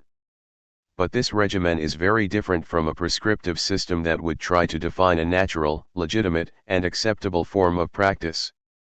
It is remarkable that almost nothing is said in these regimens about the type of sexual acts that one may engage in or about those which nature disfavors. Rufus, for example, mentions relations with boys in passing. He also alludes to the positions the partners can take, but he translates the dangers of these positions directly into quantitative terms. They would demand a greater expenditure of strength than the others. Point 1 Remarkable, too, is the fact that these regimens are more concessive than normative. Rufus sets forth his regimen after having evoked the pathogenic effects of sexual activity if it is exaggerated and practiced unduly, and after submitting that these acts are not harmful absolutely, in every respect, provided that one considers the opportuneness of the act, the limit that is to be put on it, and the hygienic constitution of the person who performs it too. And Galen says, also with a view to limitations, that he would not want that people were completely prohibited from practicing sexual intercourse. 3. These are circumstantial regimens, which demand that one take great care to determine the conditions that will least affect the whole combination of balances. 4 variables are singled out: the auspicious occasion for procreation, the age of the subject, the time frame, the season or the hour of the day, and individual temperament. 1. The regimen of the aphrodisia and procreation. An entirely traditional theme said that noble offspring euthnia could not be engendered unless one took a certain number of precautions. The disorders of conception would be reflected in one's progeny. Not only because the descendants would resemble their parents, but because they would bear the characteristics of the act that brought them into existence. We recall the recommendations of Aristotle and Plato on this point. Point 5 That the sexual act, in its procreative finality, requires a good deal of care and a meticulous preparation is a principle that one finds again in the medical regimens of the imperial epoch. These regimens prescribe a long-term preparation first of all.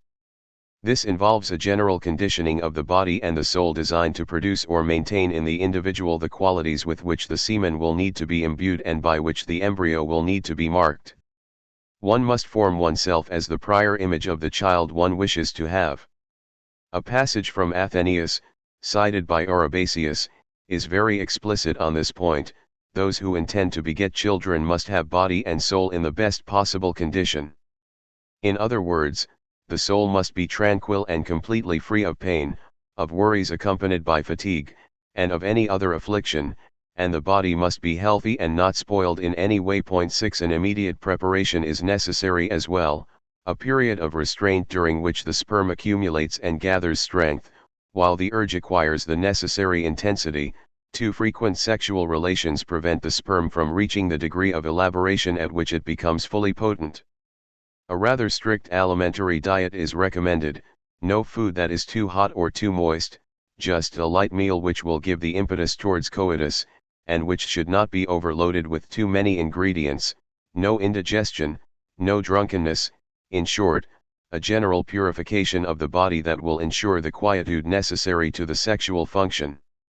It is in this way that the farmer sows only after having first cleansed the soil and removed any foreign material. 7 Soranus, who gives this advice, puts no trust in those who prescribe, for a good conception, waiting until the period of the full moon. The essential thing is to choose a time in which the body is neither in want nor overburdened, but in a satisfactory state in every respect. Both for physiological reasons, the harmful humors that rise up in the body may prevent the seed from adhering to the fundus of the uterus, and for ethical reasons, the embryo will be imbued with the condition of the procreators. There is, of course, a time more favorable than others in the woman's cycle. According to a metaphor that is already quite ancient and that will still do long service in Christianity, every season is not propitious for sowing seed upon the land for the purpose of bringing forth fruit, so in humans too not every time is suitable for conception of the seed discharged in intercourse. 8 Soranus places this favorable time immediately after menstruation. His argumentation rests on the metaphor which is not personal to him, moreover of the appetite. 9 The uterus is avid, it consumes, it loads itself with nutriment, sometimes with blood, the normal case, sometimes with seed, and fertilization occurs. To be procreative, the sexual act must take place at a favorable time in this alimentary rhythm. Not before menstruation, for just as the stomach when overburdened with some kind of material and turned to nausea is disposed to vomit what oppresses it and is averse to receiving food, So according to the same principle, the uterus, being congested at the time of menstruation, is well adapted for the evacuation of the blood which has flowed into it, but is unfit for the reception and retention of the seed. Not during menstrual evacuation, which constitutes a kind of natural vomiting, when the semen runs the risk of being swept out as well. Nor when the flow has completely stopped, the uterus, desiccated and chilled, is then no longer in a condition to receive the seed. The favorable time is when the flow is ceasing, so that the uterus is still moist with blood and permeated with warmth, and hence turgescent with a craving to receive the sperm. 10. This craving, which reappears in the body after purgation, is manifested in the woman by a desire that disposes her to sexual intercourse. 11. But there is more still. For conception to occur in suitable conditions and for the offspring to have every possible quality, the sexual act itself must be performed with the observance of certain precautions. Soranus says nothing precise on this subject. He simply indicates the necessity of a prudent and calm behavior, one that avoids all the disturbances, all the intoxications that might be reflected in the embryo, since the latter would be a kind of mirror and witness of these excesses. Thus, in order that the offspring may not be rendered misshapen, women must be sober during coitus, because in drunkenness the soul becomes the victim of strange fantasies, this furthermore, because the offspring bears some resemblance to the mother as well. Not only in body but in soul. Therefore it is good that the offspring be made to resemble the soul when it is stable and not deranged by drunkenness. 12. Finally, during pregnancy sexual relations must be extremely limited, completely discontinued in the first period, because intercourse causes movement in the whole body in general and especially in the various parts about the uterus which need rest. For just as the stomach when quiet retains the food, but when shaken often ejects through vomiting what it has received, so also the uterus when not shaken holds fast the seed, when agitated, however, discharges it. 13. Yet some physicians, such as Galen, consider it advisable to resume intercourse and practice it during pregnancy. It is not good for pregnant women either to abstain from coitus or to return to it continually, for in women who are abstinent childbirth becomes more difficult, whereas in those who constantly indulge in coitus the infant will be weak, there may even be a miscarriage. 14. Hence there is a whole government of the aphrodisia, whose principle and whose justification are in this preparation of offspring. It is not that there is an obligation to practice sexual intercourse only in order to have children. If the conditions of probable conception are carefully laid down, this is not for the purpose of setting the limits of the legitimate act by means of them, but is meant to serve as useful advice for anyone who cares about their offspring. And if the latter are an important concern, this is in the form of a duty that the parents can assume with respect to them. It is also an obligation vis-a-vis themselves, since it is advantageous for them to have offspring endowed with the best qualities. These obligations that surround procreation define a whole set of possible errors, which are at the same time faults. And they are so numerous, they bring in so many different factors, that few procreations would be successful were it not for nature's ability to compensate for these failings and to prevent disasters. At least this is how Galen justifies both the necessity of taking a large number of precautions and the fact that in spite of everything many births come off well. How frequently in the fathers that beget and the mothers that bear us it must be not error that is rare but right doing. For drunkards consort with drunkards, and men do not know their own whereabouts from repletion with women in the same state. Hence in this way the very beginning of our procreation is faulty, and then come the unspeakable errors of the pregnant woman, her indifference to proper exercise, her gluttony, passions, drunkenness, bathing, and untimely indulgence in love-Icarian aphrodisian. Nevertheless, to such outrages nature opposes many acts and performs them successfully. Peasants are careful when they sow their fields, but, Galen notes, taking up the Socratic themes of the care of the self, humans who take little heed of themselves in their own lives are no longer concerned about their progeny either. 15.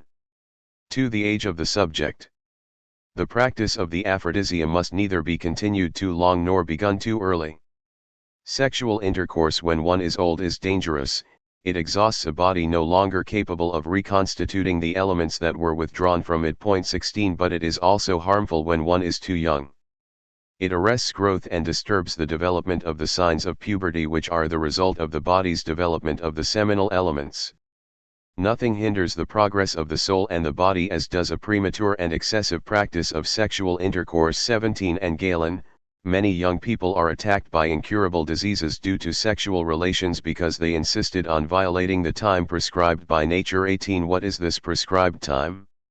Is it the appearance or confirmation of the signs of puberty? All the physicians are in agreement that puberty for boys is situated at about the age of 14. But all are in agreement as well that access to the aphrodisia should not be had so early. One finds scarcely any exact indication concerning the age at which one may begin sexual intercourse. In any case, several years should pass during which the body is forming the seminal liquids without it being advisable to evacuate them.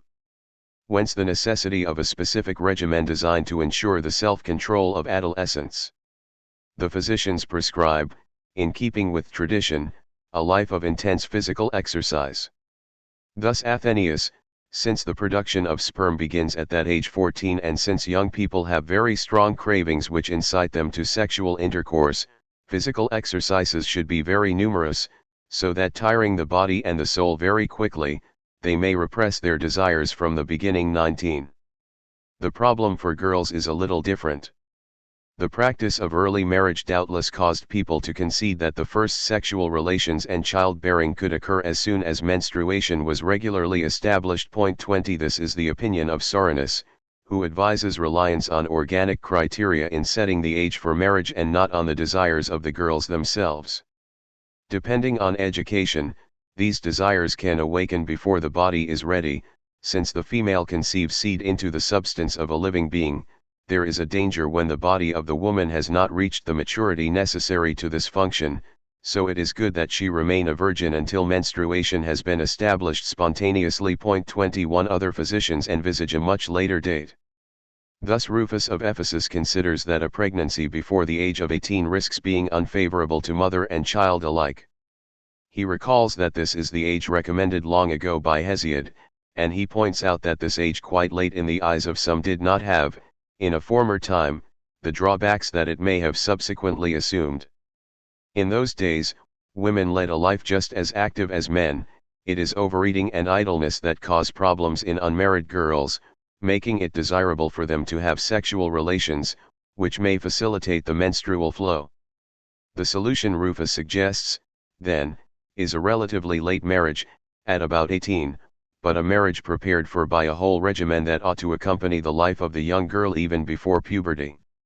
During childhood let girls be mixed with boys, then when the age comes for separating them from boys, place them under a very careful regimen: no meat, no overly rich dishes, no or very little wine, long walks, exercises.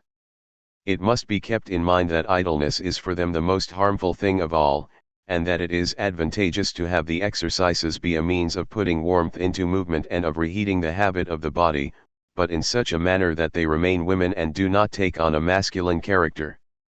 Participation in choruses in which one sings and dances seems to be Rufus' idea of the best form of exercise.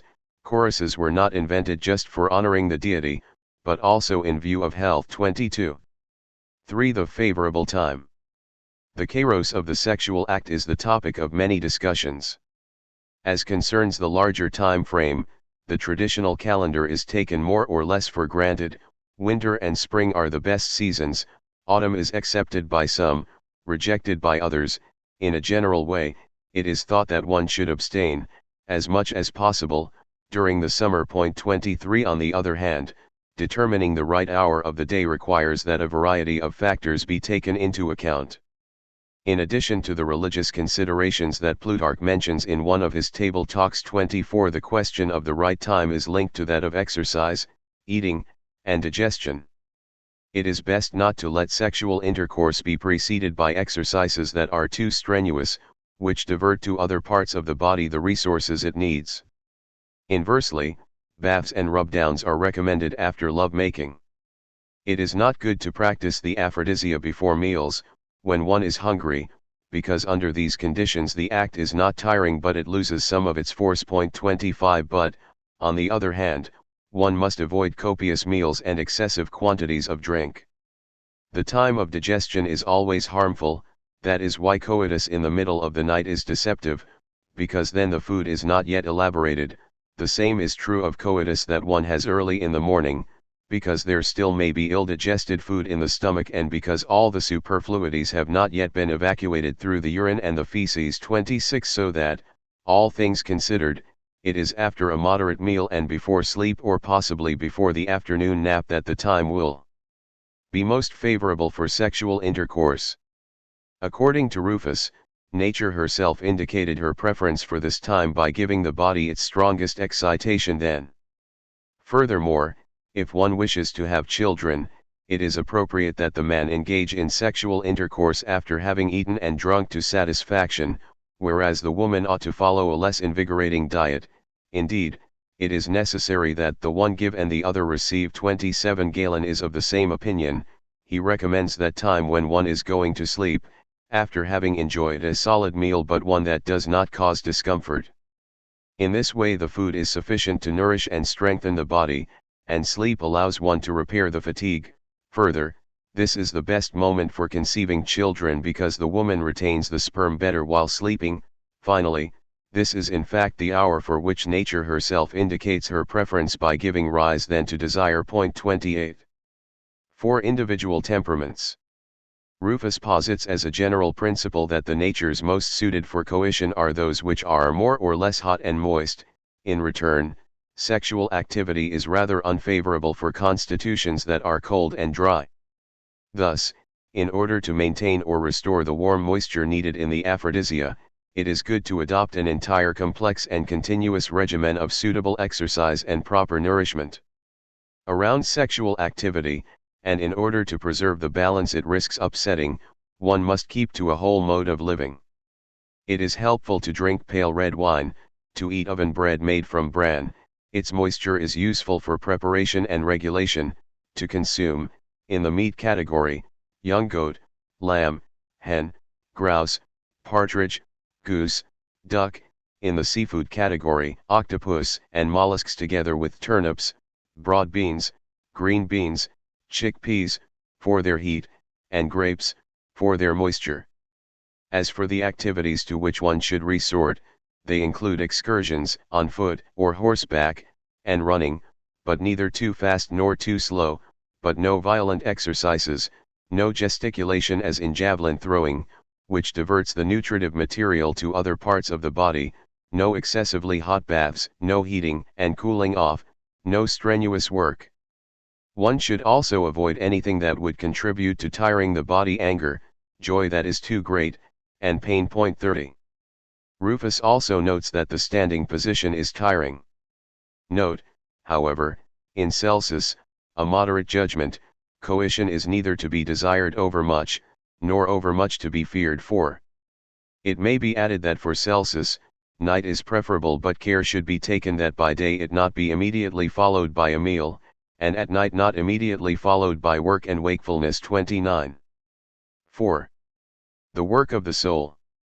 The regimen recommended for the sexual pleasures seems to be centered entirely on the body.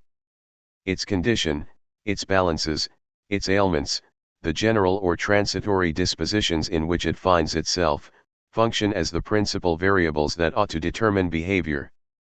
It is as if the body dictated to the body. And yet the soul has its part to play as well, and the physicians bring it into the scheme of things. For it is the soul that constantly risks carrying the body beyond its own mechanics and its elementary needs. It is the soul that prompts one to choose the times that are not suitable, to act in questionable circumstances, to contravene natural dispositions.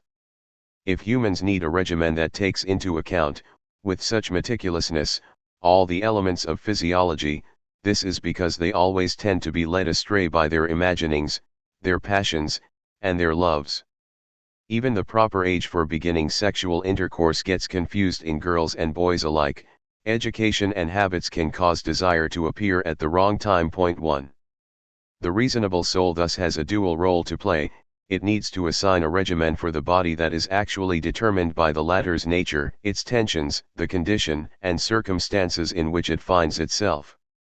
But it will be able to assign this regimen correctly only provided it has done a good deal of work on itself, eliminated the errors, reduced the imaginings, mastered the desires, that cause it to misconstrue the sober law of the body.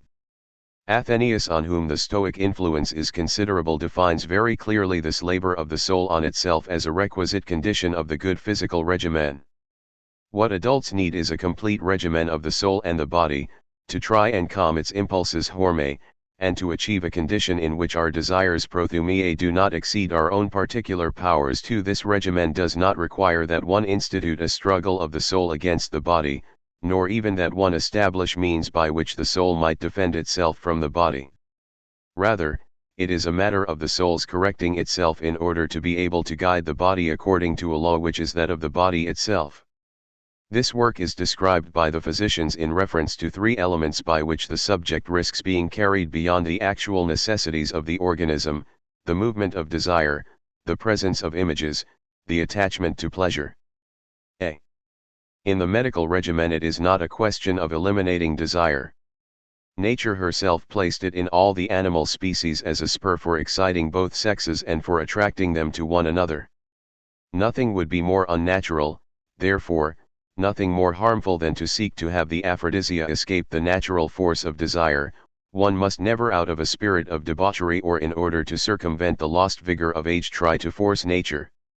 One must not have sexual relations anu epithumane, without feeling desire, such is the advice of Rufus in the treatise on satyriasis.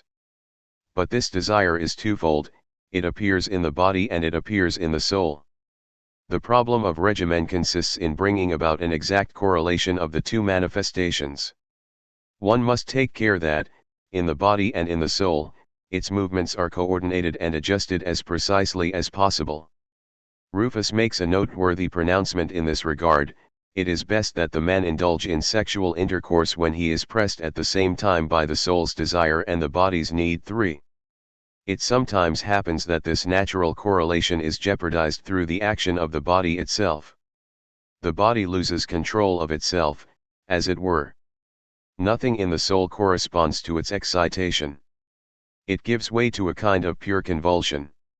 The sexual act then becomes altogether paroxysmal, as Rufus says, for it is to this purely physical excitation that Rufus seems to allude when he speaks of the horme that accompany the warning signs of mania or epilepsy. 5. The same phenomenon occurs, but in a different form, in satyriasis or gonorrhea. The sexual organs become inflamed by themselves, in the first of these diseases, and in the other, without an act, without a nocturnal image, a profusion of semen is discharged in abundance. The patient, transported by the crazed mechanics of his body, becomes exhausted and dies of consumption after a certain time. 6. But the soul, conversely, can escape the forms and limits of the desire manifested in the body. The term Rufus and Galen use to designate this excess is significant: it is the word daza. The soul, instead of attending only to the wants and needs of the body, allows itself to be enticed by representations that are peculiar to it and have no counterpart in the organism, representations that are vain and empty, kenai. Just as the body must not let itself be carried away without the correlative of a desire in the soul, the latter must not go beyond what the body demands and what its needs dictate. But in the first case, what is involved is an illness, which remedies may be able to cure. In the second, what is involved above all is an ethical regimen, which ought to be applied to oneself. Rufus proposes a formula for this: subdue the soul and make it obey the body. 7. A paradoxical proposition, if one thinks of the eminently traditional theme of the soul that must not be seduced by the entreaties of the body. But it has to be grasped in its precise theoretical and medical context, which was inspired perhaps by Stoicism. The voluntary submission of the soul to the body should be understood as obedience to a rationality that has presided over the natural order and has designed, for its own purposes, the mechanics of the body. It is from this natural reason that the daze risk leading the soul astray by creating extraneous desires. It is to this reason that the reasonable medical regimen, based on the true knowledge of living creatures, must be attuned. In this context, the animal example, which so often served to disqualify the appetites of man, can on the contrary constitute a model for conduct. This is because in their sexual regimen animals follow the dictates of the body, but never anything more or anything else. What directs them, explains Rufus, and hence what ought also to guide humans, are not the Dasein, but the preludes of a nature that needs evacuation. For Galen, similarly, animals are not led to seek sexual union by the belief Dasein that pleasure is a good thing, they are prompted to desire sexual relations for the sake of the discharge, since the retention of semen is a burden to them. For them, there is no difference between that which brings them to sexual intercourse and that which makes them regard the elimination of stool and urine as a natural actate. The medical regimen proposes, then, a sort of animalization of the epithumia, that is, a subordination, as strict as possible, of the soul's desire to the body's needs, an ethics of desire that is modeled on a natural philosophy of excretions, and the tendency toward an ideal point where the soul, purified of all its vain representations, no longer gives its attention to anything but the austere economy of organic functions. b. Hence the physician's general distrust of images, phantasiae. The theme recurs again and again in the treatments they recommend. Thus, on the subject of satyriasis, Rufus suggests a cure that has two aspects. The first concerns diet, from which all warming foods should be excluded. The second concerns the stimulations of the soul. One should avoid conversations, thoughts, erotic cravings, and above all one should protect oneself from that which the eyes see, knowing very well that all these things, even in dreams, incite to copulation if one has abstained from intercourse after having eaten rich food in abundance. 9. Galen, in the same spirit, recommends a doubly cathartic cure to one of his friends who has given up sexual activity but finds that he is in a state of constant excitation. Galen advises him first to relieve himself physically by excreting the accumulated semen, then once the body is purified to let nothing enter the mind that might deposit images there, to refrain completely from spectacles, not to tell stories or recall memories which could stimulate his sexual desire. 10. These dangerous images, which also give rise in the soul to empty desires, having no correlation with the needs of the body, are of several types. There are of course the dream images, which the physicians seem especially concerned about when these images are accompanied by emissions, whence the often repeated advice not to sleep on one's back, not to drink too much or eat before sleeping, and to keep the mind at rest when one is going to go to bed. In any case, Rufus of Ephesus makes this an important item in the regimen of those suffering from satyriasis. Sleep on your side rather than on your back. 11. Among the images to be avoided are those which can be seen at the theater, those which are suggested by reading, singing, music, and dancing, and which insinuate themselves into the mind without there being anything that corresponds to them in the needs of the body. Galen thus claims to have observed symptoms of satyriasis in subjects who fail to get rid of an excess of blood, particularly when they do not refrain from erotic ideas. Likewise do persons suffer who are chaste by nature and accustomed to self-control over a long time, but who indulge in imaginings in order to stimulate themselves by such spectacles and memories. The condition of the genital organs of these patients is quite contrary to that of others who never indulge in erotic ideas. 13. But visual perceptions must also be included under this term phantasia, in keeping with the philosophical usage. There is a danger not just in imagining or remembering the aphrodisia, but also in perceiving them. It is a very old theme of traditional modesty that the aphrodisia ought to take place at night and in darkness rather than in broad daylight. But this same precept is also emphasized as an element of regimen. By not seeing, one is protected from the images that might be engraved in the soul, remain there, and return in an untimely manner. Plutarch alludes to this problem in connection with the kairos, the right time for sexual acts. Among the reasons for shunning the light there is, for him, the concern to avoid the images of pleasure that constantly renew our desire, but night blots out the insatiate and wildest of the deeds of love-making and thus diverts and calms one's own constitution, which visual stimuli do not shipwreck on the shores of lust. 14. We may recall here that the question of images was much discussed in the literature of love. The gaze was thought to be the surest vehicle of passion, it was the path by which passion entered the heart and the means by which passion was maintained. Propertius finds that the play of Venus loses its charm in darkness. Why make love in the dark?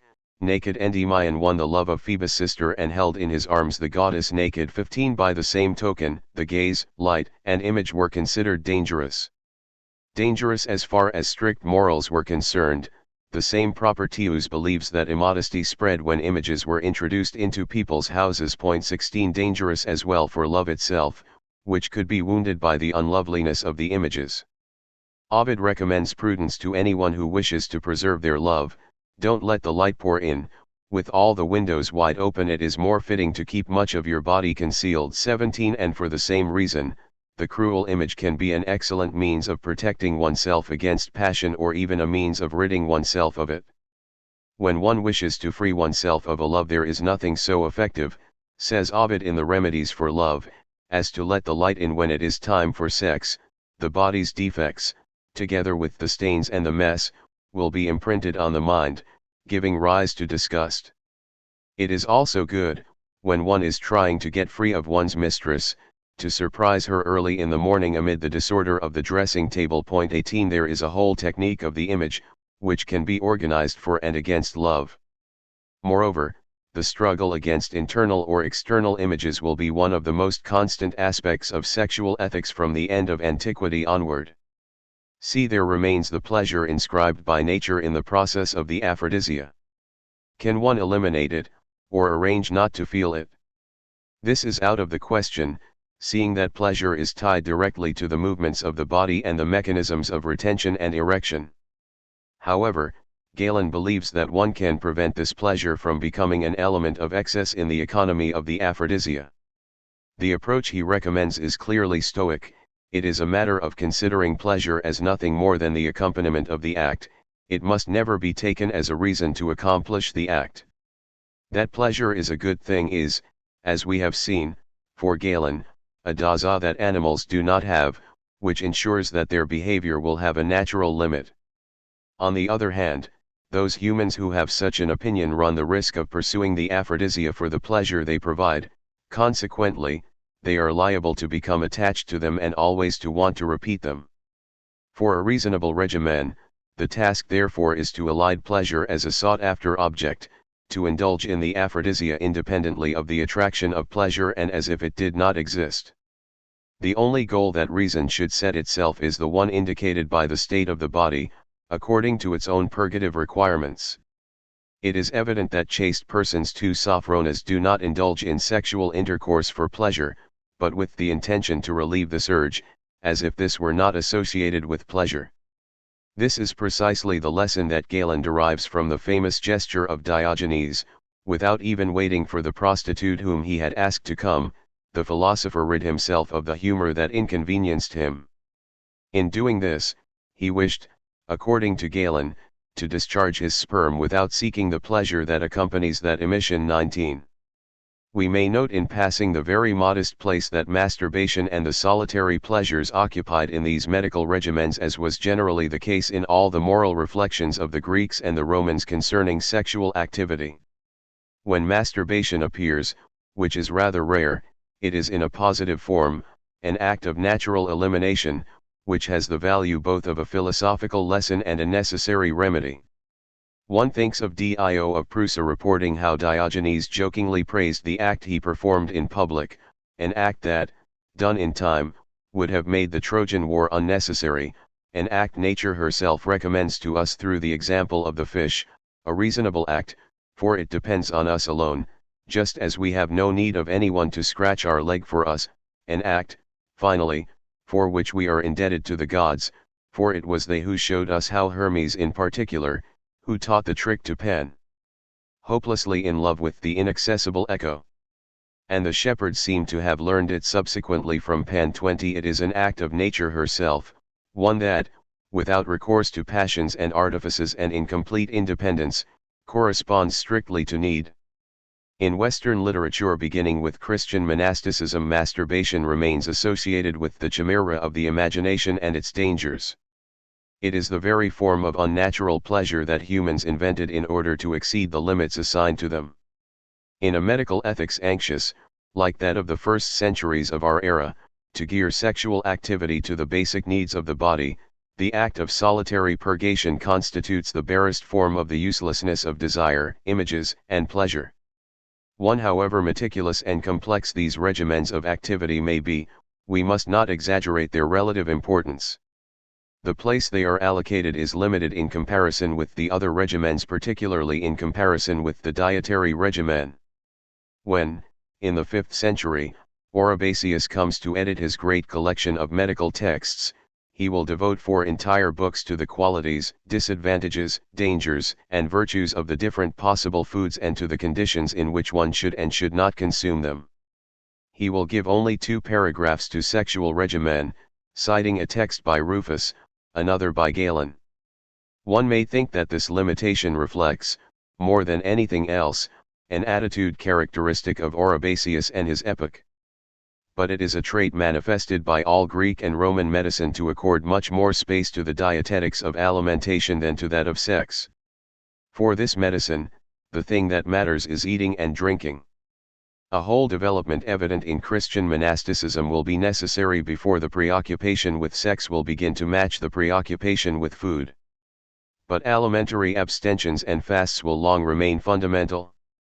And it will be an important moment for the history of ethics in European societies when apprehension about sex and its regimen will significantly outweigh the rigor of alimentary prescriptions.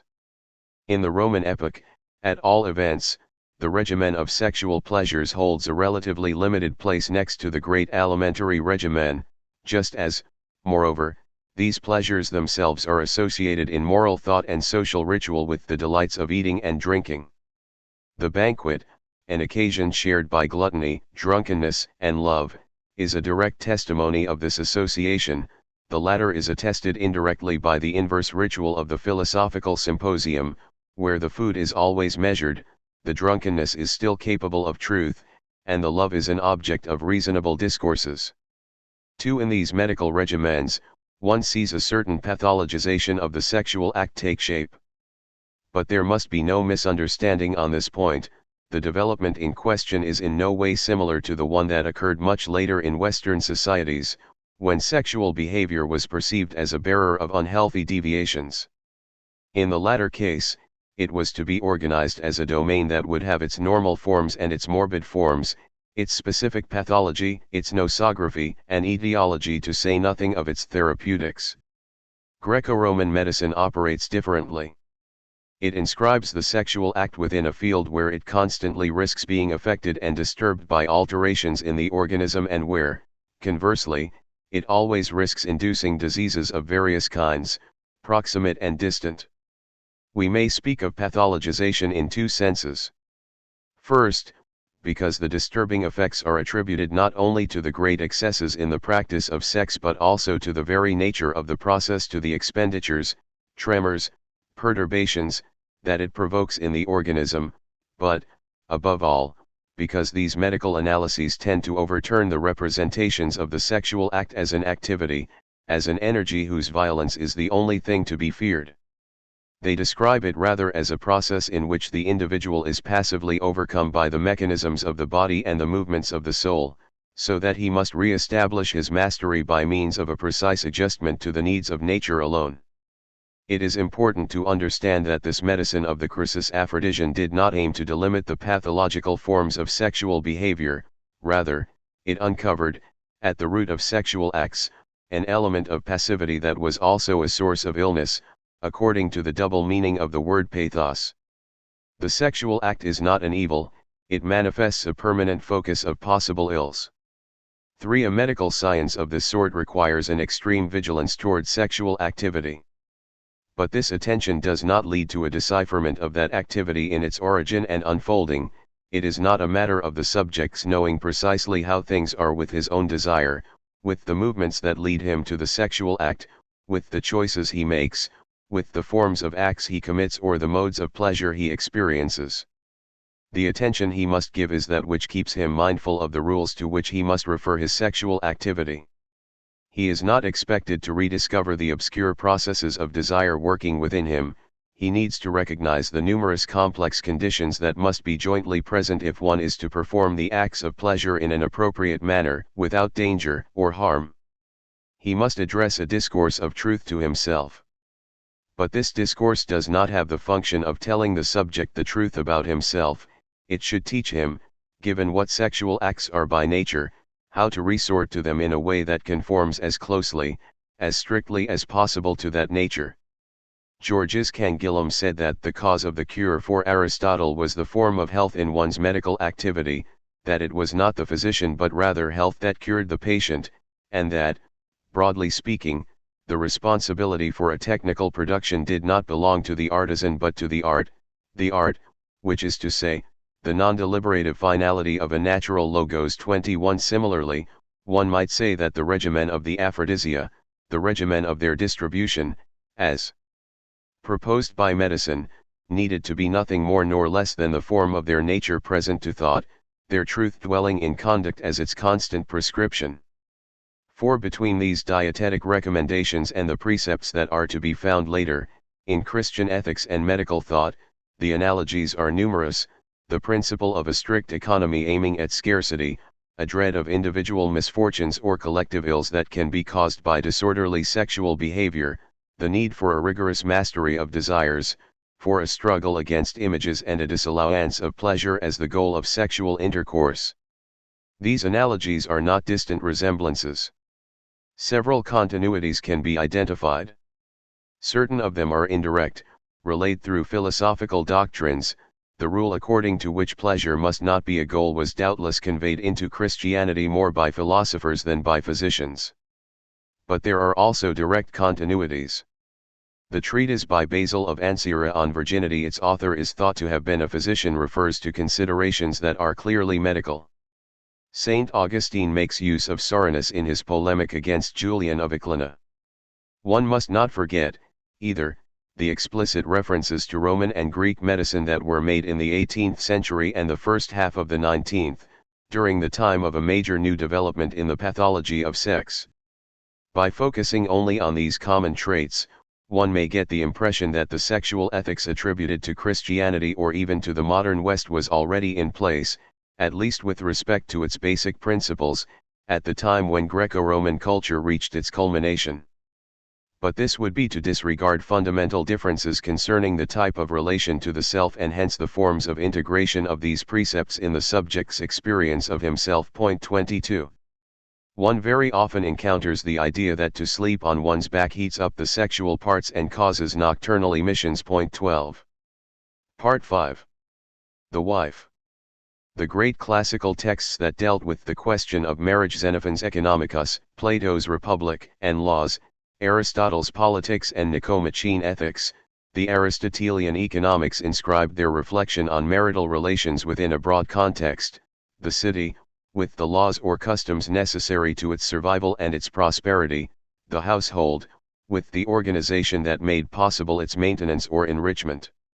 From this subordination of marriage to civic or familial utilities, one should not infer that marriage itself was considered an unimportant tie that had no value other than that of producing descendants for the benefit of families and states. We have seen how demanding were the precepts that Xenophon, Isocrates, Plato, or Aristotle imposed on spouses so that they might conduct themselves properly in marriage, the privilege to which the wife was entitled, the justice owed to her, the care taken to set an example for her, to train her. All this would suggest a mode of relations that went far beyond generative functions alone. But marriage required a particular style of conduct, especially insofar as the married man was the head of the family, an honorable citizen, or a man who aspired to exercise over others an authority that was both political and moral, and in this art of being married it was the requisite self-mastery that was expected to give its particular form to the behavior of the reasonable, moderate, and just man. The ethics of matrimonial behavior appears in a rather different light in a series of texts that spread out from the first 2 centuries BC to the 2nd century of our era, over the length of that period in which one notes a certain change in the practice of marriage. We thus have the Perigamma by Antipater, the Latin translation of a Greek text that was for a long time held to be the last part of the Economics attributed to Aristotle, the different passages Musonius devotes to marriage, the marriage precepts by Plutarch and his dialogue on love, the treatise on marriage by Hierocles, without counting the indications that one can find in Seneca, Epictetus, and certain Pythagorean texts. 1. Must it be said that marriage became a more insistent and more often debated question than in the past? Should one suppose that the choice of the matrimonial life and the way one was expected to conduct oneself in it occasioned in this period more apprehension and that they were more carefully problematized? It is doubtless not possible to give an answer in quantitative terms. It does seem, however, that the art of leading the married life was considered and defined in several important texts in a relatively new way. The first change appears to consist in the fact that the art of matrimonial existence, while continuing to be concerned with the household, its management, the birth and procreation of children, places an increasing value on a particular element in the midst of this ensemble, the personal relationship between husband and wife, the tie that joins them, their behavior toward each other. And this relationship, rather than borrowing its importance from the other exigencies of the life of a master of a household, seems to be regarded as a primary and fundamental element around which all the others are organized, from which they derive, and to which they owe their strength. In sum, the art of conducting oneself in marriage would appear to be defined less by a technique of government and more by a stylistics of the individual bond. The second change resides in the fact that the principle of moderate conduct in a married man is placed more in the duties of reciprocity than in mastery over others, or rather, in the fact that the dominion of oneself over oneself is increasingly manifested in the practice of obligations with regard to others and above all in showing a certain respect for one's wife. The intensification of the concern for the self goes hand in hand with the valorization of the other. The new way in which the question of sexual fidelity is sometimes formulated attests to this change. Finally, and this is the most important point in the present context, this art of marriage in the form of a symmetrical relationship accords a comparatively greater place to the problems of sexual relations between spouses. These problems are still treated in a rather discreet and elusive manner, but the fact remains that one finds, in authors like Plutarch, a concern with defining a certain way for marriage partners to act, to conduct themselves in pleasure relations. Here the interest in procreation is combined with other significations and values, which have to do with love, affection, understanding, and mutual sympathy. Once again, I am not claiming that such behaviors or sentiments were unknown in the classical period and that they appeared subsequently. To establish changes of that order would demand an entirely different documentation and very different analyses as well. But it does appear, if we are to believe the texts we possess, that these attitudes, these ways of behaving, of acting and feeling, became themes of problematization, objects of philosophical discussion, and elements of a deliberative art of self-conduct. 2 A stylistics of living as a couple emerges from the traditional precepts of matrimonial management. It can be observed rather clearly in an art of conjugal relationship, in a doctrine of sexual monopoly, and in an aesthetics of shared pleasures. 1. The marriage tie. In several of these reflections on marriage, and particularly in the Stoic texts of the first 2 centuries, one discerns the elaboration of a certain model of relationship between spouses. Not that there is any notion of imposing new institutional forms on marriage, or any suggestion of fitting it into a different legal framework. But, without calling the traditional structures into question, there is an attempt to define a mode of coexistence between husband and wife, a modality of relations between them, and a way of living together that are rather different from what was proposed in the classical texts. Schematizing a good deal, perhaps, and employing a somewhat anachronistic vocabulary, we may say that marriage is no longer conceived simply as a matrimonial form fixing the complementarity of roles in the management of the household, but also and above all as a marriage tie and a personal relationship between the man and the woman. This art of married living defines a relation that is dual in its form, universal in its value, and specific in its intensity and its strength. 1. A dual relation. If there is one thing that is in conformity with nature, kataphysin, it is marrying, Says Musonius Rufus. 1. And in order to explain that nothing could be more essential than the discourse he is undertaking on the subject of marriage, Hierocles declares that it is nature who causes our species to prefer that form of community. 2. These principles merely restated a lesson that was entirely traditional. The naturalness of marriage, though it was disputed by certain philosophical schools, and by the Cynics in particular, had been broadly founded on a series of reasons: the indispensable joining of male and female for procreation, the necessity of prolonging this conjunction, of transforming it into a stable union in order to ensure the education of offspring, the combination of assistance, comforts, and pleasures that married life can provide, with its services and its obligations, and lastly, the forming of the family as the basic unit of the city. As for the first of these functions, the union of man and woman was sanctioned by a principle common to all animals.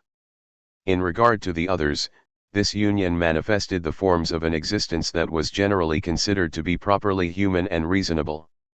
This classical theme of marriage as something natural by virtue of its twofold contribution to procreation and community life was taken up by the Stoics of the imperial epoch, but they transformed it in a significant way.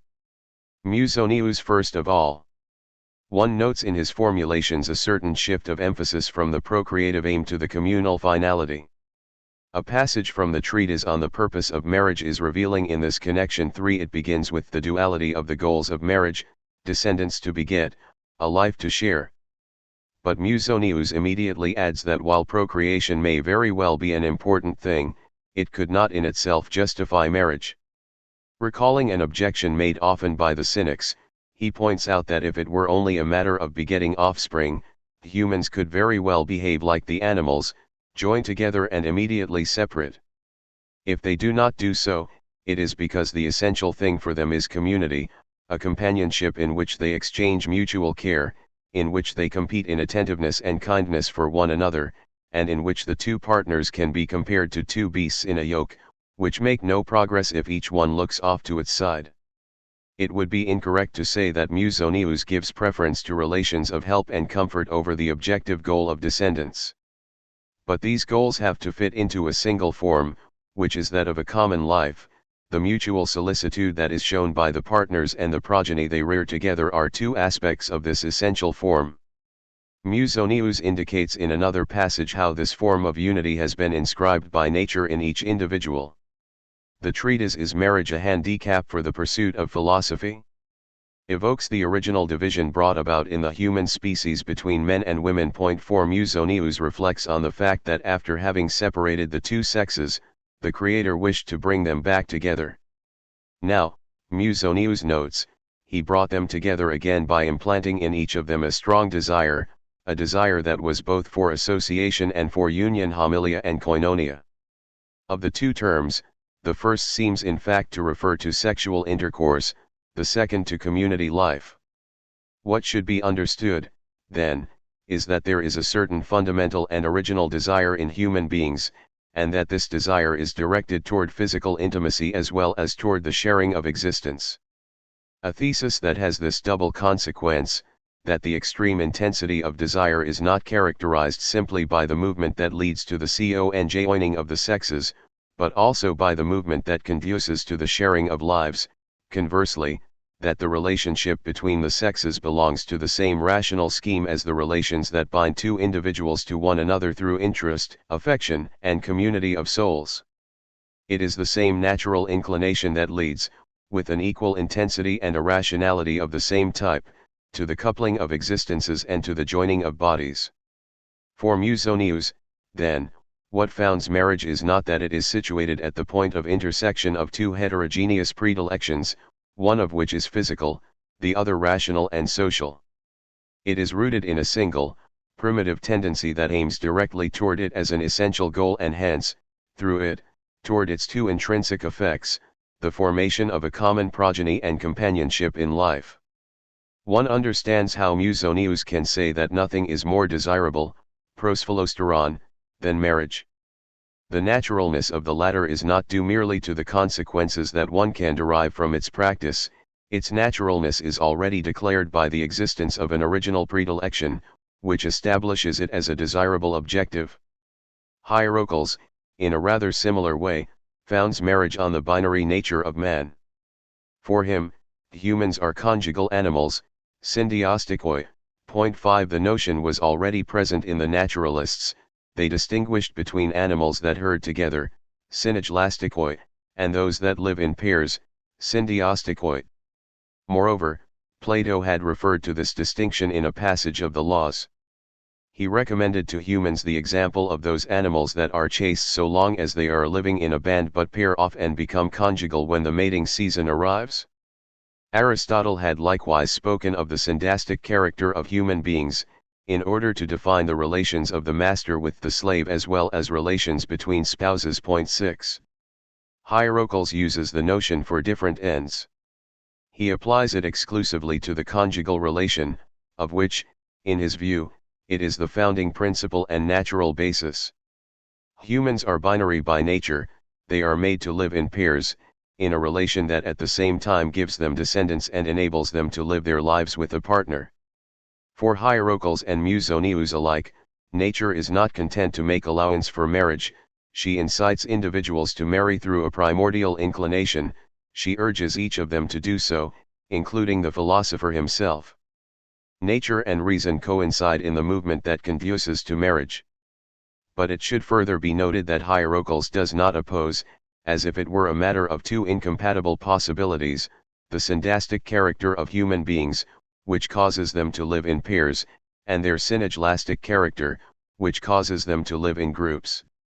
Humans are made to live in twos and also to live in a multiplicity.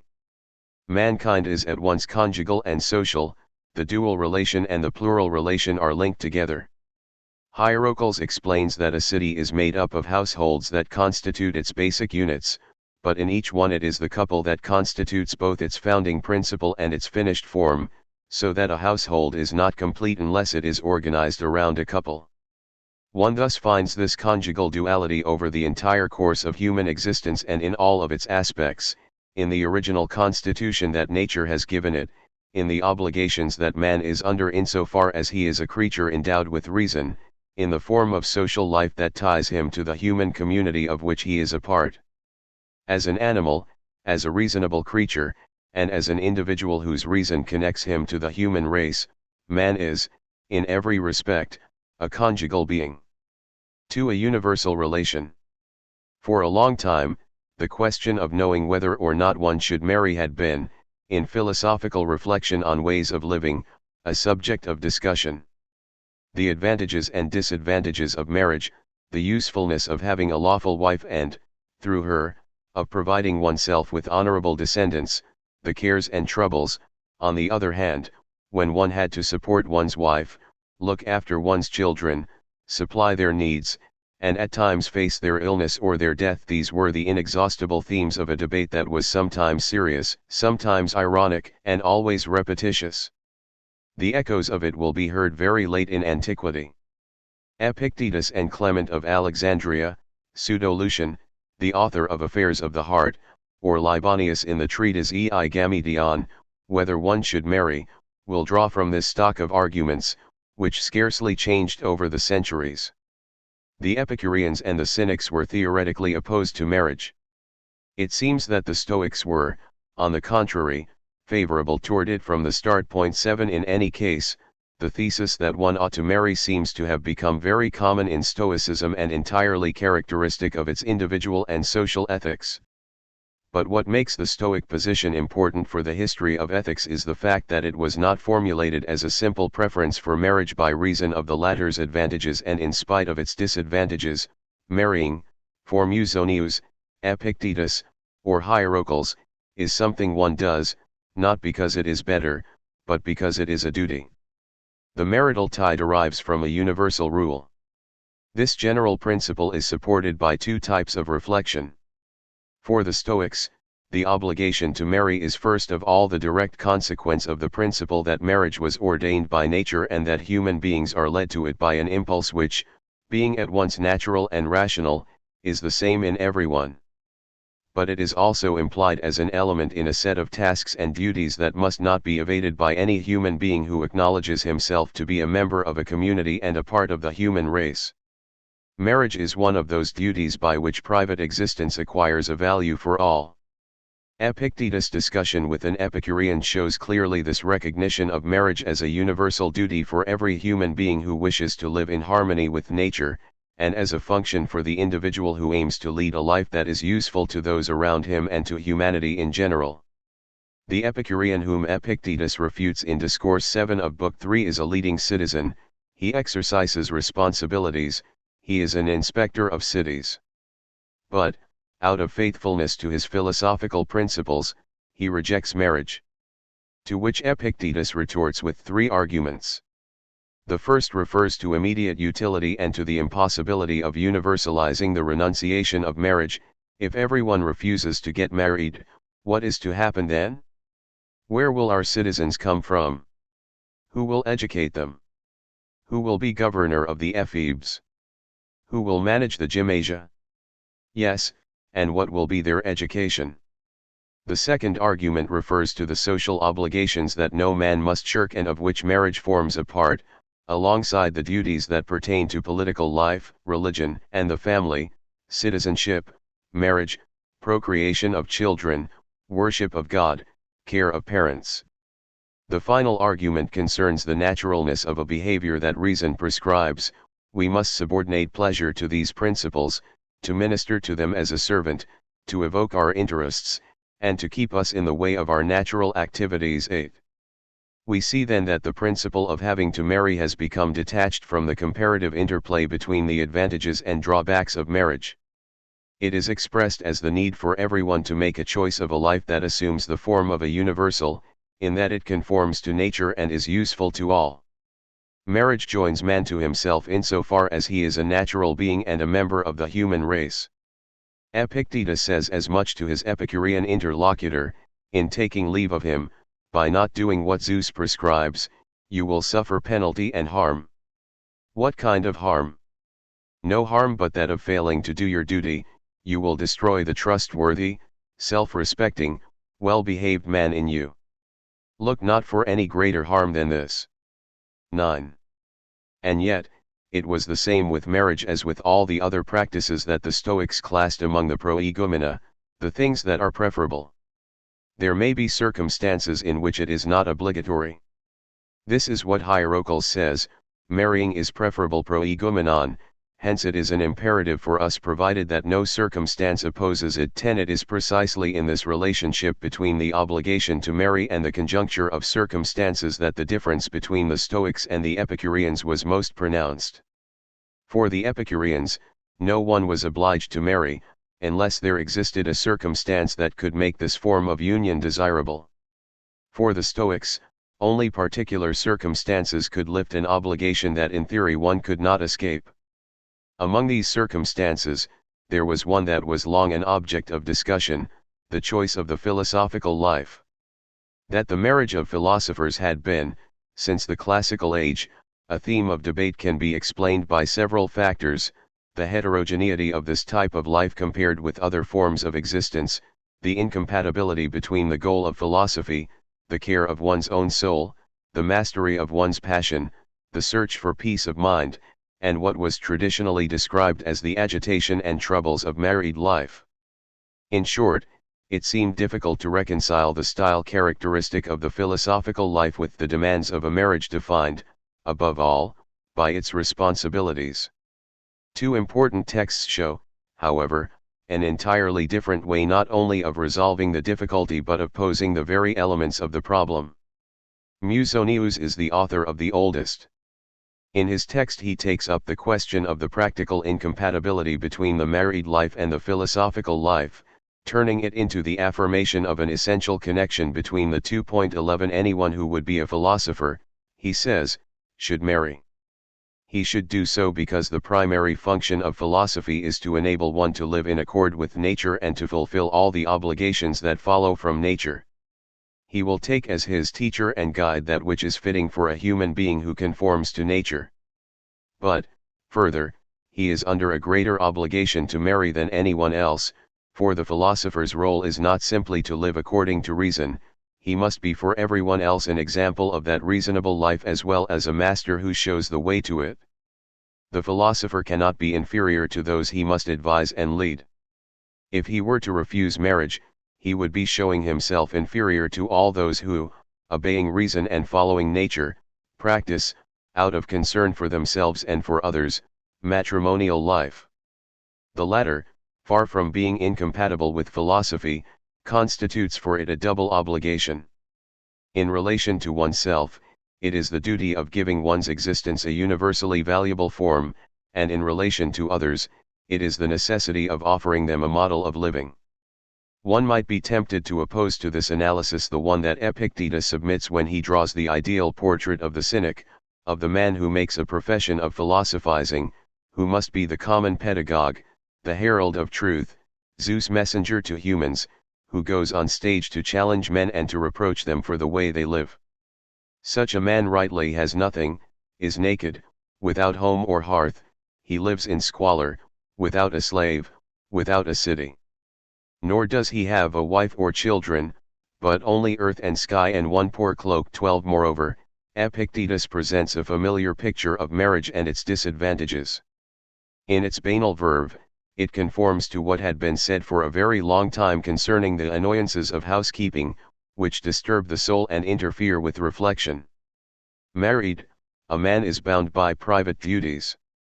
He has to heat the water for the cooking pot, accompany the children to school, render service to his father-in-law, provide his wife with wool, oil, a bed, and a cup. 13. At first glance, this looks like nothing more than the long list of obligations that burden the sage and prevent him from attending to himself.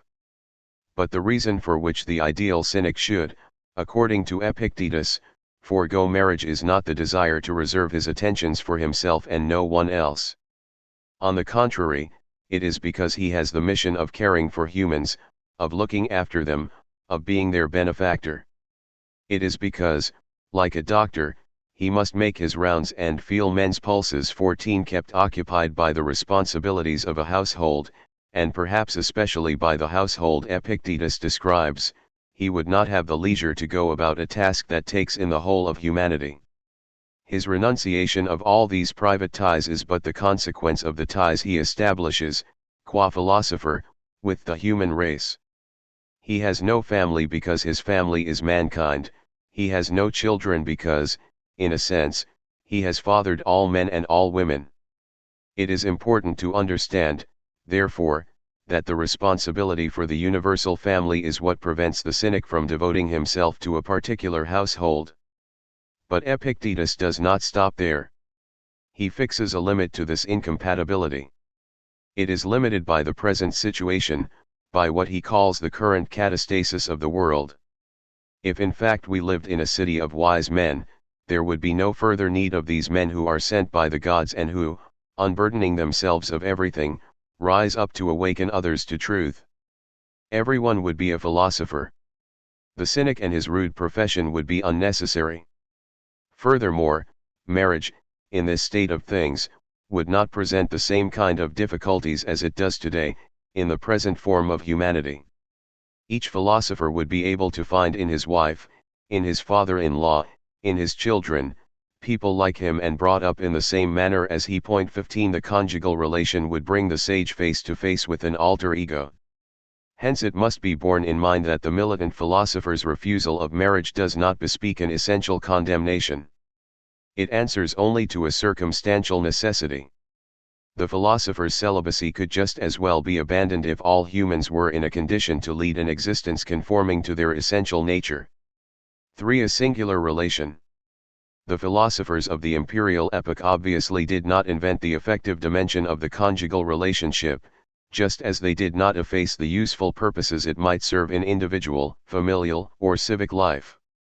But to that relationship and to the way in which it established a bond between husband and wife, they proposed to give a form and particular qualities.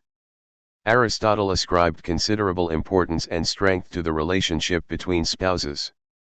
But when he analyzed the ties that attach humans to one another, it was blood relations that he seemed to favor.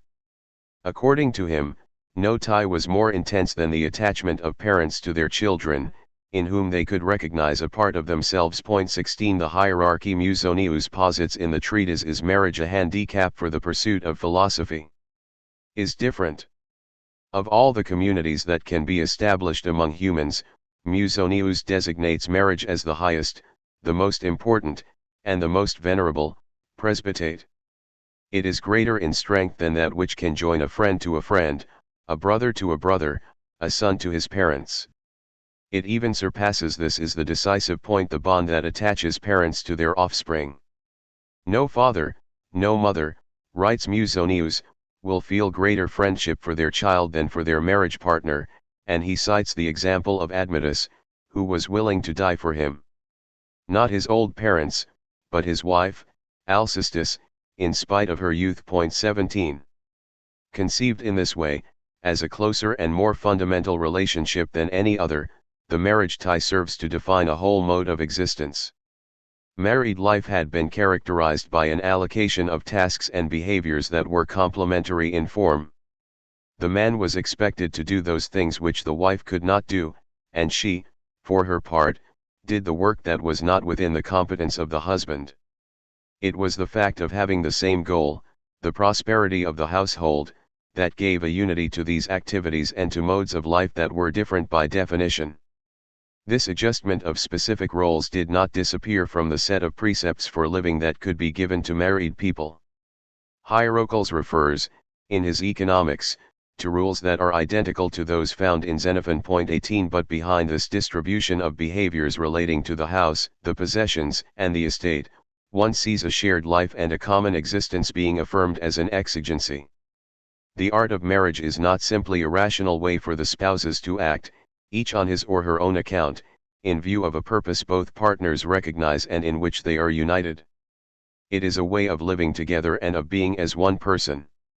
Marriage calls for a certain style of conduct in which each of the two partners leads his or her life with the other, and in which, together, they form a common existence.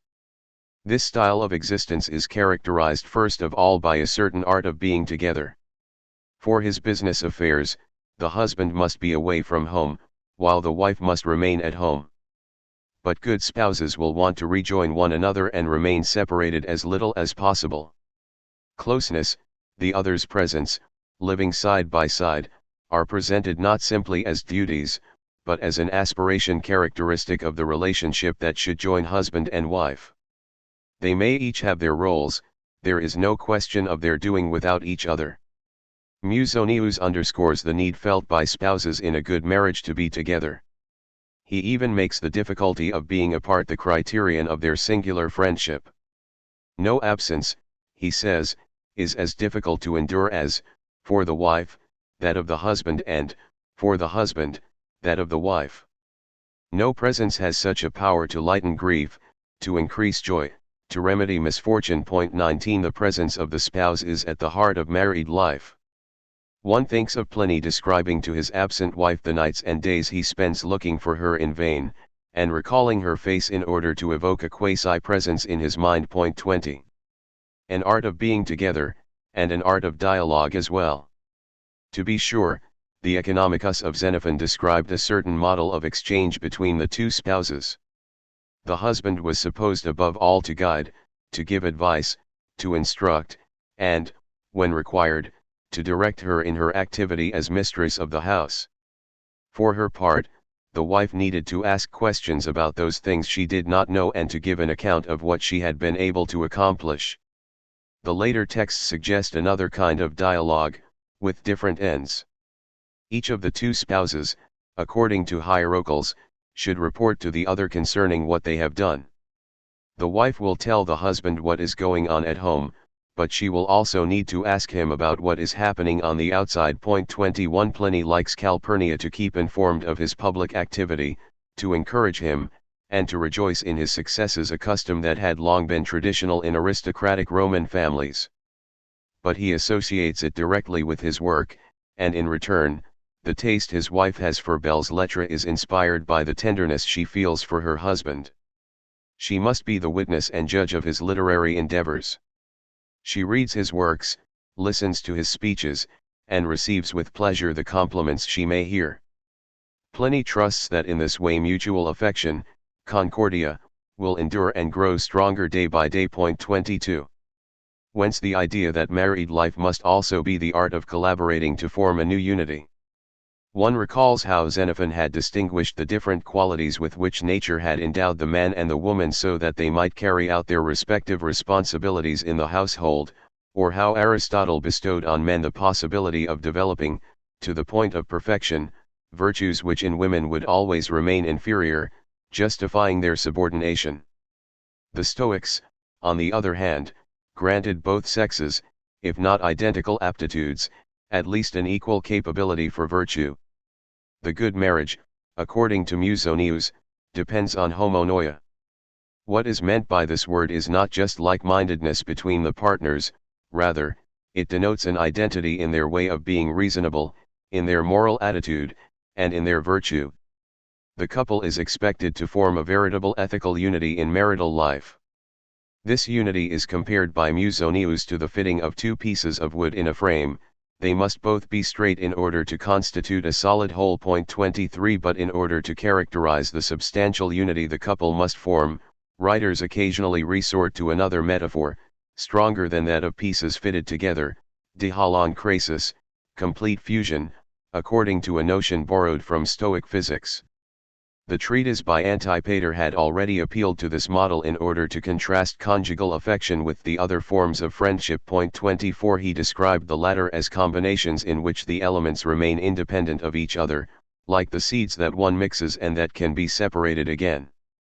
The term mixes denotes this type of blending by juxtaposition. By contrast, marriage should be in the nature of a total fusion, like that observed between water and wine, which form by their mixture a new liquid. This same notion of matrimonial krasis is reencountered in Plutarch, in the 34th of the marriage precepts. It is used to distinguish between three types of marriage and to rank them in relation to one another. There are marriages that are contracted solely for the pleasures of the bed. They belong in the category of those mixtures that juxtapose separate elements, each of which retains its individuality. There are marriages that are concluded for reasons of self-interest. They are like those combinations in which the elements form a new, solid unity, but can always be dissociated from one another, example the unity constituted by the parts of a frame. As for total fusion, the krasis that ensures the formation of a new unity that nothing can undo, only marriages in which the spouses are bound together by love can achieve it. 25. By themselves these few texts cannot represent the actual practice of marriage in the first centuries of our era, or even sum up the theoretical debates to which it may have given rise. They have to be taken in their partiality, for what they present that was characteristic of certain doctrines and no doubt peculiar to a few limited milieus. But they reveal, albeit in fragments, the outlines of a strong model of conjugal existence. In this model, the relationship to the other that appears as the most fundamental of all is neither the blood relationship nor that of friendship, it is the relationship between a man and a woman when it is organized in the institutional form of marriage and in the common life that is superimposed on the latter. The familial system and the friendship network have doubtless retained a large part of their social importance. However, in the art of existence they lose some of their value in comparison with the tie that attaches two persons of different sexes. A natural privilege, at once ontological and ethical, is granted to this dual, heterosexual relationship at the expense of all others. In light of the above, one understands what was no doubt one of the most characteristic features of this art of being married, that attention to oneself and devotion to conjugal life could be closely associated. If relationship with a woman who is the wife, the spouse, is essential to existence, if human beings are conjugal individuals whose nature is fulfilled in the practice of shared life, then there could not be an essential and primary incompatibility between the relationship one establishes with oneself and the rapport one forms with the other. The art of conjugality is an integral part of the cultivation of the self. But the individual who is concerned about himself does not simply have to marry, he must give his married life a deliberate form and a particular style. This style, with the moderation it requires, is not defined by self-mastery alone and by the principle that one must govern oneself in order to be able to rule others. It is also defined by the elaboration of a certain form of reciprocity. In the conjugal bond that so strongly marks the existence of each person, the spouse, as privileged partner, must be treated as a being identical to oneself and as an element with whom one forms a substantial unity. Such is the paradox of this thematics of marriage in the cultivation of the self, as it was developed by an entire philosophy. The woman as spouse is valorized within it as the other par excellence. But the husband must also recognize her as forming a unity with himself. Compared with the traditional forms of matrimonial relations, the change was considerable. Precept 20 also compares the good marriage to a rope that is strengthened by the intertwining of strands. Point 26. 2. The question of monopoly. One might expect that the treatises on matrimonial life would assign an important role to the regimen of sexual relations that must be established between husband and wife. In actual fact, the place reserved for them is relatively limited. It is as if the objectivation of the conjugal relation had preceded, and by far, the objectivation of the sexual relations that developed within it. As if all the effort and attention that needed to be devoted to living together continued to leave the question of conjugal sex in the shadows. A discretion that was traditional, no doubt. Plato, at the point where he is nevertheless about to legislate on these matters, determining the precautions to take in order to produce healthy children, prescribing the physical and moral state of future parents, even instituting female inspectors who will need to look into the lives of young married couples, underscores the difficulty people probably would have in accepting legislation concerned with such things. Point 1. Opposing this Greek discretion, there will be the meticulous attentiveness of the Christian pastoral ministry, starting in the Middle Ages. One will then attempt to regulate everything: positions, frequency, gestures, each partner's state of mind, knowledge by the one of the intentions of the other, signs of desire on one side, tokens of acceptance on the other, and so on. For its part, Hellenistic and Roman moral philosophy says little on this subject. Yet several important principles bearing on the relations between the use of pleasure and married life are formulated in certain of these texts. We have seen that traditionally the connection between the sexual act and marriage was established on the basis and in terms of the need to have descendants. This procreative aim figured among the reasons for marrying. It was what made sexual relations within marriage necessary. Its absence, moreover, was what could dissolve the conjugal union. It was in order to take account of the best possible conditions for procreation that certain recommendations were made to married people regarding the proper way to perform the conjugal act, the time one should choose, the regimen that ought to precede the act. It was also in order to avoid the disadvantages of illegitimate offspring that extramarital liaisons were discouraged, for women, certainly, but also for men. Let us say schematically that in the classical texts the synthesis of the marriage tie and sexual relations was granted mainly for reasons pertaining to procreation. For men at least, it was neither the very nature of sexual acts nor the essence of marriage itself that implied that there should be pleasure only in conjugality. Apart from the question of illegitimate births, and allowing for the ethical requirement of self-mastery, there was no reason to expect a man, even a married man, to reserve all his sexual pleasures for his wife, and for her alone. Now in the ethics of strict marriage that we see being formulated in the first centuries of our era, it is easy to ascertain something that might be called a conjugalization of sexual relations, a conjugalization at once direct and reciprocal. Direct, it is the nature of sexual intercourse that must prevent one from resorting to it outside marriage. Reciprocal, for it is the nature of marriage and of the bond formed between spouses that must rule out the sexual pleasures one might find elsewhere. The state of marriage and sexual activity must therefore coincide, and for good reasons, rather than for the sole aim of a legitimate progeny.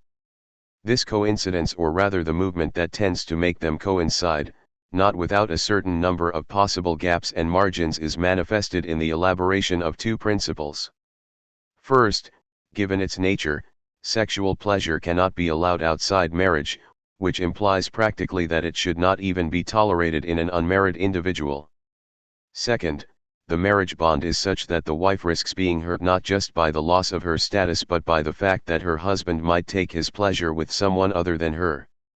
1. It is doubtless rare to see formulated the principle that all sexual relations are culpable if they do not take place in a relationship of marriage that makes them legitimate. Provided that he exhibits personal moderation and respect for customs, laws, and the rights of others, an unmarried man may very well enjoy his pleasure as he sees fit. It would be very difficult, even within this austere ethics, to oblige him to abstain completely so long as he has not contracted a marriage. It was owing to a great personal virtue that the son of Marcia, by Seneca's account, rejected the advances of the women who desired him, even going so far as to blush at the thought of pleasing them, as if this were a fault, quasi peccacit.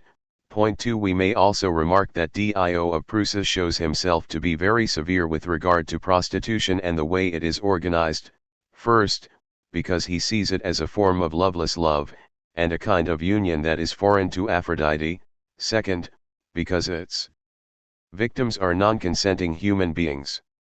Though he hopes that a truly well-governed city will abolish these institutions, he does not expect such an inveterate evil to be eliminated at once. Point 3. Marcus Aurelius expresses pride in his own sobriety in matters of sexual pleasure.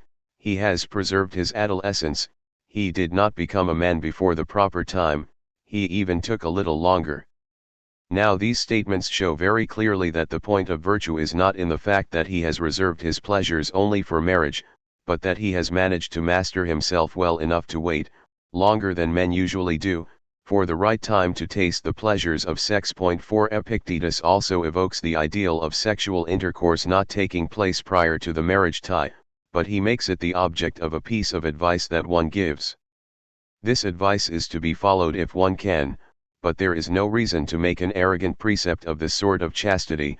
Before marriage guard yourself with all your ability from illicit intercourse with women, yet be not uncharitable or severe to those who are led into this, nor boast frequently that you yourself do otherwise. 5. Epictetus does not justify the extreme reserve that he demands in the sexual relationship by the form of marriage, by the rights and duties it establishes and which must be rendered to the wife. He explains it by saying that one owes it to oneself since one is a fragment of God, that one must honor this principle which dwells for a time in the body, and that one must respect it over the entire course of one's everyday existence. Mindfulness of one's own nature, rather than consciousness of one's ties with others, should serve as the permanent basis of austerity. Will you not remember, when you eat, who you are that eat, and whom you are feeding, and the same in your relations with women? When you take part in society, or training, or conversation, do you not know that it is God you are nourishing and training? Yet when God Himself is present within you and sees and hears all things, you are not ashamed of thinking and acting thus, so slow to understand your nature, and estranged from God. 6. On the other hand, it seems that Musonius Rufus undertakes a thorough conjugalization of sexual activity since he condemns all sexual intercourse that does not take place within marriage and with a view to the latter's particular objectives. The passage of the treatise on the aphrodisia that is preserved in Stobaeus opens with a customary criticism of the life of debauchery, a life that, being incapable of exercising the necessary mastery over itself, gets caught up in the pursuit of rare and affected pleasures and shameful intimacies. Now, to this banal condemnation, Musonius adds as a positive prescription a definition of what must be considered as aphrodisia dikaia, legitimate pleasures. These, he says, are pleasures that the partners enjoy together in marriage and for the purpose of begetting children, ta and gamikai ap genesii paden scintillomena. And Musonius then states precisely the two hypotheses that can emerge: either extramarital relations are sought in adultery, moichia, and nothing could be more unlawful, paranomotetai, or one obtains them without any adultery. Yet from the moment they are without that which makes them lawful, they are themselves shameful and have their origin in self-indulgence. 7. Conjugality is for sexual activity the condition of its legitimate exercise.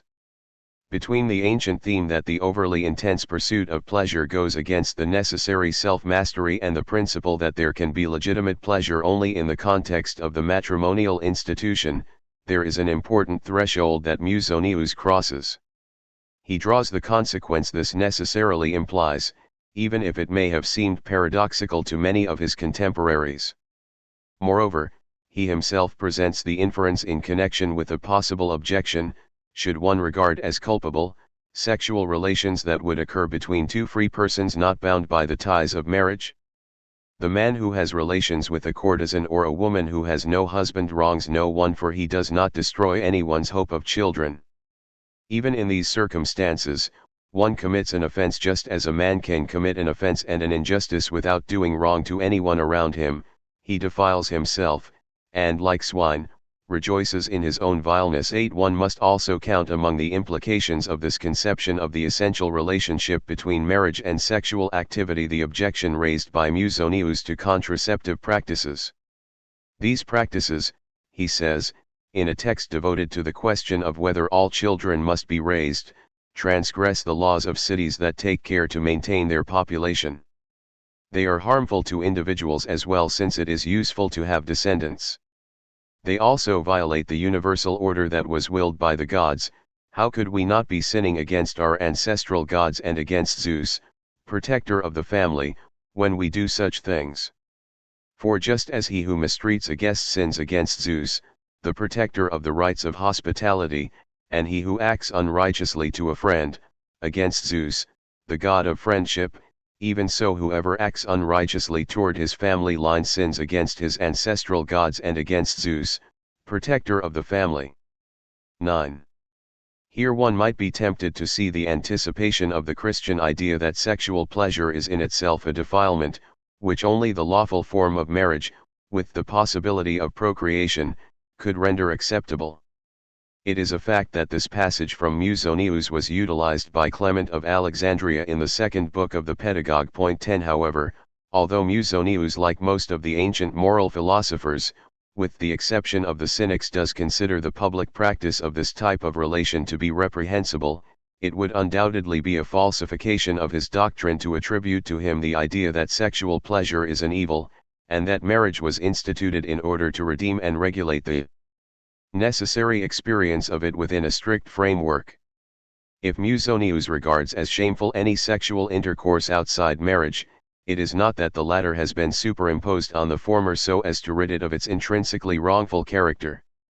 It is that, for the reasonable and social human being, the very nature of the sexual act demands that it be inscribed within the matrimonial relation, where it may produce a legitimate progeny.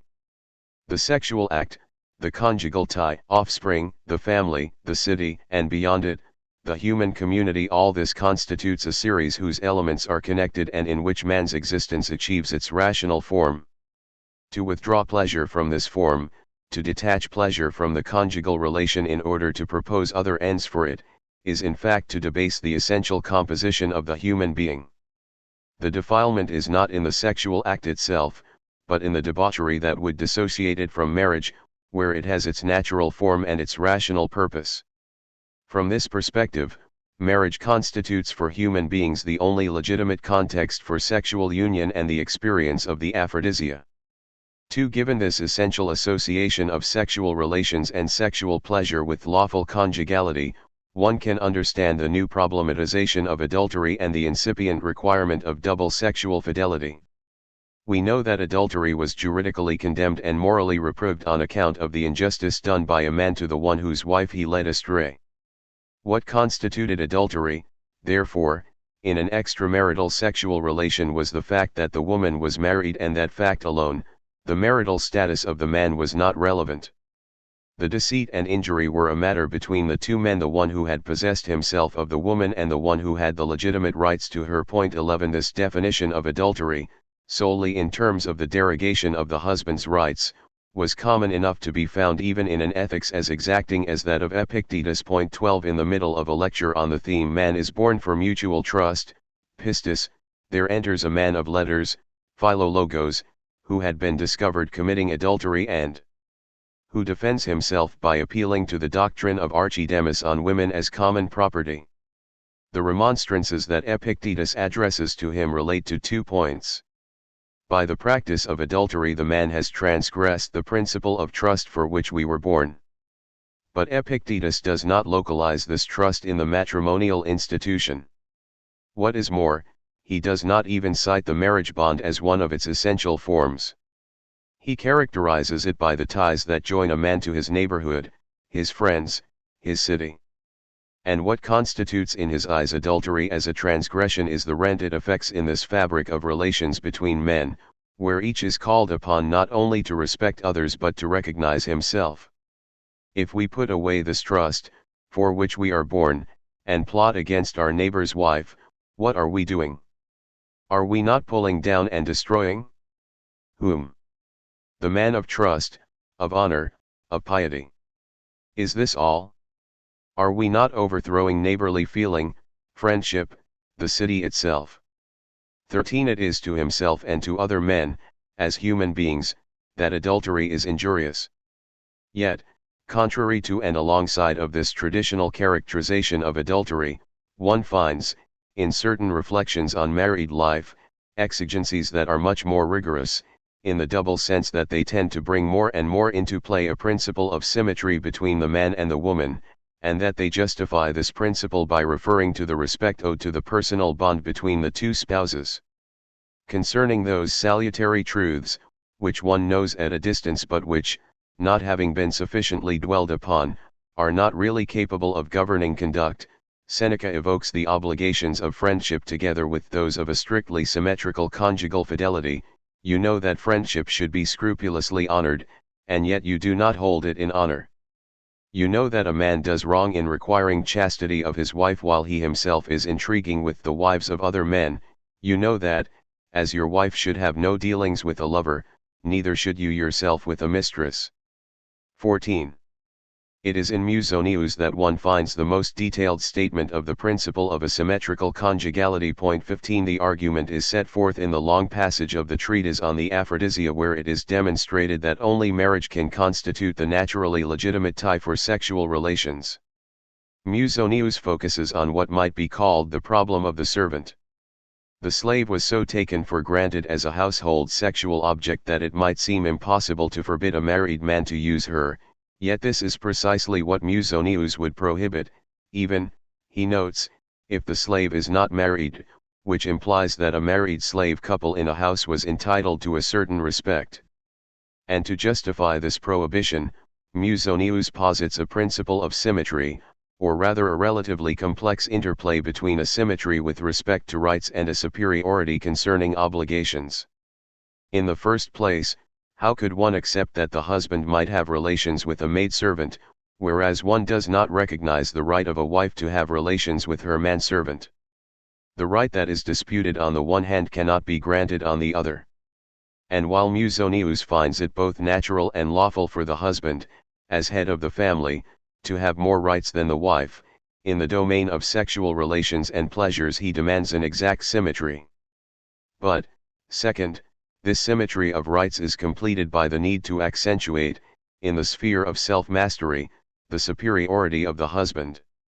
If in fact one allowed the husband to do with the servant girl that which one expects a wife not to do with a slave, one would be supposing that the wife were more able than the husband to master herself and govern her desires.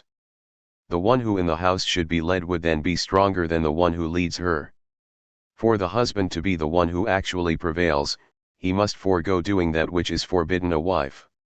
In this Stoic art of marriage, for which Musonius proposes such a strict model, a form of fidelity is required. It obligates the man and the woman alike. It does not merely prohibit anything that might compromise the rights of other men. Nor is it content just to protect the wife against the threats that could compromise her privileged status as mistress of the house and as a mother.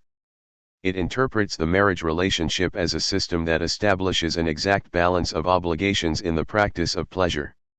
This integral conjugalization of sexual practice that one finds in Musonius and the principle of a strict monopoly of the aphrodisia reserved for marriage are no doubt exceptional. A point has been reached where the art of married life seems to be organized around the formal principle of double prohibition. But in the authors who are careful not to formulate such rigid rules, one also notes the emergence of a requirement of fidelity calling for slightly different modes of conduct and ways of acting. These authors do not assert an explicit prohibition, but rather a concern with preserving the conjugal bond with all that it may entail in the way of individual relationship, attachment, affection, and personal respect between the marriage partners. This fidelity is defined less by a law than by a style of relating to the wife, by a way of being and of behaving with respect to her. The renunciation, as complete as possible, of extramarital relations must stem, on the part of the husband, from a pursuit of refinement in marital relations. It must be the result of conduct that is both skillful and affectionate, while a certain subtlety is expected of the wife in the de facto tolerance that she is fully obliged to concede and that she would be unwise not to show. The rather belated Latin text that was long considered to be a translation of the Economics attributed to Aristotle thus places a traditional perspective on the dignity of the wife side by side with advice to be prudent and accommodating. On the one hand, the author instructs the husband to take proper care of a wife who will become the mother of the children he hopes for. He also enjoins him not to deprive the woman he has married of the honor she is due. 16 But he also demands that the two spouses prevent one another from doing anything base and dishonest. He counsels the husband to approach his wife in an honorable way, full of self-restraint and awe, cum honestate, et cum multa modestia et timori. He hopes that the husband will be neither indifferent nor harsh, nec negligens nec severus between a courtesan and her lover. Such tempers are allowed their course. With his wife, on the contrary, the good husband should be attentive but also restrained, and the wife will respond with modesty and tact, and by showing affection and fear in equal parts. 17 And while he stresses the value of this fidelity, the author makes it clear to the wife that she will need to have a relatively accommodating attitude toward her husband's faults, and let her forget any wrong her husband may have done her through distress of mind. Si quid vir animi passione ad ipsum peccaverit, let her refrain from all complaint nor charge him with the wrong, but rather attribute everything of this kind to sickness or ignorance or accidental errors. In this way the husband in return will be ready to show her his gratitude after his cure. In a similar fashion, the marriage precepts affirm the principle of a reciprocal fidelity. They do not, however, formulate it as a rigorously and formally symmetrical requirement. While the text assumes, without even having to recall the fact, that the wife owes her husband fidelity, it implies that although the pursuit of other pleasures may be for the husband a rather frequent offense, it is also a rather minor one. At all events, it is within the marriage relationship, according to the effective relations obtaining between the two spouses, and not according to rights and prerogatives, that the question must be resolved. Plutarch expects the husband not to have sexual relations with other women, not just because to do so would pose a threat to the prestige of the lawful wife, but because it would inflict a natural wound that causes suffering. He calls to mind the behavior of cats, which are excited to frenzy by the odor of perfume. In the same way, women are infuriated when the husband has intercourse with other women. It is therefore unjust, Atticon, to make them suffer such a violent vexation for a pleasure that is trivial.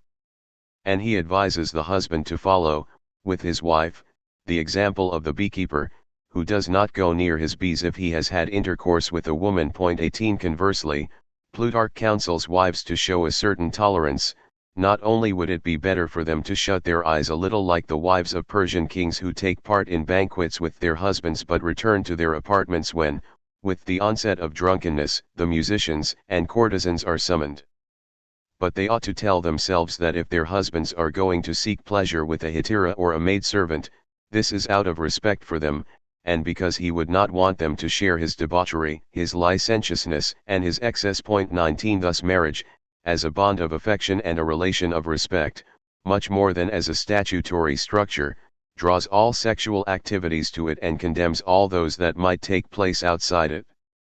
And while it tends to demand a symmetrical fidelity of the two partners, it also constitutes a locus of conciliation, where the husband's attachment to the wife and the wife's prudence vis-a-vis the husband will manage to correspond. The external pleasures of the husband will no longer be the recognized consequence of his statutory superiority, but the consequence of a certain weakness, which he is all the more obliged to limit, seeing that the wife tolerates it through a concession that, while possibly saving her honor, also proves her affection. 3. The pleasures of marriage. This definition of marriage as a relationship that is as exclusive as possible regarding the practice of the aphrodisia raises, or could raise, a number of questions pertaining to the integration, the role, the form, and the finality of acts of pleasure in the interplay of effective or statutory relations between husband and wife. In actual fact, one has to admit that even in the forms of reflection in which marriage occupies an important place, the economy of pleasures in the conjugal relationship is treated with a great deal of reserve. Marriage, in this rigorous ethics advocated by some, demands a monopoly of pleasure. But as to which pleasures will be allowed within marriage and which others excluded, little is said. However, two general principles are often evoked. First, it is made clear that the conjugal relation must not be foreign to eros, to that love which some philosophers wish to reserve for boys, but neither must it ignore or exclude Aphrodite.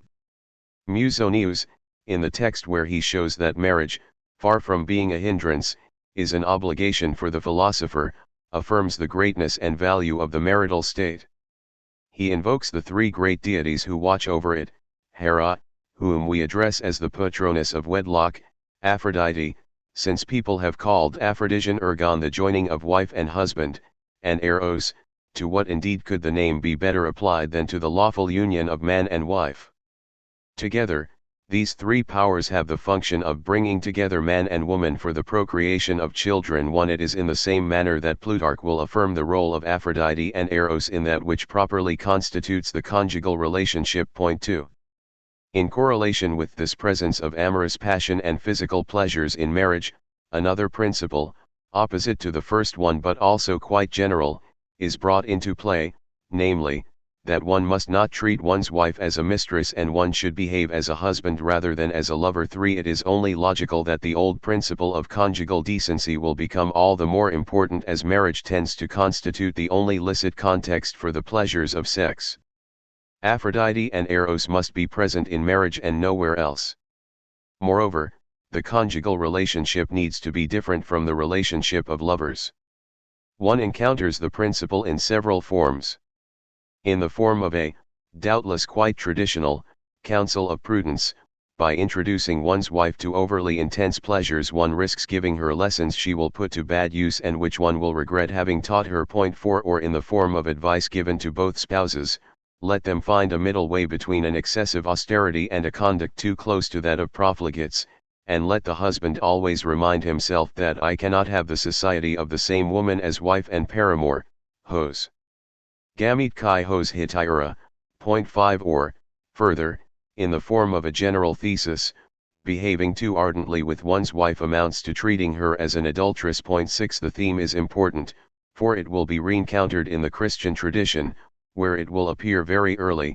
Clement of Alexandria refers to it in the Stromatius, and where it will persist for a very long time. Saint Francis of Sales works out its implications in the Introduction to the Devout Life. 7. It is no doubt necessary, if we are to understand its meaning for the Stoics who formulate it, to bear in mind that the natural and rational principle of marriage ordains that it combine two existences, that it produce descendants, that it be useful to the city and beneficial to the entire human race. To make the enjoyment of pleasurable sensations the most important thing in marriage would be to violate the law, reverse the order of ends, and transgress the principle that should join a man and a woman into a couple. More concretely, though, one faces the problem of determining what status and what forms the practice of pleasure ought to assume in marital relations, and on what principles the precepts of its internal limitation can be based. Given that marriage demands a conjugal tie that must be at the same time a highly valued personal relationship and the exclusive locus of relations of pleasure, relations a man was heretofore rather freely permitted on the fringes of his marriage, how is this matrimonial structure to play its role as a principle of regulation?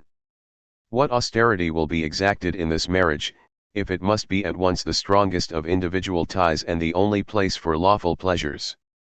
The formulations are, more often than not, rather vague, a little like those one finds in the Latin text that is supposed to be Book 3 of the Economics attributed to Aristotle. The author asks the husband to approach his wife in an honorable way, cum hone state, full of self-restraint and awe, cum multa modestia et timori. He recommends that in his conversation with her, he should use the words of a right-minded man, suggesting only such acts as are themselves lawful and honorable. He advises him to treat his spouse with respect and modesty, veracundia et pudori. Point 8.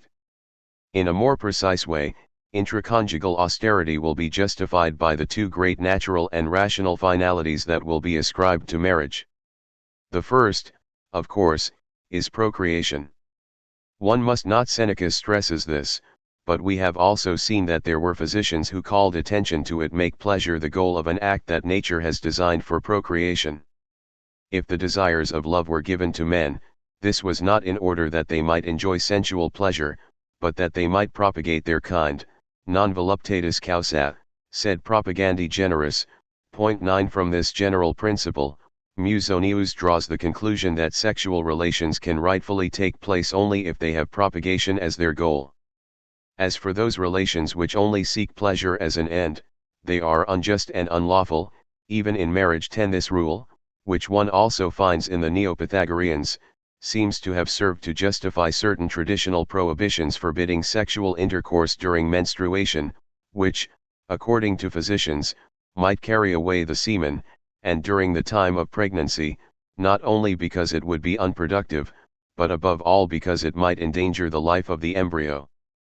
But, apart from these general recommendations, it does not seem that there was, despite the identity of principle, the kind of interrogation that will be encountered in Christian teaching concerning the lawfulness of sexual relations in case of recognized sterility or after the age of menopause, and concerning the intentions that both partners may have before or even during the act.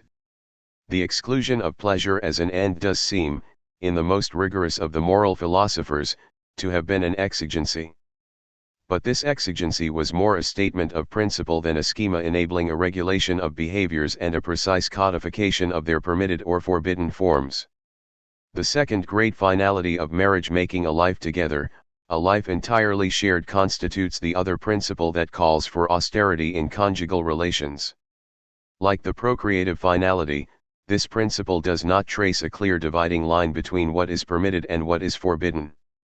But certain authors, and foremost among them Plutarch, have at play, in the linking of pleasure relations to the conjugal relationship, a more subtle and complex role. Thus, on the one hand, the obligation to make the wife a companion to whom one opens one's soul requires that one have a respect for her directed not just to her rank and status, but to her personal dignity. The regimen of the aphrodisia must therefore take this obligation as a principle of internal limitation. On the other hand, if married life must have the purpose of forming a perfect community, a true fusion of existences, it is also clear that sexual relations and pleasures, if they are shared and enjoyed in common, constitute a factor of rapprochement between husband and wife. The formation and strengthening of a solid bond are, in the practice of the aphrodisia, not only a guarantee, but also an element in favor of the aphrodisia. Hence there is a valorization of sexual pleasures, provided they are incorporated into the matrimonial relationship and well integrated within it, combined with the recommendation of an austerity in their practice, which enables them actually to play this positive role in the conjugal union. This spiraling process of necessary austerity and desirable intensity is clearly apparent in the marriage precepts. In fact, it constitutes one of that work's guiding threads. The text reiterates some of the old familiar principles concerning the modesty and secrecy that should surround not only the procreative act but also the simple acts of pleasure such as kissing and caressing. 11. It also recalls to mind, transforming a well-known saying of Herodotus, that a woman's modesty should not fall along with the gown that she lays aside. 12. Nor should darkness cover any licentiousness whatever. Recalling the example of a woman who tried to get away from Philip by pointing out to him that all women are the same once the lights are out, Plutarch notes that the wife, on the contrary, does not have to be like the others. Hidden by the night, without one's being able to see her body, she must cause what is virtuous in her, to sophron autes, to shine forth. Now, what is virtuous in her is also what attaches her exclusively to her husband and makes her his own. It is her constancy and her affection. 13. Around this principle of gracious reserve, a modesty that signifies the exclusiveness of an attachment. Plutarch extends a number of recommendations that exclude both a supercilious austerity and an unrestrained facility, and this on the part of the husband and the wife alike. No doubt, like the young Spartan whose example he cites, a good wife must not herself make advances to her husband. 14 But neither must she show annoyance at his advances. The first attitude would have something brash about it that smacks of the courtesan, but there would be an unfriendly disdain in the second. 15 Here we have, still in a very nebulous way, the outline of those rules fixing the forms of the respective initiatives and the signs to be exchanged on which the pastoral ministry will later set such a high value. Plutarch attaches a good deal of importance to the dangers that can compromise, in a married couple's first sexual relations, subsequent mutual understanding and the solidity of the bond to be formed. He draws attention to the risk of bad experiences that the bride may have. He advises her not to dwell on them, for the benefits of marriage may appear later, not to behave like those who submit to the bee's stings, but abandon the honeycomb. 16 But he also fears that too intense a physical pleasure experienced at the outset of marriage may cause the affection to be lost when this pleasure disappears. It is better for the love to owe its vitality to the spouse's character and disposition. 17 It is also necessary, throughout married life, to bring into play anything that might benefit conjugal friendship in sexual relations between husband and wife. Specific examples of this function of effective reactivation to which one of the interlocutors of the dialogue on love explicitly refers 18 are given in the marriage precepts. Avoid quarrels, especially those that might take place in the bedroom, because the disagreements, recriminations, and angry passions which the bed generates are not easily settled in another place and at another time. 19 Or, further, when you are in the habit of occupying the same bed, don't go to a separate bedroom because of an angry disagreement. On the contrary, this is the right time to invoke Aphrodite, who is the best physician for such disorders. 20. The theme holds a relatively important place in Plutarch himself. We will encounter it again in the dialogue on love, where it will serve as a basic discriminate between the love of women, in which pleasure is integrable with a positive role in the spiritual relation, and the love of boys, in which physical pleasure, assumed to be non-reciprocal, can figure only as a favorable factor within the relationship. This theme is also evoked in the Dinner of the Seven Wise Men, where it is a question of sexual pleasures in connection with the two other physical pleasures with which they are often associated, intoxication and music. The interlocutor Nicephilus observes that in every art or craft the work is not in the manipulation of tools or materials but in what one aims to make. The ergon of the architect does not consist of the mortar he mixes but of the temple he constructs.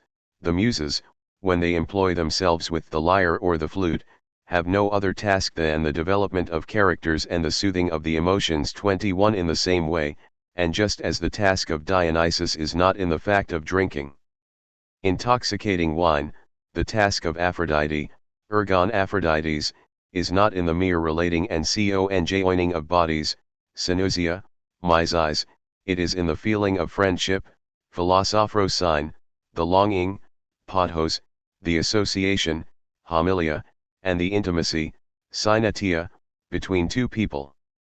Sexual intercourse, in married life, ought to serve as an instrument for the formation and development of symmetrical and reciprocal affective relations.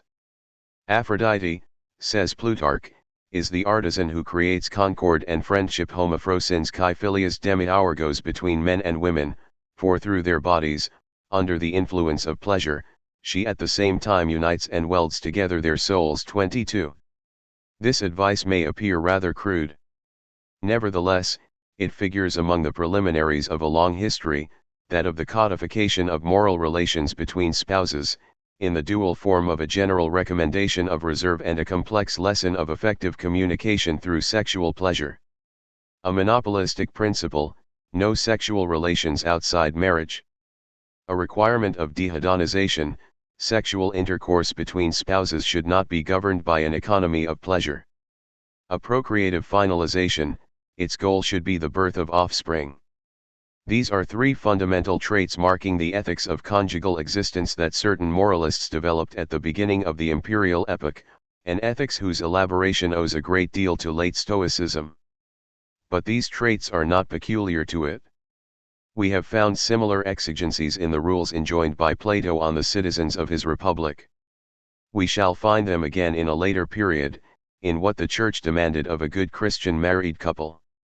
Much more than an innovation of Stoic rigor, much more than a project specific to the moral philosophy of that epoch, these three principles did not cease, for centuries, to characterize the role that marriage was expected to play as a focus of sexual austerity.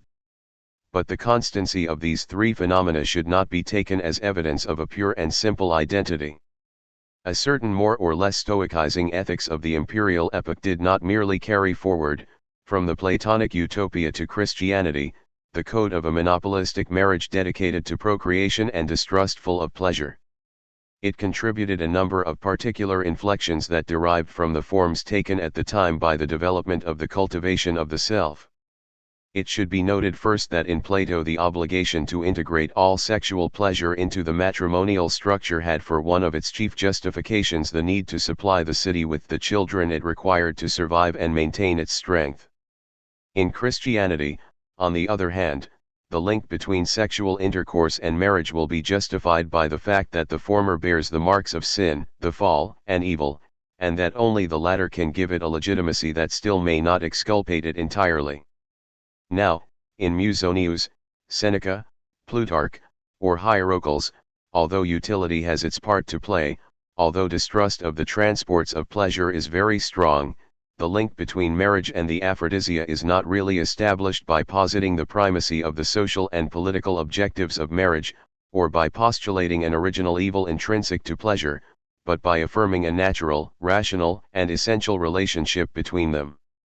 In order to make allowance for the differences of position and doctrinal variance, let us say that the sexual monopoly that tends to be claimed for marriage in this form of ethics centers less on the external utilities of marriage or the internal negativity of pleasure than on an attempt to bring a certain number of relations into coincidence, the union of two sexual partners, the dual tie of husband and wife, and the social role of the family while achieving as perfect a congruence as possible with the relation to the self. Here we touch on an important difference. The obligation to keep the use of pleasure within the bounds of marriage was also, for Plato's guardian, Isocrates' leader, or Aristotle's citizen, a way of exercising self-mastery, a mastery made necessary by one's status or by the authority one had to exercise in the city. The principle of a perfect conjugal fidelity will be, in the pastoral ministry, an unconditional duty for anyone concerned about his salvation. By contrast, in this ethics inspired by Stoicism, it is in order to satisfy the specific requirements of the relation to oneself, not to violate one's natural and essential being, and to honor oneself as a reasonable being that one must keep one's practice of sexual pleasure within marriage and in conformity with its objectives. Doubtless this principle, which tends to exclude, even for men, sexual intercourse outside marriage, and to authorize it only for certain definite purposes, will be one of the anchor points for a subsequent juridification of marital relations and sexual practices. Like that of women, the sexual activity of married men will, in theory at least, risk coming within the provisions of the law. Even within marriage, a precise code will say what one is permitted or forbidden to do, to want, or even to think. But this juridification which will be so pronounced in later times is tied to Christian pastoral practice, to its own peculiar structure. Even in the most detailed texts on the life of the couple, such as those of Plutarch, what is proposed is not a regulation that would draw a division between permitted and forbidden acts. It is instead a mode of being, a style of relations. The ethics of marriage and the advice on conjugal life are at the same time universally valid principles and rules for those who wish to give their existence an honorable and noble form. It is the lawless universality of an aesthetics of existence that in any case is practiced only by a few. The conjugalization of sexual activities that tends to localize legitimacy within marriage alone obviously results in their manifest limitation, at least for the husband, since this limitation has long been required of the married woman. Moreover, the insistence on a dissociation between the practice of pleasure and the hedonic finality will tend toward an internal disqualification of this activity itself. But it needs to be understood as well that these restrictions and this disqualification are accompanied by another process, an intensification of the value and meaning of sexual relations within marriage. On the one hand, in fact, intramarital sexual relations are no longer simply the consequence and manifestation of a right. They must be placed within a cluster of relations characterized by affection, attachment, and reciprocity.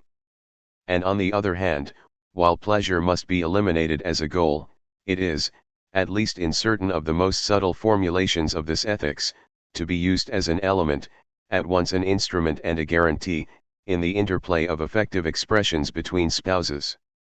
And it is precisely on behalf of this intensification of the value of the aphrodisia in marital relations, by reason of the role it is assigned in the communication between husband and wife, that one begins to question, in an increasingly doubtful mode, the privileges that used to be granted to the love of boys. Babut points out that Antipater, Musonius, and Hierocles are more interested in marriage than love. They seem to want above all to establish that marriage does not prevent one from leading the philosophical life. In them one finds no trace of one of the important ideas of the Amatorius, namely, that the woman is just as capable as the man of inspiring amorous passion. 23. Part 6. Boys.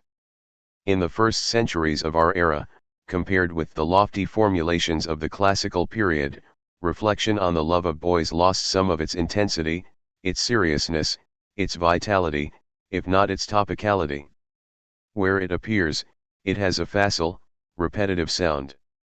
Playing on ancient themes, often those of Platonism, it participates in the reactivation of classical culture, but in a dull way.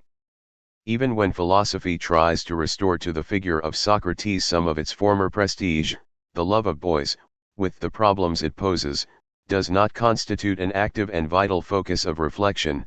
The four speeches of Maximus of Tyre cannot furnish an argument to the contrary. This does not mean that the practice disappeared or that it became the object of a disqualification. All the texts plainly show that it was still common and still regarded as a natural thing. What seems to have changed is not the taste for boys, or the value judgment that was brought to bear on those who had this partiality, but the way in which one questioned oneself about it. An obsolescence not of the thing itself, but of the problem, a decline in the interest one took in it, a fading of the importance it was granted in philosophical and moral debate.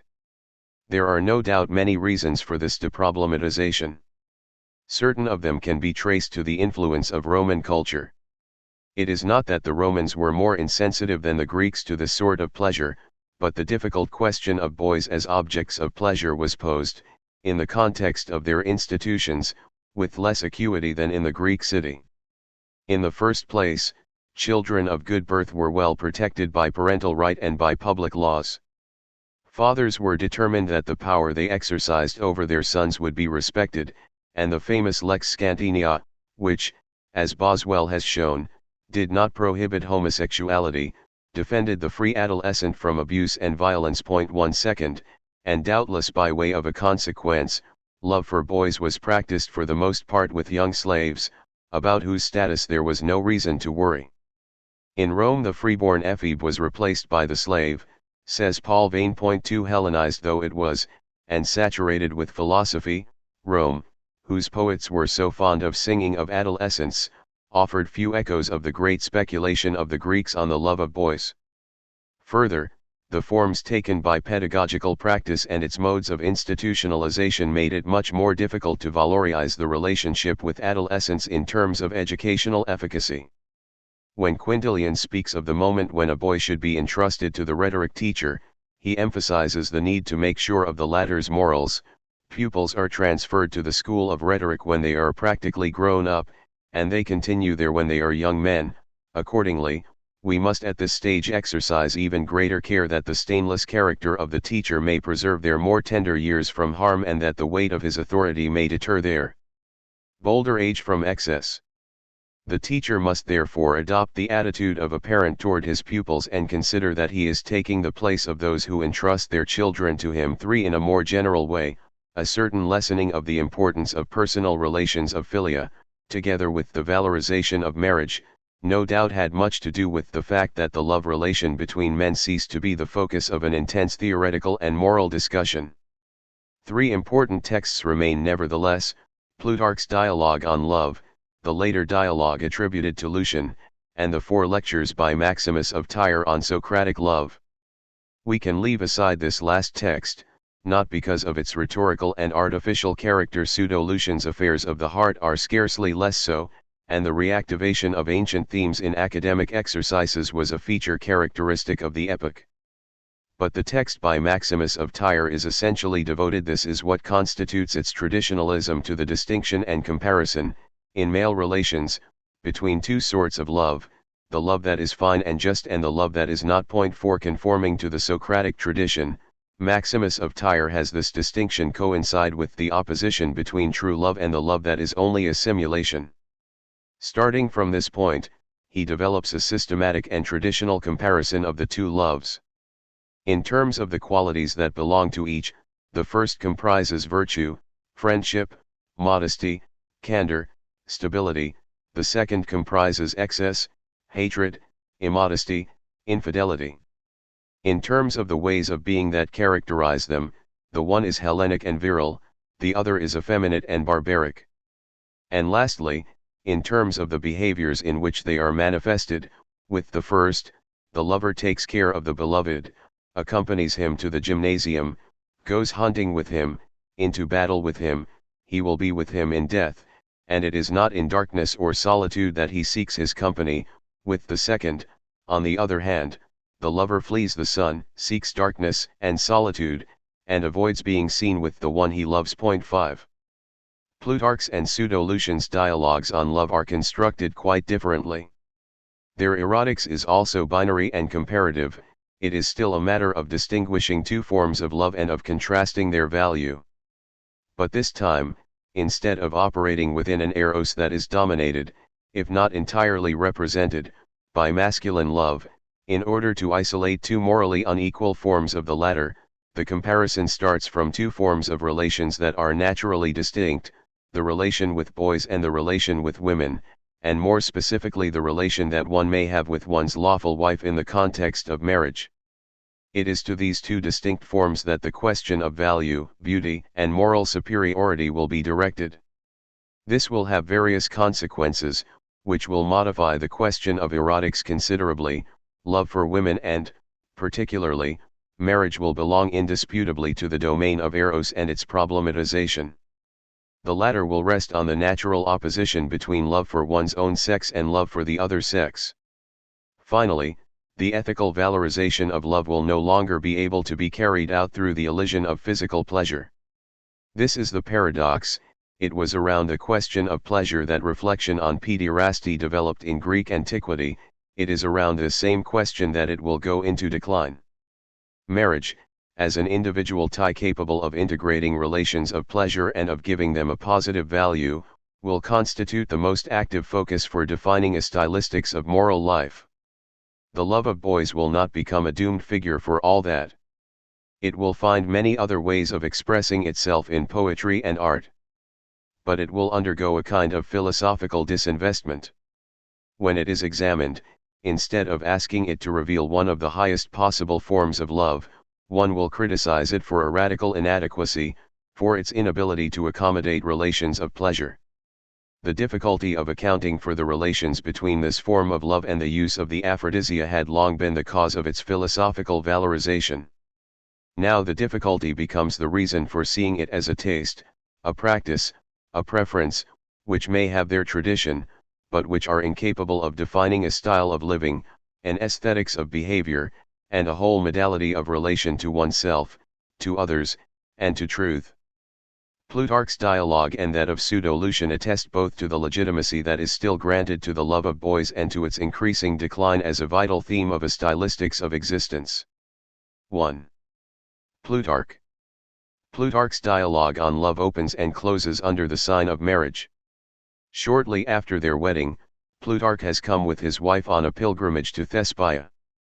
They wish to offer a sacrifice to the god and to ask him to bless this union, which a quarrel between their families has placed under unfavorable auspices. On arriving at their hosts, they find themselves in the midst of a minor commotion. Should the young Bacon, a coveted ephebe, marry the woman who is pursuing him? Debate, turn of events, abduction. The dialogue ends with everyone preparing to form a procession for this new married couple and to offer a sacrifice to the benevolent god. The dialogue unfolds between one marriage and the other. It also unfolds under the sign of Eros, during the time of the Erotidia, the holidays that were celebrated at Thespiae every 4 years, in honor of Eros as well as the Muses. He is the god whom Plutarch was anxious to ask for protection for his marriage. He is also the god who will be invoked for the contested marriage of Bacon with Ismenedora, for it seems that he approves and is graciously present at this affair too. Meanwhile, Plutarch will have had time to sing a long eulogy of Eros, of his divinity, of his antiquity, of his power, of his good works, of the force by which he elevates and attracts souls. In this way Plutarch will have contributed to the worship of the god who is being celebrated throughout the festive city. Eros and Gamos, the strength of love and the marriage bond in their mutual relations, such is the theme of the dialogue. The purpose of the religious rites that serve as its background is clear, that the power of Eros, invoked for the protection of the couple, may triumph over the misunderstanding of families, that he may appease dissensions between friends and ensure the happiness of conjugal lives. The theoretical aim of the debate is in harmony with this devotional practice. It will provide the rational justification for the latter, to show that the conjugal relationship, more than any other, is capable of accommodating the force of love, and that, among humans, love has its privileged place in the couple. The pretext for the conversation and the external peripeteia that give rise to its successive developments are recounted in a solemn and ironic fashion. A pathetic situation has arisen, which merely wants a chorus to sympathize and lacks a stage, for no other element of drama is wanting. 3. In reality, what has transpired is a little comic episode. Bacon, the desirable adolescent he is handsome and virtuous, is pursued by an Eros, but also by a widow, who is much older than he. She had been commissioned to find a suitable wife for him, but she didn't find anyone better than herself. She tries to seduce the boy, chases after him, abducts him, already organizes the wedding under the nose of his male lover, who is furious, then resigned. The dialogue begins when the plans of the formidable widow are already known, but before she has carried out her coup de force. The boy is therefore still torn between the two suitors. He doesn't know which path to choose. As he has entrusted the decision to his elders, the latter will deliberate on the matter. The debate thus takes place between the advocates of the love of boys, Protogenes and Pychias, and two advocates of the love of women, Anthemion and Daphnius. It unfolds in front of Plutarch, who soon abandons the role of witness, takes charge of the discussion, and leads it in the direction of a general theory of love. The first champions of the two loves having disappeared by then, his interlocutors and adversaries will be Pemptides and especially Zeuxippus, who have a materialistic conception of marriage and an aggressively critical idea which Plutarch will need to answer. Here we touch on one of the notable features of the dialogue. It starts from the traditional schema, be it in the mythical figures or in the moral casuistry of the crossroads.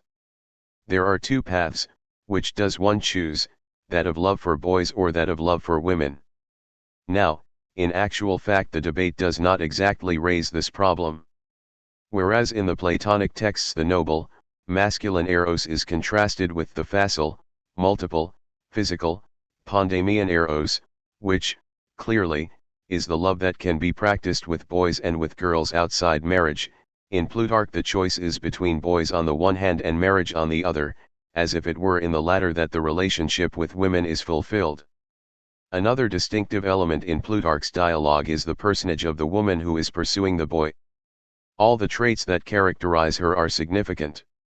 She is older than the boy, while being still young; she is richer than he; she has a more important social status; her past life has already given her experience. Point 4. This kind of situation was not unusual in Greece both because of the scarcity of women and because of the strategy of marriages. but people nevertheless felt a certain reticence with regard to this kind of union. The younger and poorer husband was in a somewhat awkward position with respect to his wife, seeing that the preeminence of the husband was statutory in marital relations. Moreover, one finds numerous remarks concerning these drawbacks. Plutarch, in the Life of Solon, advises the magistrate who discovers a young man zealously attending an old woman, like a cock partridge in her service, to have him removed to the house of a young woman in need of a husband. 5 Nor will Pycius fail to recall these habitual fears to the advocates of Bacon's marriage. 6 Without being totally exceptional, this was a paradoxical and dangerous union, where the interests of one party and the appetites of the other were too salient for it to hold the promise of a happy and reasonable existence.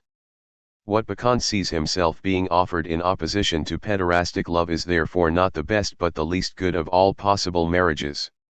The value of the discussion that will justify it and of the outcome that will see it triumph will be only increased by this fact. But still another paradoxical trait should be noted. Ismenedora, the passionate widow, is a woman full of good qualities, she is virtuous, she leads a life of decorum. She commands the respect of public opinion. There has never been a word of censure concerning her. Never did any hint of wrongdoing leave a stain on her house. 7 Yet she has shamelessly set out in pursuit of the boy. He had been entrusted to her so that she might promote his marriage, but after hearing so many good things said about him, after seeing his beauty and his qualities with her own eyes, she loves him in turn. What is more, she chases after him. Being unable to accompany him to the gymnasium, she watches for him when he returns. And with the collusion of some friends, she kidnaps him. We know that such kidnappings, in part real, in part arranged, also were a frequent element, if not in reality itself, at least, certainly, in pederastic literature. Many mythical and historical narratives revolve around one of these episodes of violence. The love stories attributed to Plutarch and those lectures of Maximus of Tyre that are devoted to Socratic love make reference to them. 8 If a person as virtuous as Ismenedora gives way to such an assault, this is because she has been possessed by some divine impulse, more powerful than human reason. Now all these traits, the age difference, the acknowledged merit, the interest taken in the moral qualities and good reputation of the beloved, the initiative of the pursuit, the violence of divine inspiration, are easily recognizable. They are those which characterize the lover of boys in the traditional pederastic model. Ismenedora, in Plutarch's description, is exactly in the position of the eurists. So that, in essence, Bacon does not really have to choose between two fundamentally different forms of love: the love that can develop between a gifted young man and an older man who is interested in the beauty of his friend, and the love that can be established between a husband and a wife with a view to managing an estate and rearing children, but between two forms of the same love, the only difference being that in one case it is love of a man and in the other, love of a woman. Plutarch makes it quite clear, in one of his statements in favor of the marriage with Ismenedora, that the same type of relationship is involved. No one, he says, can do without authority, or be perfect by himself. The ephebe is ruled by the gymnasiarch, the young man by the eurists, the adult by the law and by the strategos. Since this is so, what is there dreadful about a sensible older woman piloting the life of her young husband? She will be useful because of her superior understanding toi phronion malin, she will be sweet and affectionate toi philion because she loves him. 9. One sees two movements running beneath Plutarch's dialogue. First, there is the shift resulting from the discussion itself. The question of the choice the beloved must make between his two lovers surreptitiously becomes the question of love in its two possible forms for boys and for girls. And second, the shift, made possible by the paradoxical situation of the intrigue, which confers on the relationship with a woman the same ethical potential as the relationship with a man. The objective of the entire debate is clearly visible in the little drama that underlies the vicissitudes of the dialogue. What is wanted is to form a conception of a single love. This conception will not reject the characteristic values of pederastic love. Instead, it will include them in a broader, more complete form, which ultimately only the relationship with women, and more precisely with the wife, will be able to put into practice. One is tempted to see in this dialogue by Plutarch one of the numerous rhetorical contests that staged an encounter, with a winner declared at the end, between the love of women and the love of boys. Viewed in this way, it can pass for one of the most fervent pleas in favor of conjugal affection and the pleasures of marriage. It is legitimate to place it alongside the Stoic treatises on marriage. It has many themes and formulations in common with them. But we are dealing, in this text, with something quite different from an argumentation in favor of marriage and against pederasty. We can see in it the first shape of an important change in the old erotics. This transformation can be summed up briefly: whereas scarcely any discontinuity, impassable boundary, or important difference of values was recognized in the practice of the aphrodisia, in return the elaboration of the erotics was clearly dualistic. This dualism was, moreover, double and, in itself, rather complex. On the one hand, common love, that love in which sensual acts are preponderant, was opposed to noble, pure, elevated, heavenly love, in which the presence of these same acts are, if not disallowed, at least veiled. On the other hand, the specificity of the love for boys was stressed, the aspiration, form, goals, and effects of which were supposed, at least provided one acted in conformity with its true nature, to be different from those found in the other loves. Furthermore, these two dualisms tended to overlap, since it was held that true love for boys could only be a pure love, a love free of the vulgar pursuit of the aphrodisia, which actuates the desire for women or the corrupt appetite for boys. A continuous domain of the aphrodisia, and an erotics with a binary structure, it is this configuration that begins to be reversed here. Plutarch's dialogue may bear witness to a movement that will not actually be completed until much later, when an absolutely unitary conception of love will be constructed, while the practice of pleasure will be divided by a strict boundary, the one that separates the conjoinings of one sex with the other and relations within the same sex. It is roughly this order of things which is still ours today, solidified as it is by a unitary conception of sexuality, which enables one to delimit strictly the dimorphism of relations and the differential structure of desire.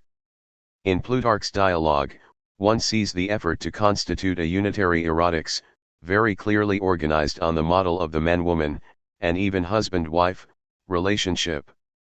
In comparison with this single love, it is supposed to be the same, whether it is directed to women or to boys. The pederastic attachment will in fact be disqualified, but without a rigid line of demarcation being drawn, as it will be later, between homo- and heterosexual acts. The whole burden of the text bears on this unification of erotics. The latter is carried out through a critical discussion, that of dualism, through the working out of a unitary theory, that of love, and through the bringing into play of a fundamental concept, that of charis, grace. 1. The exposition and criticism of the traditional dualism can be quickly summarized. This dualism is of course defended by the partisans of the love of boys. Moreover, protogens and Pyches will very soon leave the stage as soon as one learns of Bacon's abduction. They were there long enough to celebrate differential erotics one last time. According to this erotics, the love of boys is both different from the attraction to women and superior to it, for two reasons: one has to do with their respective positions relative to nature, and the other concerns the role played, in each of them, by pleasure. The advocates of the love of boys do refer briefly to the frequent argument that contrasts everything that is artificial about women, adornments and perfumes for some, razors, filters, and makeup for the most shameless, with the naturalness of the boys one sees at the Pales tray. 10 But their main argument against love for women is that it is nothing more than a natural inclination. In reality, it is nature, says Protogens, that has placed an appetite, orexis, in us that draws the two sexes to each other. Indeed, it was necessary that we be induced to procreate, just as we are prompted to feed ourselves. But it is clear that this same type of appetite is found in flies for milk and in bees for honey. It will be found, too, in cooks for their fowls and their calves. Protogens would not think to give the name love to all these appetites. 11 The naturalness of the attraction to the other sex obviously does not condemn the indispensable practice that brings men into union with women. But it restricts the value of this practice to that of a behavior found everywhere in the animal world, a behavior whose reason for being is basic necessity. The natural character of relations with women is put forward by Protogens in order to underscore its defectiveness and to show how it differs from a love of boys, which scorns such necessities and aims much higher. Actually, he does not explain what he understands by this love that is beyond nature. It is Plutarch who will take up these Platonic themes, but only to integrate them, against the apologists of boys, into a unitary conception of love. The other difference is marked by the role of pleasure. The fondness for women cannot be detached from pleasure. The love for boys, on the contrary, does not truly accord with its own essence unless it frees itself of pleasure. The argumentation used by Protogens and Pyches in support of this principle is Stoic, if anything. They observe that intercourse with women was indeed designed by nature for the conservation of the species. But things were arranged in such a way that pleasure is associated with this act.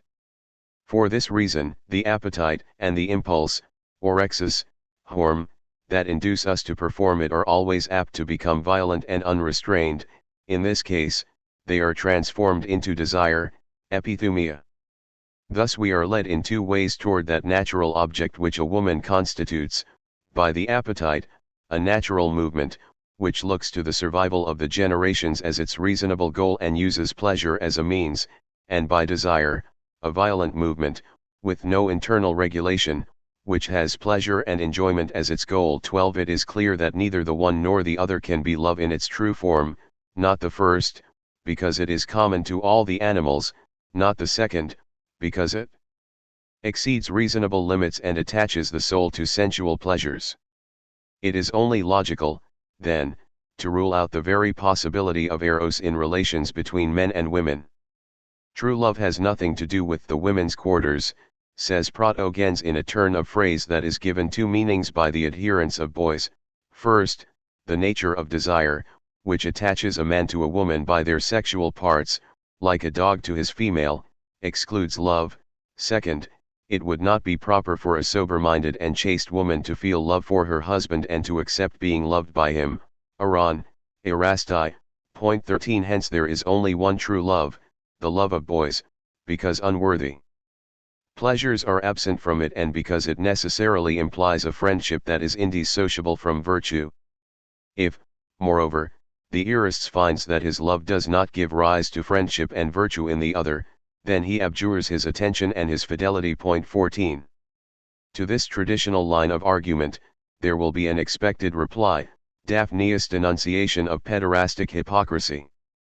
As if a tearful Achilles had not evoked the thighs of Patroclus, as if Solon, apropos of boys in the flower of their youth, had not praised the sweetness of their thighs and their lips, the fancier of boys likes to pose as a philosopher and a sage. But undoubtedly he waits only for an opportunity. At night when all is quiet, sweet is the harvest when the guard is away. One sees the dilemma, either the aphrodisia are incompatible with friendship and love, and in this case the lovers of boys who enjoy in secret the bodies they desire have fallen from the heights of love, or one admits that sensual pleasures have a place in friendship and love, and so there is no reason to exclude from the latter relationships with women. But Daphneus does not stop there. He also recalls the other great disjunction, which was often cited as an objection to the conduct of lovers and to the pleasure they tried to take. If the eromenos is virtuous, one cannot obtain this pleasure except by subjecting him to violence, and if he consents, one has to recognize that one is consorting with an effeminate. Point 15 Hence the primary model of all love is not to be sought in the fondness for boys. The latter should be thought of, rather, as one come late and untimely to the world, illegitimate and ill-favored, who drives out the legitimate and older love, unless, as Daphneus suggests, the fondness for boys and the fondness for women are basically one and the same thing. Point 16. But the real working out of the general theory of love is done after the departure of the first adversaries and outside their presence as if it were necessary, in order to reach the main object of the debate, to take leave of this familiar confrontation. Up to this point, remarks Pemptides, the debate has focused on personal questions, it needs to be directed toward general themes.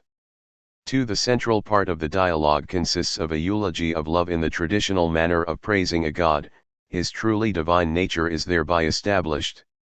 Here Plutarch opposes the Epicurean-inspired argument outlined by Pemptides, according to which the gods are nothing more than our passions, and he shows that the love that takes possession of us is the effect of a necessarily divine power. This power is compared to that of the other gods, an important passage because it shows how Eros is a necessary complement of Aphrodite. Without him, the work of Aphrodite would be nothing more than the pleasure of the senses and could be bought for a drachma. Contrary to what people say, he is also stronger and more courageous than Ares. It is out of mutual love that lovers, in battle, throw themselves on the enemy, fighting boldly to their death rather than fleeing in shame. Plutarch describes his action on men's souls, which he renders generous, compassionate, and liberal, and which he pervades through and through, as in a divine possession. Finally, the eulogy ends with a reference to Egyptian myths and an exposition of the Platonic theory. The remarkable thing about this eulogy is that all the elements stem from the traditional erotics of pederasty. Most of the cases are borrowed from the love of boys or from the example of Sappho. Alcestis and Admetus form almost the only exception. And in fact it is as the god of boy love that Eros appears in the praises addressed to him. Yet these praises are sung by Plutarch, who calls himself at the same time a chorist of feminine love. He intends to illustrate the general proposition advanced by Daphnius: if we have regard for the truth, the liking for boys and the liking for women originate in one and the same love. 17. This seems to be the essential business of the dialogue. The little drama of the pederastic kidnapping of Bacchon by Ismenedora merely serves as its immediate context and illustration. Everything that the erotics of boys was able to claim as properly belonging to that form of love, in opposition to the false love for women, will be reutilized here, without anything from the great pederastic tradition being overlooked. On the contrary, but it will be used as a general form capable of subsuming both loves. In particular, it will be applied not only to the fondness for women, but to the conjugal relationship itself. After a speech by Zeuxippus which the manuscripts have not passed down to us and which is supposed to have criticized conjugal love, not on behalf of pederasty, but in Epicurean terms, Plutarch speaks again in order to establish 3 essential points. First, he observes that if love is indeed what he is said to be, he will make his presence, his power, and his actions felt in relations between the two sexes as well as in relations with boys. Let us assume for a moment that the Epicurean argument is correct. The images which emanate from the loved body, which are conveyed to the eyes of the one who loves, which enter into his body, fill it with emotion and agitate it to the point where sperm is formed. There is no reason why this mechanism should be set in motion by boys and not by women. 18. On the other hand, suppose that we accept the Platonic argument toward which Plutarch inclines: if through the freshness and grace of a body, one perceives the beauty of a soul, and the latter, recalling the heavenly spectacle, gives wings to our soul, why would the difference between the sexes matter here, where it is only a question of beauty and natural excellence? 19. Plutarch shows that this element of virtue, arete, by which the traditional erotics of boys marked one of its important differences from the fondness for women, transcends any difference of sex. They say that beauty is the flower of virtue. Yet it would be absurd to deny that the female produces that flower or gives it a presentation of a natural bent for virtue. All these characteristics belong to both sexes alike. 20. As for the friendship that the pederasts wish to reserve exclusively for the love of boys, Plutarch shows that it can also characterize the relationship of a man with a woman, or at least with his wife. This specification is obviously crucial. It is conjugality and it alone that engenders the form of friendship in the relationship between the sexes. Plutarch evokes this conjugality briefly here, in a few strokes reminiscent of the marriage precepts. It involves sharing a common life. Plutarch plays on the words stergain and stagain, to shelter, to keep at home. It calls for mutual kindness, eunoia, it implies perfect community and a oneness of souls in separate bodies, a unity so strong that the spouses no longer wish to be separate entities, or believe that are so. 21. Lastly, it requires reciprocal moderation, a sophrosyne that abjures any other liaison. It is concerning this last point that the transposition of the theory of Eros to the practice of married life is most interesting, for it suggests an idea of the high value of marriage very different from that found in the Stoics. As a matter of fact, against the moderation that comes from without, which is nothing but obedience to laws and is imposed by shame and fear, Plutarch opposes the moderation that is the effect of Eros. It is Eros in fact, when he inflames the two spouses for one another, who teaches self-control, decorum, and mutual trust. Into the amorous soul of the husband and the wife, he introduces modesty, silence, calm, he bestows a reserved manner on them and makes them attentive to a single being. It is easy to recognize in this sketch the characteristics of the pederastic Eros, the bringer of virtue and measure to the souls of lovers, the source, in the more perfect beings like Socrates, of that self-restraint which made him hold his silence and keep control of his desires in the presence of those he loved. Plutarch transposes to the married couple the traits that had long been reserved for the philia of lovers of the same sex. However, the elaboration of a general theory of love, equally valid for the relationship with women and the relationship with boys, is skewed. Plutarch has not gone, as Anthemion asked him to do and as he claimed to be doing, from a particular love to a more general love.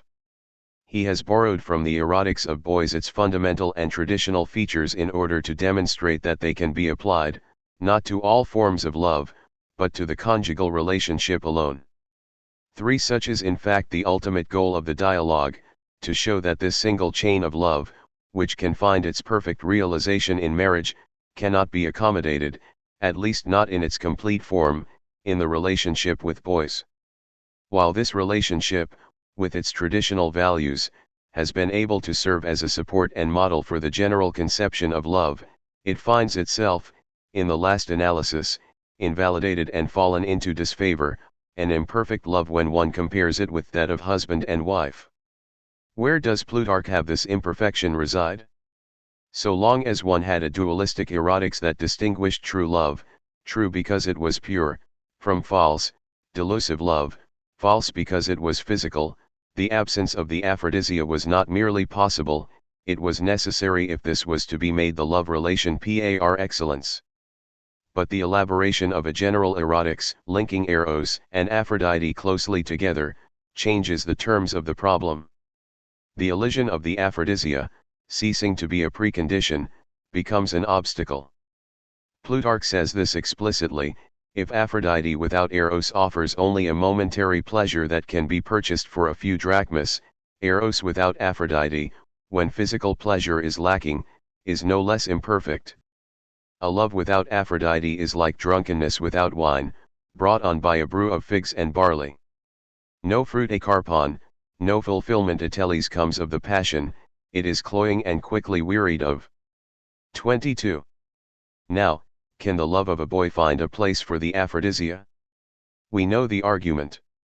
Either sexual relations will be imposed through violence and the individual who undergoes them will feel only anger, hatred, and desire for revenge. Or they will be consented to by an individual who, because of his softness, his femininity, enjoys being passive, hediminos toi paschine, which is a shameful, unnatural thing, and which reduces him to the lowest condition. 24. Plutarch has gone back to the dilemma of the eromenos: compelled, he feels hatred, and consenting, he becomes an object of contempt. The traditional adversaries of pederasty let it go at that. But Plutarch's analysis goes further, attempting to define what is lacking in the love of boys, what prevents it from being, like conjugal love, a harmonious mixture of Eros and Aphrodite, in which the bond between souls is associated with physical pleasure. Plutarch designates this deficiency with one word: the love of boys is acharistos. The word charis, which appears several times in the course of the dialogue, seems to be one of the keys to Plutarch's reflection. It is introduced with a good deal of solemnity at the beginning of the text, before the formulation of the great theory of a single love. Daphnius is the first to use it, as an overpowering argument in favor of his thesis.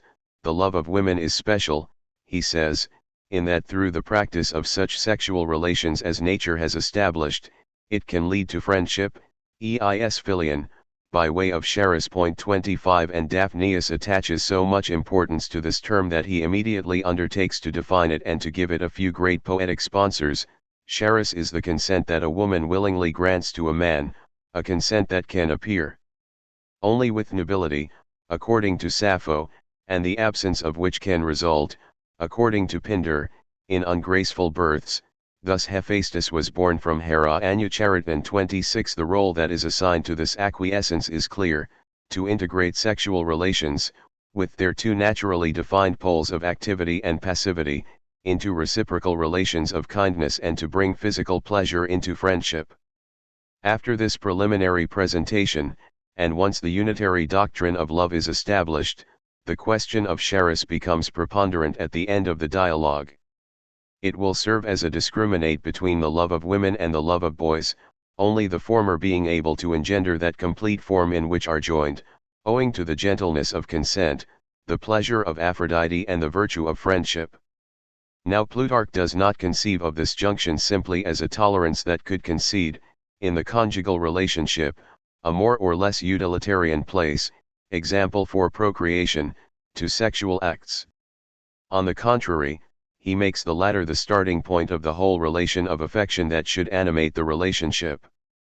Physical pleasure, precisely insofar as the gentleness of consent excludes everything in the way of violence, deceit, or base compliance, can be at the very origin of the affectionate reciprocities that marriage requires. Physical union with a lawful wife is the beginning of friendship, a sharing, as it were, in great mysteries. Sensual pleasure is a small matter. This is even a traditional expression among the enemies of physical pleasure, but, Plutarch immediately adds, it is like the seed out of which mutual respect, time, kindness charis, affection agapesis, and loyalty pistis daily grow between husband and wife. 27. To this fundamental role and this germinative function of physical pleasure, Plutarch gives a solemn historical sanction. He finds it in the legislation by Solon, which prescribed that husbands must have intercourse with their wives not less than 3 times a month. In the life of Solon, he also referred to this law, pointing out that it applied only to the marriage of heiress girls. The reason for it was the need for offspring to whom one could leave the estate. But, Plutarch added, this was not the only reason, for this regular intercourse, even when it does not result in children, is a mark of esteem and affection which a man should pay to a chaste wife. It always removes the many annoyances which develop, and prevents their being altogether estranged by their differences. 28. To this role of sexual intercourse as an inducement to regular intimacy and a guarantee of good understanding, Plutarch, in the Dialogue on Love, lends an even more solemn formulation. He makes it a way to put new life into the conjugal relationship, similar to the way in which one renews an agreement, as cities renew their mutual agreements from time to time. Just so he Solon must have wished this to be a renewal of marriage, and with such an act of tenderness to wipe out the complaints that accumulate in everyday living. 29. Sexual pleasure is therefore at the heart of the matrimonial relation as a source and a token of the relationship of love and friendship. It founds the relationship, or in any case, reaffirms it as a covenant of existence. And if Plutarch acknowledges that the sexual relations at the beginning of marriage may be wounding to the wife, he also explains how this very bite is necessary for the formation of a vital, solid, and durable conjugal unity. He resorts to 3 metaphors: that of a plant that is grafted and must be well incised if it is to form, with the graft, a tree that will bear the desired fruit; that of a child or young man in whom one must inculcate, not without pain for him, the rudiments of a knowledge he will later turn to advantage and profit; that, lastly, of one liquid that is poured into another after a period of effervescence and agitation, a mixture is produced, resulting in that dihalon to which the marriage precepts also made reference. 30. And together they form a new liquid whose 2 components can no longer be separated. A certain suffering, agitation, and disorder are inevitable at the beginning of conjugal relations, but this is the necessary condition for a new, stable unity to be formed. And Plutarch thus arrives at the basic formulation: to love is a greater boon than to be loved. 31. The statement is important given that in every love relation, the traditional erotics laid strong emphasis on the polarity of the lover and the beloved and on the necessary dissymmetry between them. Here it is the double activity of loving, by the husband and the wife, that forms the essential element. And for reasons that are easily determined. This double activity of loving is a source of reciprocity. It is because each of the two spouses loves the other that they consent to receive the tokens of the other's love, that they like to be loved. The activity therefore is a source of faithfulness as well, since each of the two can take the love they feel for the other as a guide for their conduct and a reason for limiting their desires. Love rescues us from all errors that wreck or impair wedlock. 32. This union owes its value and its stability to the schema of a double love in which each partner is, from the standpoint of eros, always an active subject. Owing to this reciprocity in the act of loving, sexual relations can have their place in the form of mutual affection and consent. In terms of this relational model, pederasty can only be inadequate in view of the strongly marked difference between the erosts and the eromenos, the dilemma of passivity, and the necessary fragility that is due to the age factor. It lacks the double and symmetrical activity of loving, hence it lacks the internal regulation and the stability of the couple. It is wanting in that grace which makes it possible for the aphrodisia to be combined with friendship in order to constitute the complete and perfect form of eros. Pederasty, Plutarch might say, is a love that lacks grace. In sum, Plutarch's text testifies to the formation of an erotics that, on certain essential points, differs from the erotics Greek civilization had known and developed. It is not entirely different, since, as the great central passage devoted to the eulogy of Eros shows, the traditional notions continue to play an essential role. But this platonizing erotics is used by Plutarch to produce effects different from those with which it was usually associated. For a long time it had served to mark the existence of two distinct and antithetical loves, the first one common, oriented toward the aphrodisia, the second one elevated, spiritual, oriented toward the care of souls, but also to re-establish between them a kind of unity since only the second was considered genuine, the other being only its earthly shadow and simulacrum. Plutarch brings these same Platonic notions into play in an erotics that seeks to form a single eros capable of accounting for the love of women and the love of boys, and to integrate the aphrodisia into it. But in the interests of such a unity, this erotics ultimately excludes the love of boys, for it lacks charis.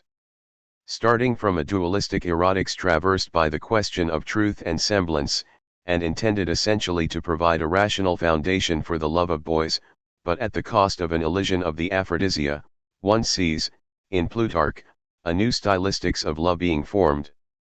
It is monistic in that it includes the aphrodisia, but it makes this inclusion a criterion allowing it to keep only conjugal love and to exclude relations with boys because of the deficiency that characterizes them.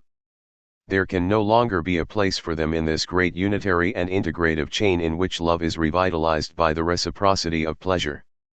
H. Martin remarks that the dialogue does not explicitly differentiate between heterosexual love and marriage.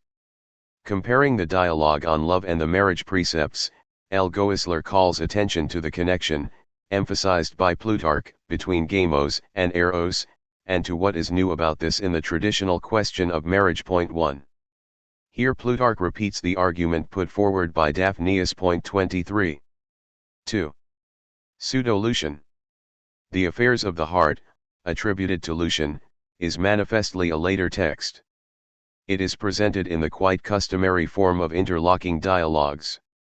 Theomnestus, whose loves for women or for boys reappear more numerous than the heads of Hydra, almost before they have ended, complains of Aphrodite.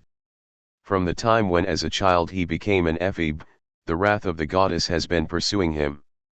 And yet, he is not a child of the sun, nor does he have the boorish contempt of Hippolytus. He feels equally inclined toward both kinds of love, without managing to decide which of the two is more deserving of his attention. He asks Lycinus, who is not affected by either of these two passions, to serve as an impartial judge and to tell him which is the better choice. Fortunately, Licinus has preserved, as if engraved in his memory, the dialogue of two men on this very subject. One of them loved only boys, considering the female Aphrodite to be only an abyss. The other was passionately fond of women. So he will relate their discussion. But Theomnestus should make no mistake, he was able, for his part, to pose the question in jest. Charicles and Callicratidas, whose views are about to be heard, spoke very seriously indeed. Needless to say, this last piece of information is not to be taken at face value. The two adversaries are certainly serious, but Pseudo-Lucian is being ironic when he writes the emphatic and weighty demonstrations he attributes to them. There is an element of pastiche in these pieces of bravura. Taken together, they constitute the typical discourse of the advocate of women and the devotee of boys. Traditional arguments, obligatory quotations, references to great philosophical ideas, rhetorical flourishes. The author smiles in reporting the speeches of these imperturbable disputants. And, from this point of view, it should be noted that the pederastic discourse is much more ponderous, pretentious, and baroque than the one spoken in favor of women, which is plainer, more stoicizing. The final irony: Theomnestus will observe that what it all comes down to is just a matter of kisses, caresses, and hands that wander beneath tunics, will be mainly at the expense of the eulogy of the love of boys. But this very irony indicates the seriousness of the problem that is raised. And whatever enjoyment Pseudo-Lucian may have had in sketching the theoretical discursive portrait of these two devotees, their rhetorical profile, in rather heavy strokes one can see in it a contemporary example, displaying the most prominent features, of that contest of loves which had such a long career in Hellenic culture. There is something surprising at the beginning of the dialogue reported by Licinus in order to enlighten his friend who is undecided between the two loves. This dialogue, which will be concluded, not without some ambiguity, in favor of the love of boys, is not placed under the sign of Eros, who is regarded as the guardian of this form of attachment, but under that of Aphrodite. The scene that Licinus is supposed to recall in its smallest details unfolds at Cnidus, near the temple of the goddess, where the famous statue sculpted by Praxiteles stands. This does not, however, prevent the advocate of boys from invoking Eros, as tradition demands, in the course of the dialogue. Eros, the heavenly spirit, hierophant of the mysteries of love. As for the one who speaks for female pleasures, it is naturally to Aphrodite that he will appeal for support. The fact that the goddess of Cnidus may be said to preside over this debate where she is made to vie with Eros, her traditional partner-adversary, is easily explained. The reason is that the problem of physical pleasure traverses the entire dialogue. This is what the perplexity expressed by Theomnestus, equally susceptible to the charm of girls and the beauty of boys, is about. It is a question of the aphrodisia. It is physical pleasure that will have the last word and dismiss the prudish speeches with a peal of laughter. And it is physical pleasure that serves as a pretext for the debate between Charicles and Callicratidas in the form of a meaningful anecdote. A young man, enamored of the marble by Praxiteles, had let himself be locked in the temple at night, and he had sullied the statue, but as if it had been a boy. The telling of this story, a very traditional one, occasions the debate. Since the sacrilegious act was addressed to Aphrodite, was it in homage to the goddess who presides over female pleasures? But given the form in which it was carried out, was it not a testimonial against that particular Aphrodite? An ambiguous act. Should this impious homage, this profanatory reverence, be accounted to the love of women, or of boys? And the question that runs through the whole dialogue, even if it appears forgotten in the most ethereal statements, will be this: what place, what form, should be given to sexual pleasure in the two loves? The answer to this question will serve as a discriminate, offering to the love of boys, in the heaven of philosophy, a moment's victory, which the irony of reality will soon compromise. The debate has a rigid composition. Each of the two orators speaks in turn, and pleads, in a continuous discourse, the cause of the love he prefers. A silent witness, Licinus, will judge the contest and determine the winner. Although the boy-favoring discourse of Callicratidas is longer and more ornate than that of Charicles, the two speeches have the same structure. The arguments are arranged in the same order and in such a way that one corresponds exactly to the other. Both discourses comprise two parts. The first replies to the question, what of the nature of the love being considered, what of its origin and its place in the natural order? The second replies to the question, what of the pleasure that one enjoys in this love, or in the other? What should its form be, and what value might it have?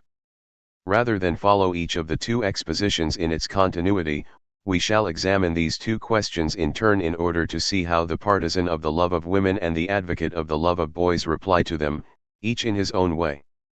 1. The pro-women discourse of Charicles is based on a conception of the world that is doubtless Stoic in tone. 3. Nature is defined as the power that, by blending the elements, brought life to everything by giving it a soul. It was she as well, Charicles continues, repeating a familiar lesson in well-known words, who provided for the succession of the generations. 5. Knowing very well that living beings were made from perishable matter, and since the time allotted to each being was brief, she contrived, sato, things in such a way that the death of one would be the birth of another. Thus, through the process of succession, we can live forever. To accomplish this, she also contrived the division of the sexes, one being designed to ejaculate semen, the other to receive it. And she imbued each with an appetite, pothos, for the other. From the intercourse of these two sexes can come the succession of the generations, but never from the intercourse between two individuals of the same sex. In this way Charicles anchors the proper nature of each sex, and the pleasure that befits each, firmly in the order of the universe, where death, generation, and eternity are interconnected. The female must not become unnaturally male, nor the male be unbecomingly soft. By defying this determination, one not only transgresses the proper attributes of the individual, one interferes with the concatenation of universal necessity.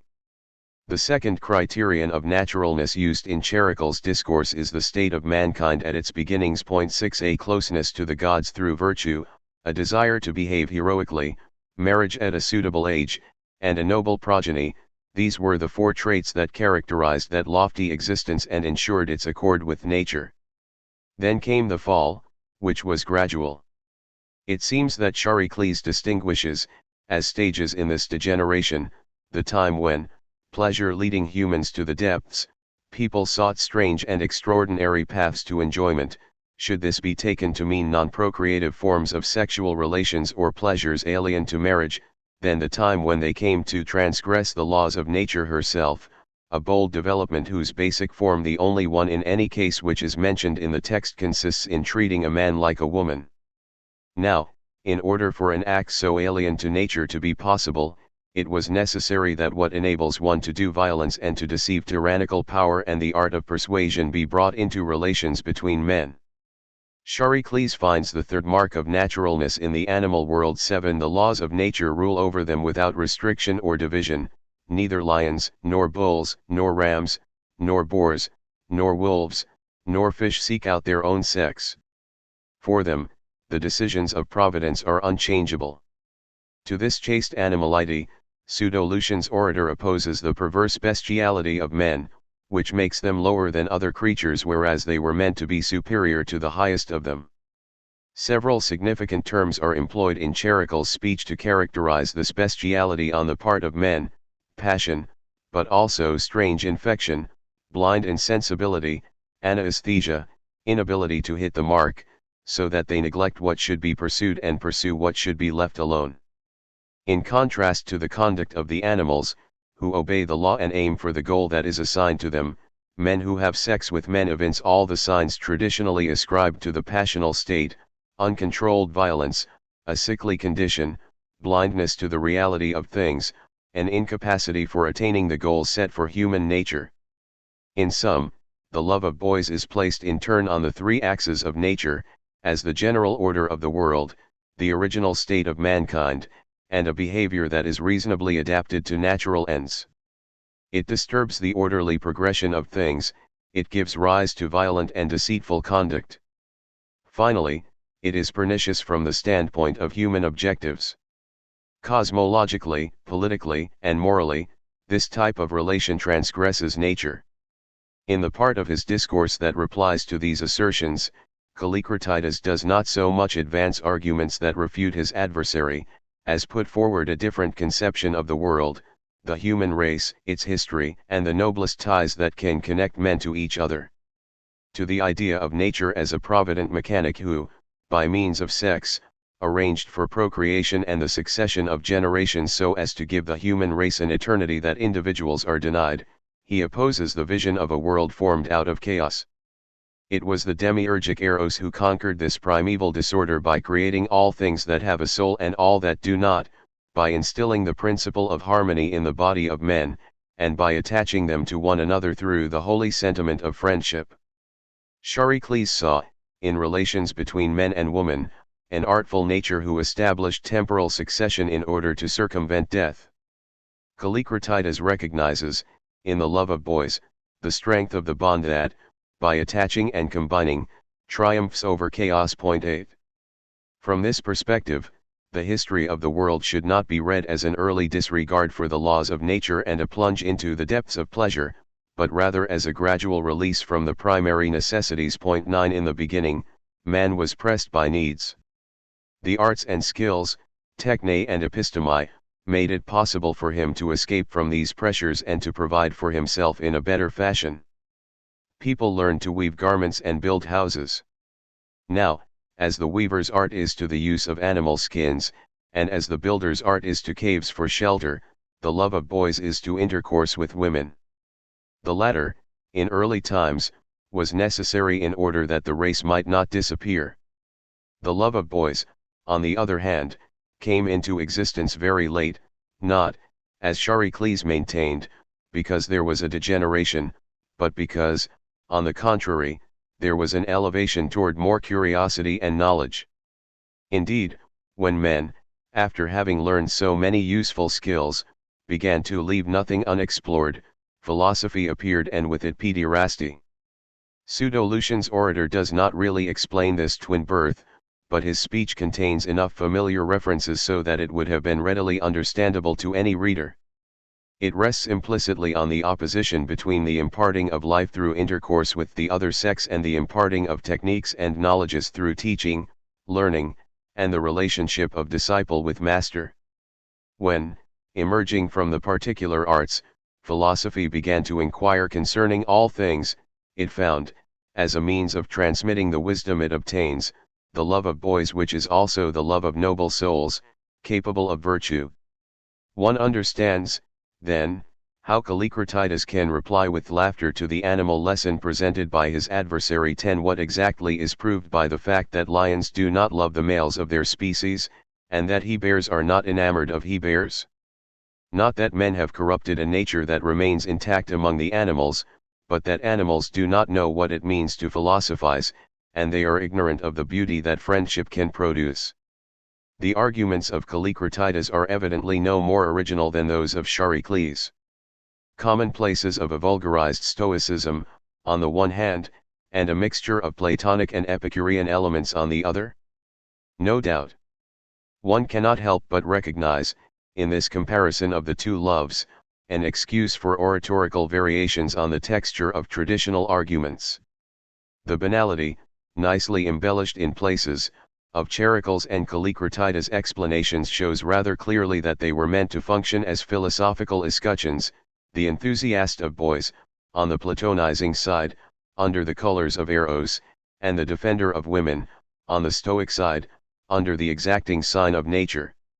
Which does not mean, obviously, that the Stoics condemned a pederasty that Platonism justified while rejecting marriage. We know that, from the viewpoint of doctrines, this is not the way things were, or in any case, things were far from being so simple. But one cannot fail to notice, in the documents we have, the presence of what might be called a privileged association. We have seen in the preceding part that the art of conjugal life was understood largely in terms of a Stoic mode of reflection, and in reference to a certain conception of nature, of its basic necessities, of the place and function ordained by it for all beings, of a general scheme of successive procreations, and of a state of original perfection from which the human race was estranged owing to a perverse decadence. Moreover, it is from a similar conception that Christianity will amply draw when it decides to construct an ethics of the marital relationship. In the same way, the love of boys, practiced as a way of life, consolidated and reproduced for centuries a rather different theoretical landscape, a cosmic and individual force of love, an upward movement that enables man to escape from immediate necessities, the acquisition and transmission of knowledge through the intense forms and secret ties of friendship. The debate between the love of women and the love of boys is more than a literary joust. It is not, however, the conflict of two forms of sexual desire struggling for supremacy or for their respective right to expression. It is the confrontation of two forms of life, of two ways of stylizing one's pleasure, and of the two philosophical discourses that accompany these choices. 2. After the theme of nature, both of these discourses, that of Charicles and that of Callicratidas, develop the question of pleasure. A question that, as we have seen, always constitutes a difficult point for a pederastic practice that is reflected in the form of friendship, affection, and the beneficial action of one soul on another. To speak of pleasure to the lover of boys is already to raise an objection. This is clearly how Charicles understands the matter. He begins the debate on this theme with a traditional denunciation of pederastic hypocrisy.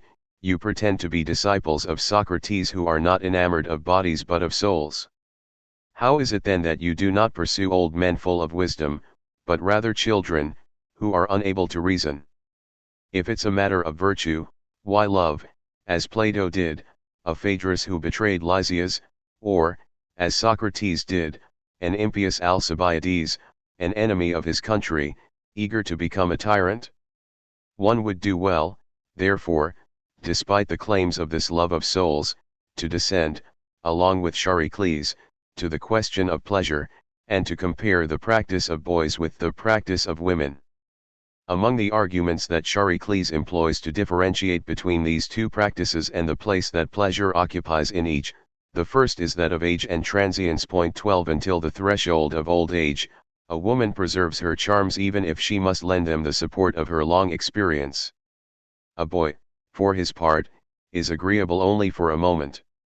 And Charicles contrasts the body of a woman who, with her ringlets of hair, her skin always smooth and not a hair growing on it, remains an object of desire, with the body of a boy, which very soon becomes hairy and muscled.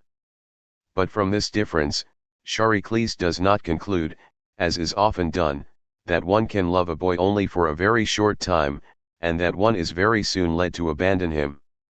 Rather, he evokes the man who goes on loving a boy past 20. What he pursues in this case is an equivocal Aphrodite, a love in which he plays the passive part. The physical modification of boys is here invoked as a cause not of the transience of feelings but of an inversion of sexual roles. A second reason in favor of the female practice is reciprocity. 13 This is doubtless the most interesting part of Charicles' discourse. He first refers to the principle that man, a rational being, is not made to live alone. From this he does not, however, deduce the necessity of having a family or of belonging to a city, but the impossibility of passing one's time all alone and the need for a community of affection, philateros koinonia, which makes good things more pleasant and painful things more bearable. That the shared life has this role is an idea that is regularly found in the Stoic treatises on marriage. Here it is applied to the specific domain of physical pleasures. Charicles first evokes the meals and banquets that one enjoys with others, because, according to him, shared pleasures are made more intense. Then he speaks of the sexual pleasures. According to the traditional assertion, the boy who is passive, hence more or less violated, hubris menos, cannot experience pleasure. No one could be so mad as to state the contrary. When he no longer cries and suffers, the other becomes a nuisance to him. The lover of a boy takes his pleasure and leaves, he gives none in return. With women, things are completely different.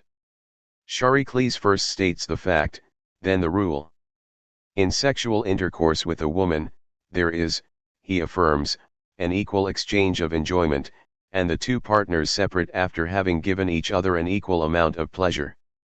To this fact of nature corresponds a principle of conduct: it is good not to seek a selfish enjoyment, philatos apollosi, not to try and have all the pleasure oneself, but to share it by supplying the other with as much of it as one experiences.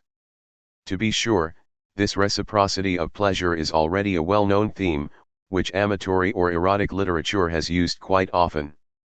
But it is interesting to see it used here at the same time to give a natural characterization of intercourse with women, to define a rule of behavior in the practice of the aphrodisia, and to designate what there might be that is non-natural, violent, hence unjust, and bad, in the intercourse of a man with a boy. Reciprocity of pleasure in an exchange where one shows concern for the other's enjoyment, while observing as strict an equality as possible of the two partners, inscribes within sexual practice an ethics that extends the ethics of communal existence. To this serious bit of reasoning, Charicles adds two arguments that are less so, although they both relate to the exchange of pleasures. One refers to a theme that was common in erotic literature: women, for anyone who knows how to use them, are capable of offering all the pleasures that boys can give, but the latter cannot provide the pleasure that is held exclusively by the female sex. 14 Women are thus capable of giving all the forms of sensual delight, including those most pleasing to the lovers of boys. According to the other argument, if one finds love between men acceptable, one should also accept intercourse between women. 15 This polemical symmetry invoked here between intermale relations and interfemale relations is interesting, first, because it denies, as does the second part of Charicles' discourse, the cultural, moral, affective, and sexual specificity of the love of boys, bringing it back into the general category of relations between male individuals. Second, because, in order to compromise the latter, it uses the traditionally more scandalous love one is ashamed even to talk about it between women, and third, because Charicles, reversing this hierarchy, suggests that it is even more shameful for a man to be passive like a woman than for a woman to take the male role. The part of Callicratidas' discourse that replies to this criticism is by far the longest. Even more so than in the rest of the debate, the characteristic features of a piece of rhetoric are visible here. Engaging, apropos of sexual pleasure, the most problematic element of the love of boys, the pederastic argumentarium is fully deployed, with all its resources and its most noble references.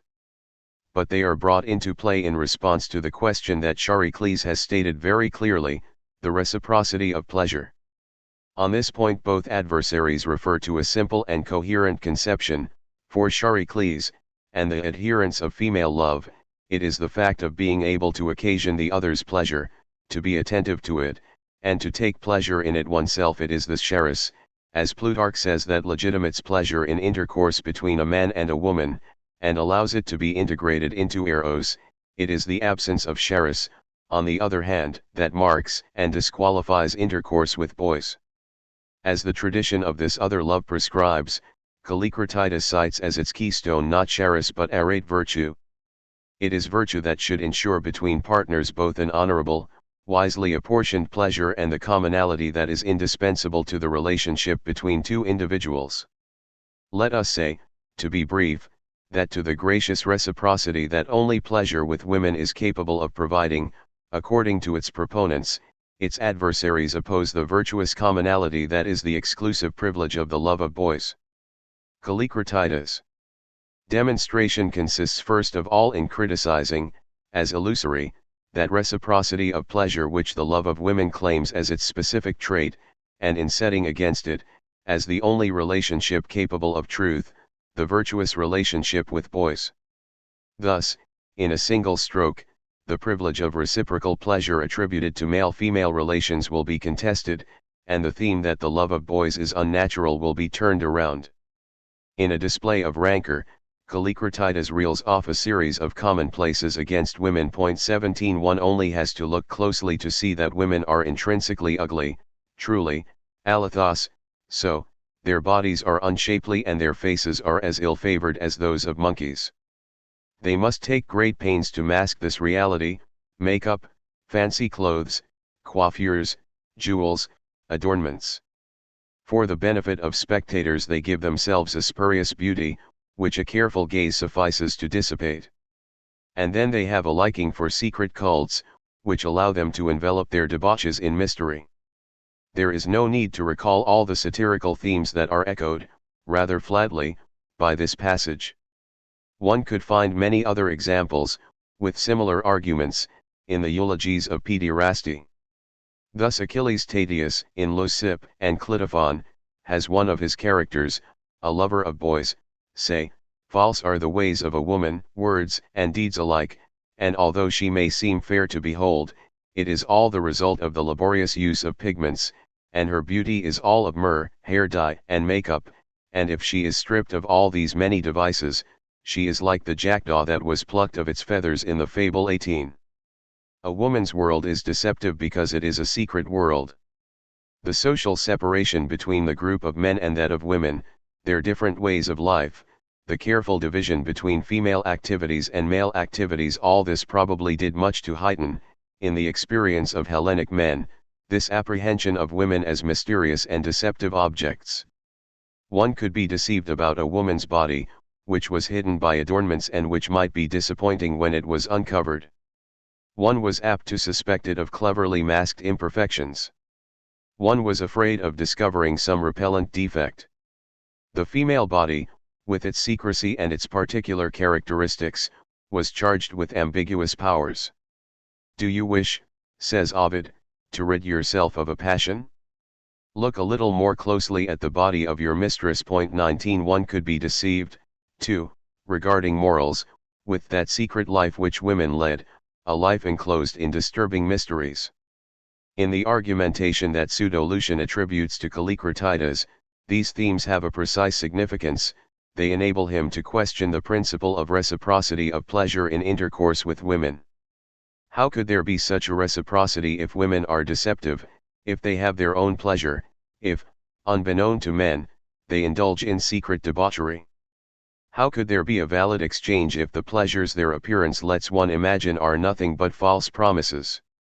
So that the objection usually made to intercourse with boys that it does not accord with nature can just as easily be applied to women, even more seriously in their case, since by choosing to mask the truth of their nature, they deliberately introduce falsehood.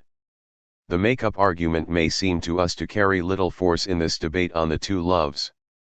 For the ancients, however, it is based on two serious considerations: the apprehension that derives from the female body, and the philosophical and moral principle that a pleasure is legitimate only if the object that gives rise to it is genuine. In the pederastic argumentation, pleasure with a woman cannot be reciprocal because it is accompanied by too much falseness. In contrast, pleasure with boys is placed under the sign of truth. 21 The beauty of a young man is real because it is uncontrived. As Achilles Tatius has one of his characters say, the beauty of a boy is not fostered by the odor of myrrh perfumes, nor yet by cunning and foreign unguents. And the fresh natural odor of a boy has a sweeter smell than all the anointings and perfumery of a woman. 22 Callicratidas contrasts the deceptive enticements of the female dressing table with a description of the boy who gives no thought to any preparations. He jumps out of bed at dawn and washes with pure water. He has no need of a mirror, he doesn't use a comb. He throws his chlamys on his shoulder and hurries off to school. At the palestra he exercises vigorously, works up a sweat, and bathes quickly. And once the lessons of wisdom he is given have been understood, he quickly falls asleep as a result of the day's beneficial exertions. How could one not wish to share one's whole life with this guileless boy? 23 One would like to pass one's time sitting opposite this dear friend, enjoying his pleasant conversation, and sharing every activity with him. A sensible pleasure that will last not just for the fleeting time of youth. Since it does not take as its object the physical grace that fades away, it can endure all through life, old age, sickness, death, the tomb even. Everything can be experienced in common, to unite my bones with his and not to keep even our dumb ashes apart. It was a traditional theme, certainly, that friendships could grow out of youthful love affairs and sustain life, until the moment of death, through a lasting manly affection. This passage from Pseudo-Lucian appears to be a variation on one of the themes developed in Xenophon's Symposium. The ideas are the same, presented in an analogous order and expressed in similar words: the pleasure of looking at each other, the conversation, the sharing of feelings in success or failure, the care given when one of the two falls ill. In this way, affection can reign between the two friends through to old age. 24 Pseudo-Lucian's text gives particular emphasis to one important point concerning this affection that continues after adolescence. It is a matter of forming a bond in which the equality is so perfect, or the reversibility so complete, that the role of the eurists and that of the eromenos can no longer be distinguished. This is how things were, says Callicratidas, between Orestes and Pylades, about whom it was traditional to wonder, as in the case of Achilles and Patroclus, who was the lover and who the beloved. Pylades was the lover, it seems. But as they grew older, and when the time of trial came, the two friends had to decide which one would face death. The beloved behaved as the lover. One should see a model in this. It is in this way, says Callicratidas, that the zealous and serious love one bears for a young boy, the famous spoudeos eros, must be transformed. It must become the manly form, andrist high, with the coming of that age when a youth is at last capable of reason.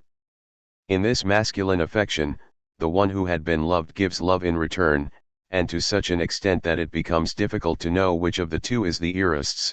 The affection of the one who loves is returned to him by the beloved the way an image is reflected in a mirror. 25.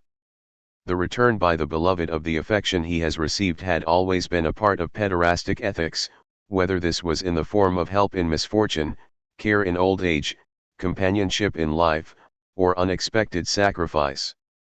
But Pseudo-Lucian's insistence on the equality of the two lovers and his use of words that characterize conjugal reciprocity seem to show a concern to adapt male love to the descriptive and prescriptive model of marriage. After enumerating everything that is simple, natural, and free of all artifice in the body of a young man, and hence after establishing the truthfulness of the pleasure he is capable of providing, the author of the text relates the spiritual bond, not to pedagogical action, or to the formative effect of this attachment, but entirely to the exact reciprocity of an equal exchange. In proportion as the description of the male and female bodies sets them in contrast, in this speech by Callicratidas, the ethics of living as a couple seems to draw manly affection closer to the marriage tie. But there is still a basic difference. For, while the love of boys is defined as the only love in which virtue and pleasure can be combined, pleasure is never designated as sexual pleasure. There is the charm of that juvenile body, without makeup or deception, of that regular, disciplined life, of the amicable conversation, of the affection that is returned true. But the text makes it quite clear: in his bed, the boy is without a companion, he looks at no one when he is on his way to school, in the evening, tired from his work, he goes right to sleep. And Callicratidas gives some unequivocal advice to the lovers of such boys: remain as chaste as Socrates when he slept beside Alcibiades. Approach them with temperance, sophronos. Don't squander a lasting affection for the sake of a brief pleasure. And it is this very lesson which will be drawn, once the debate is concluded, when, with an ironic solemnity, Licinus awards the prize. It goes to the speech that praised the love of boys, insofar as the latter is practiced by philosophers and insofar as it pledges itself to ties of friendship that are just and undefiled. The debate between Charicles and Callicratidas thus ends with a victory of the love of boys. A victory conforming to a traditional schema that reserves for philosophers a pederasty in which physical pleasure is evaded. A victory, however, that gives everyone not only the right but also the duty to marry, according to a formula we have encountered in the Stoics, pantopasi gametian. This is in effect a syncretic conclusion, which superimposes on the universality of marriage the privilege of a love of boys reserved for those who, being philosophers, are capable of a perfect virtue. But one should not forget that this debate, whose traditional and rhetorical character is emphasized in the text itself, is embedded in another dialogue, that of Licinus with Theomnestus, who asks his opinion on which of the two loves he should choose, since he feels equally drawn to both. So Lycinus has just reported to Theomnestus the verdict he gave to Charicles and Callicratidas. But Theomnestus immediately waxes ironic about the crucial point of the debate and about the deciding factor in the victory of pederastic love, the latter one because it was linked to philosophy, to virtue, and hence to the elimination of physical pleasure. Is one expected to believe that this is really the way in which one loves boys? Theomnestus does not become indignant, as did Charicles, at the hypocrisy of such a discourse. Whereas, in order to link together pleasure and virtue, the advocates of boys stress the absence of any sexual act, he reinstates the physical contact that one enjoys, the kisses, the caresses, and the gratification, as the real reason for the existence of this love. Seriously, he says, they can't make us believe that the whole pleasure of this relationship is in looking into each other's eyes and in being enchanted by friendly conversation. Looking is agreeable, certainly, but it is only the first stage. After that comes touching, which thrills the whole body. Then kissing, which is timid at first but soon becomes eager. The hand does not remain idle during this time, it glides down under the clothing, squeezes the breasts for a moment, descends the length of the firm belly, reaches the flower of puberty, and finally strikes the target point 26 for Theomnestus, and doubtless for the author as well. This description does not amount to a rejection of an inadmissible practice. It is a reminder that it is not possible without resorting to violence to keep the aphrodisia outside the domain of love and its justifications.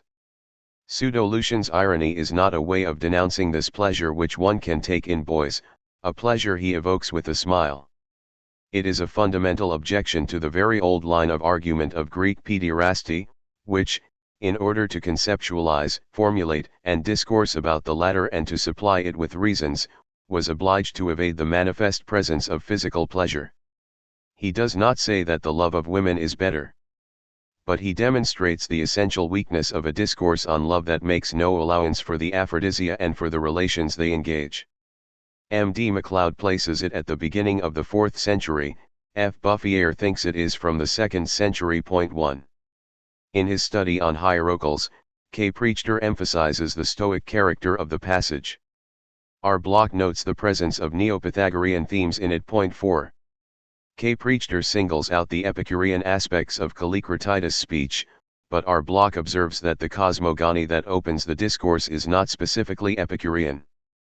Moreover, there are clear references to Plato, example in paragraph 49, point 11.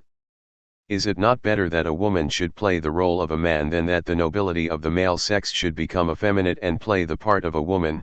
16. Charicles does not himself use this word. Or these verses, open the windows wide, all of them, draw back the curtains, let the light make clear parts that are ugly to see. After love-making, note down in your mind her every blemish of body, keep your eyes on her faults, memorize every defect. 20. 3. A new erotics. During this period in which one notes that reflection on the love of boys manifests its sterility, one sees some of the elements of a new erotics coming to the fore. Its privileged place is not in philosophical texts, and it does not borrow its major themes from the love of boys. It develops in reference to the relationship between a man and a woman, and it finds expression in romances, of which the chief surviving examples are the adventures of Ceres and Calurha, written by Chariton of Aphrodisias, those of Leucippe and Cleitophon, recounted by Achilles Tatius, and the Aethiopica, by Heliodorus. It is true that many uncertainties remain in connection with this literature, relative to the circumstances of its emergence and success, the date of the texts, and their possible allegorical and spiritual significance. 1. But one can nonetheless call attention to the presence, in these long narratives with their countless episodes, of some of the themes that will subsequently characterize erotics, both religious and profane, the existence of a heterosexual relation marked by a male-female polarity, the insistence on an abstention that is modeled much more on virginal integrity than on the political and virile domination of desires, and finally, the fulfillment and reward of this purity in a union that has the form and value of a spiritual marriage. In this sense, and whatever may have been the influence of Platonism on this erotics, it is clearly far removed from an erotics that referred essentially to the temperate love of boys and to its perfection in the lasting form of friendship. It is true that the love of boys is not completely absent from this romantic literature. Not only does it occupy an important place, certainly, in the tales of Petronius or Apuleius, which attests to the frequency and quite general acceptance of the practice, but it is also present in certain tales of virginity, betrothal, and marriage. Thus in Leucippe and Clitophon, two characters represented, and in a completely positive manner, Clinias, who tries to dissuade his own male lover from marriage, nevertheless gives the hero of the tale some excellent advice for making progress in the love of girls. 2 Menelaus, for his part, offers a charming theory of a boy's kiss not cunning, or soft, or licentious, like that of a woman, a kiss that is the product not of art but of nature, a glaze of nectar become lips, such is the simple kiss of a boy at the gymnasium. 3 But these are only episodic and marginal themes. The love of a boy is never the principal object of the narrative. The whole focus of attention is centered on the relationship of the boy and the girl. This relationship always begins with a revelation that strikes them both and makes them love each other with an equal intensity. Except in the novel by Chariton of Aphrodisias, Charis, and Calurha, this love does not immediately result in their union. The novel recounts a long series of adventures, which separate the two young people and prevent both marriage and the consummation of pleasure until the last moment. These adventures are, insofar as possible, symmetrical. Everything that happens to the one has its counterpart in the changes of fortune the other is made to undergo, which allows them to show the same courage, the same endurance, the same fidelity. This is because the primary significance of these adventures and their ability to sustain one's interest until the denouement have to do with the fact that in the midst of them the two characters hold strictly to a reciprocal sexual fidelity. A fidelity where the protagonists are married, as in the case of Charis and Calurha, a virginity in other tales, where the adventures and misfortunes come after the discovery of love and before marriage. Now it must be understood that this virginity is not simply an abstention resulting from a pledge. It is a choice of lives, which in the Ethiopica even appears to be prior to love. Chariclea, carefully schooled by her adoptive father in the quest for the best of lives, refused even to entertain the idea of marriage.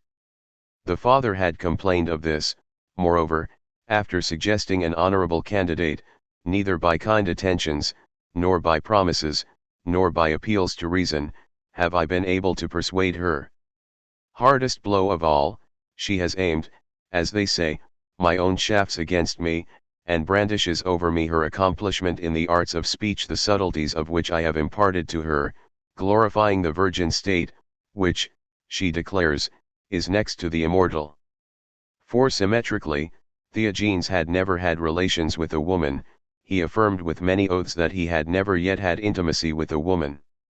He had spurned all women, and marriage itself, and many love affairs that were mentioned to him, until the beauty of Chariclea had proved to him that he was not by nature obdurate.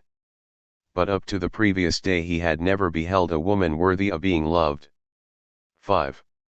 We see then that virginity is not simply abstention as a preliminary to sexual practice.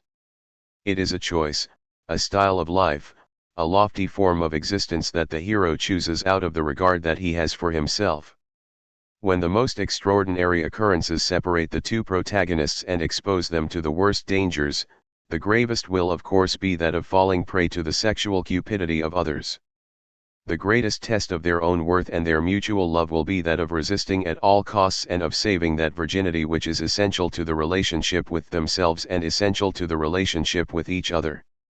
Thus the novel by Achilles Tatius unfolds as a kind of odyssey of double virginity.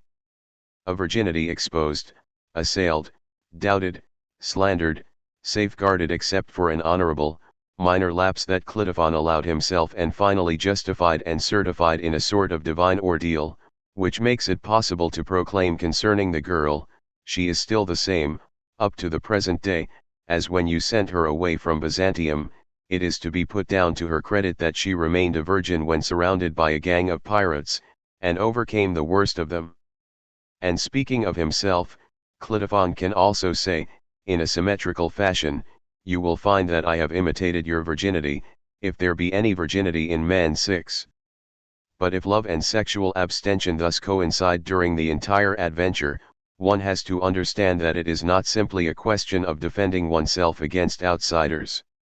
This preservation of virginity holds within the love relation as well. The lovers save themselves for each other until the time when love and virginity find their fulfillment in marriage.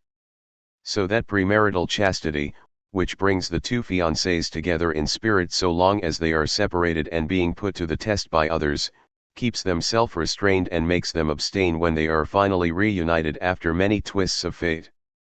Finding themselves alone in a cave, left to themselves, Theogenes and Chariclea took their fill of ardent embraces and kisses. In a moment they were oblivious of everything else.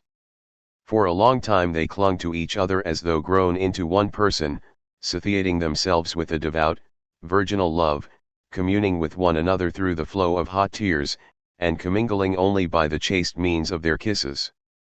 For Chariclea, when she found Theogenes making some too impulsive advance of manly ardor, restrained him by recalling his oaths, and his attempt was easily checked. It was a light matter for him to be temperate, for although mastered by love he could be master of his pleasures. 7. This virginity is not to be understood, then, as an attitude that is set against all sexual relations, even if they take place within marriage. It is much more the test preparatory to that union, the movement that leads to it and in which it will find its fulfillment. Love, virginity, and marriage form a whole. The two lovers have to preserve their physical integrity, but also their purity of heart, until the moment of their union, which is to be understood in the physical but also the spiritual sense. Thus there begins to develop an erotics different from the one that had taken its starting point in the love of boys, even though abstention from the sexual pleasures plays an important part in both. This new erotics organizes itself around the symmetrical and reciprocal relationship of a man and a woman, around the high value attributed to virginity, and around the complete union in which it finds perfection. In Charis and Calurha, the separation occurs immediately after marriage, but the two spouses preserve their love, their purity, and their faithfulness throughout their adventures. Conclusion. A whole corpus of moral reflection on sexual activity and its pleasures seems to mark, in the first centuries of our era, a certain strengthening of austerity themes. Physicians worry about the effects of sexual practice, unhesitatingly recommend abstention, and declare a preference for virginity over the use of pleasure.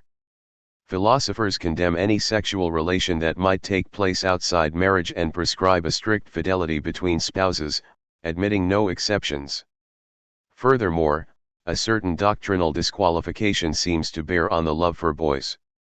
Does this mean that one must recognize, in the schema thus constituted, the lineaments of a future ethics, the ethics that one will find in Christianity, when the sexual act itself will be considered an evil, when it will no longer be granted legitimacy except within the conjugal relationship, and when the love of boys will be condemned as unnatural? Must one suppose that certain thinkers, in the Greco-Roman world, already had a presentiment of this model of sexual austerity which, in Christian societies, will be given a legal framework and an institutional support? One would thus find, formulated by a few austere philosophers isolated in the midst of a world that did not itself appear to be austere, the outline of a new ethics, destined, in the following centuries, to take more stringent forms and to gain a more general validity. The question is important, and it has a long tradition behind it. Since the Renaissance, it has laid down, in Catholicism and Protestantism alike, relatively similar dividing lines. On the one side, a certain ancient ethics closely related to Christianity. This is the thesis of the Menudictio ad Stoicam Philosophiam by Justus Lipsius, which Karl Barth radicalized by making Epictetus into a true Christian. It is, later, on behalf of the Catholics, the thesis of J.P. Camus and, most notably, of the Epictete Chrétien by Jean-Marie de Bordeaux. On the other side, those for whom Stoicism was just another philosophy, one that was virtuous, certainly, but indelibly pagan, thus Salmasius among the Protestants and Arnauld or Tillemont among the Catholics. The point at issue, however, was not just to bring certain of the ancient philosophers within the bounds of the Christian faith or to preserve the latter from any pagan contamination. The problem was also to determine what foundation to give to an ethics whose prescriptive elements seemed to be shared, up to a point, by Greco-Roman philosophy and the Christian religion. The debate that developed at the end of the 19th century is not unconnected with this problematic either, even if it sets up an interference with problems of historical method.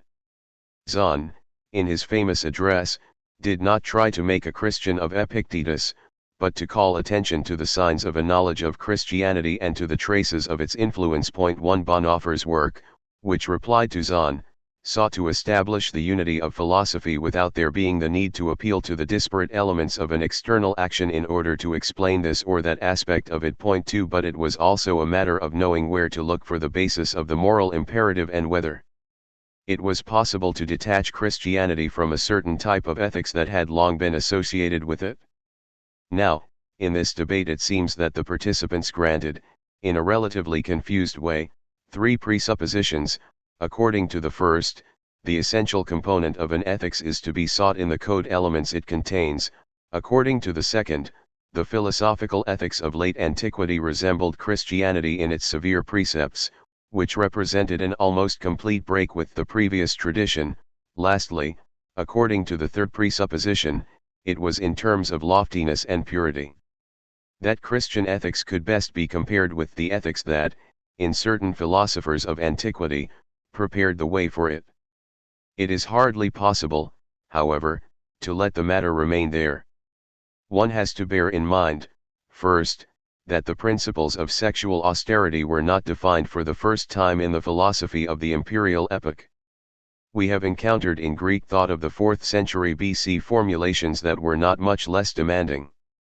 After all, as we have seen, the sexual act appears to have been regarded for a very long time as dangerous, difficult to master, and costly. A precise calculation of its acceptable practice and its inclusion in a careful regimen had been required for quite some time.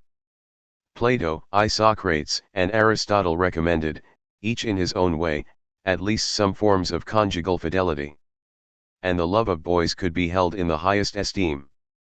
But the practice of abstention was demanded of it as well, so that it might preserve the spiritual value expected of it. Hence a very long time had passed during which concern for the body and for health, the relation to wives and to marriage, and the relationship with boys had been motifs for the elaboration of a severe ethics. And in a certain way, the sexual austerity that one encounters in the philosophers of the first centuries of our era has its roots in this ancient tradition. It is true that one should not ignore the carefully maintained continuity and the conscious reactivation evident in this thought of the first centuries, so manifestly haunted by classical culture. Hellenistic philosophy and ethics experienced what Henry Marrow called a long summer. But the fact remains that several modifications are perceptible. They prevent one from considering the moral philosophy of Musonius or that of Plutarch simply as the accentuation of the lessons of Xenophon, Plato, Isocrates, or Aristotle. They also prevent one from considering the recommendations of Soranus or Rufus of Ephesus as variations on the principles of Hippocrates or Diocles. As concerns dietetics and the problematization of health, the change is marked by an increased apprehension, a broader and more detailed definition of the correlations between the sexual act and the body, a closer attention to the ambivalence of its effects and its disturbing consequences. And this is not just a greater preoccupation with the body, it is also a different way of thinking about sexual activity, and of fearing it because of its many connections with disease and with evil. With regard to wives and to the problematization of marriage, the modification mainly concerns the valorization of the conjugal bond and the dual relation that constitutes it.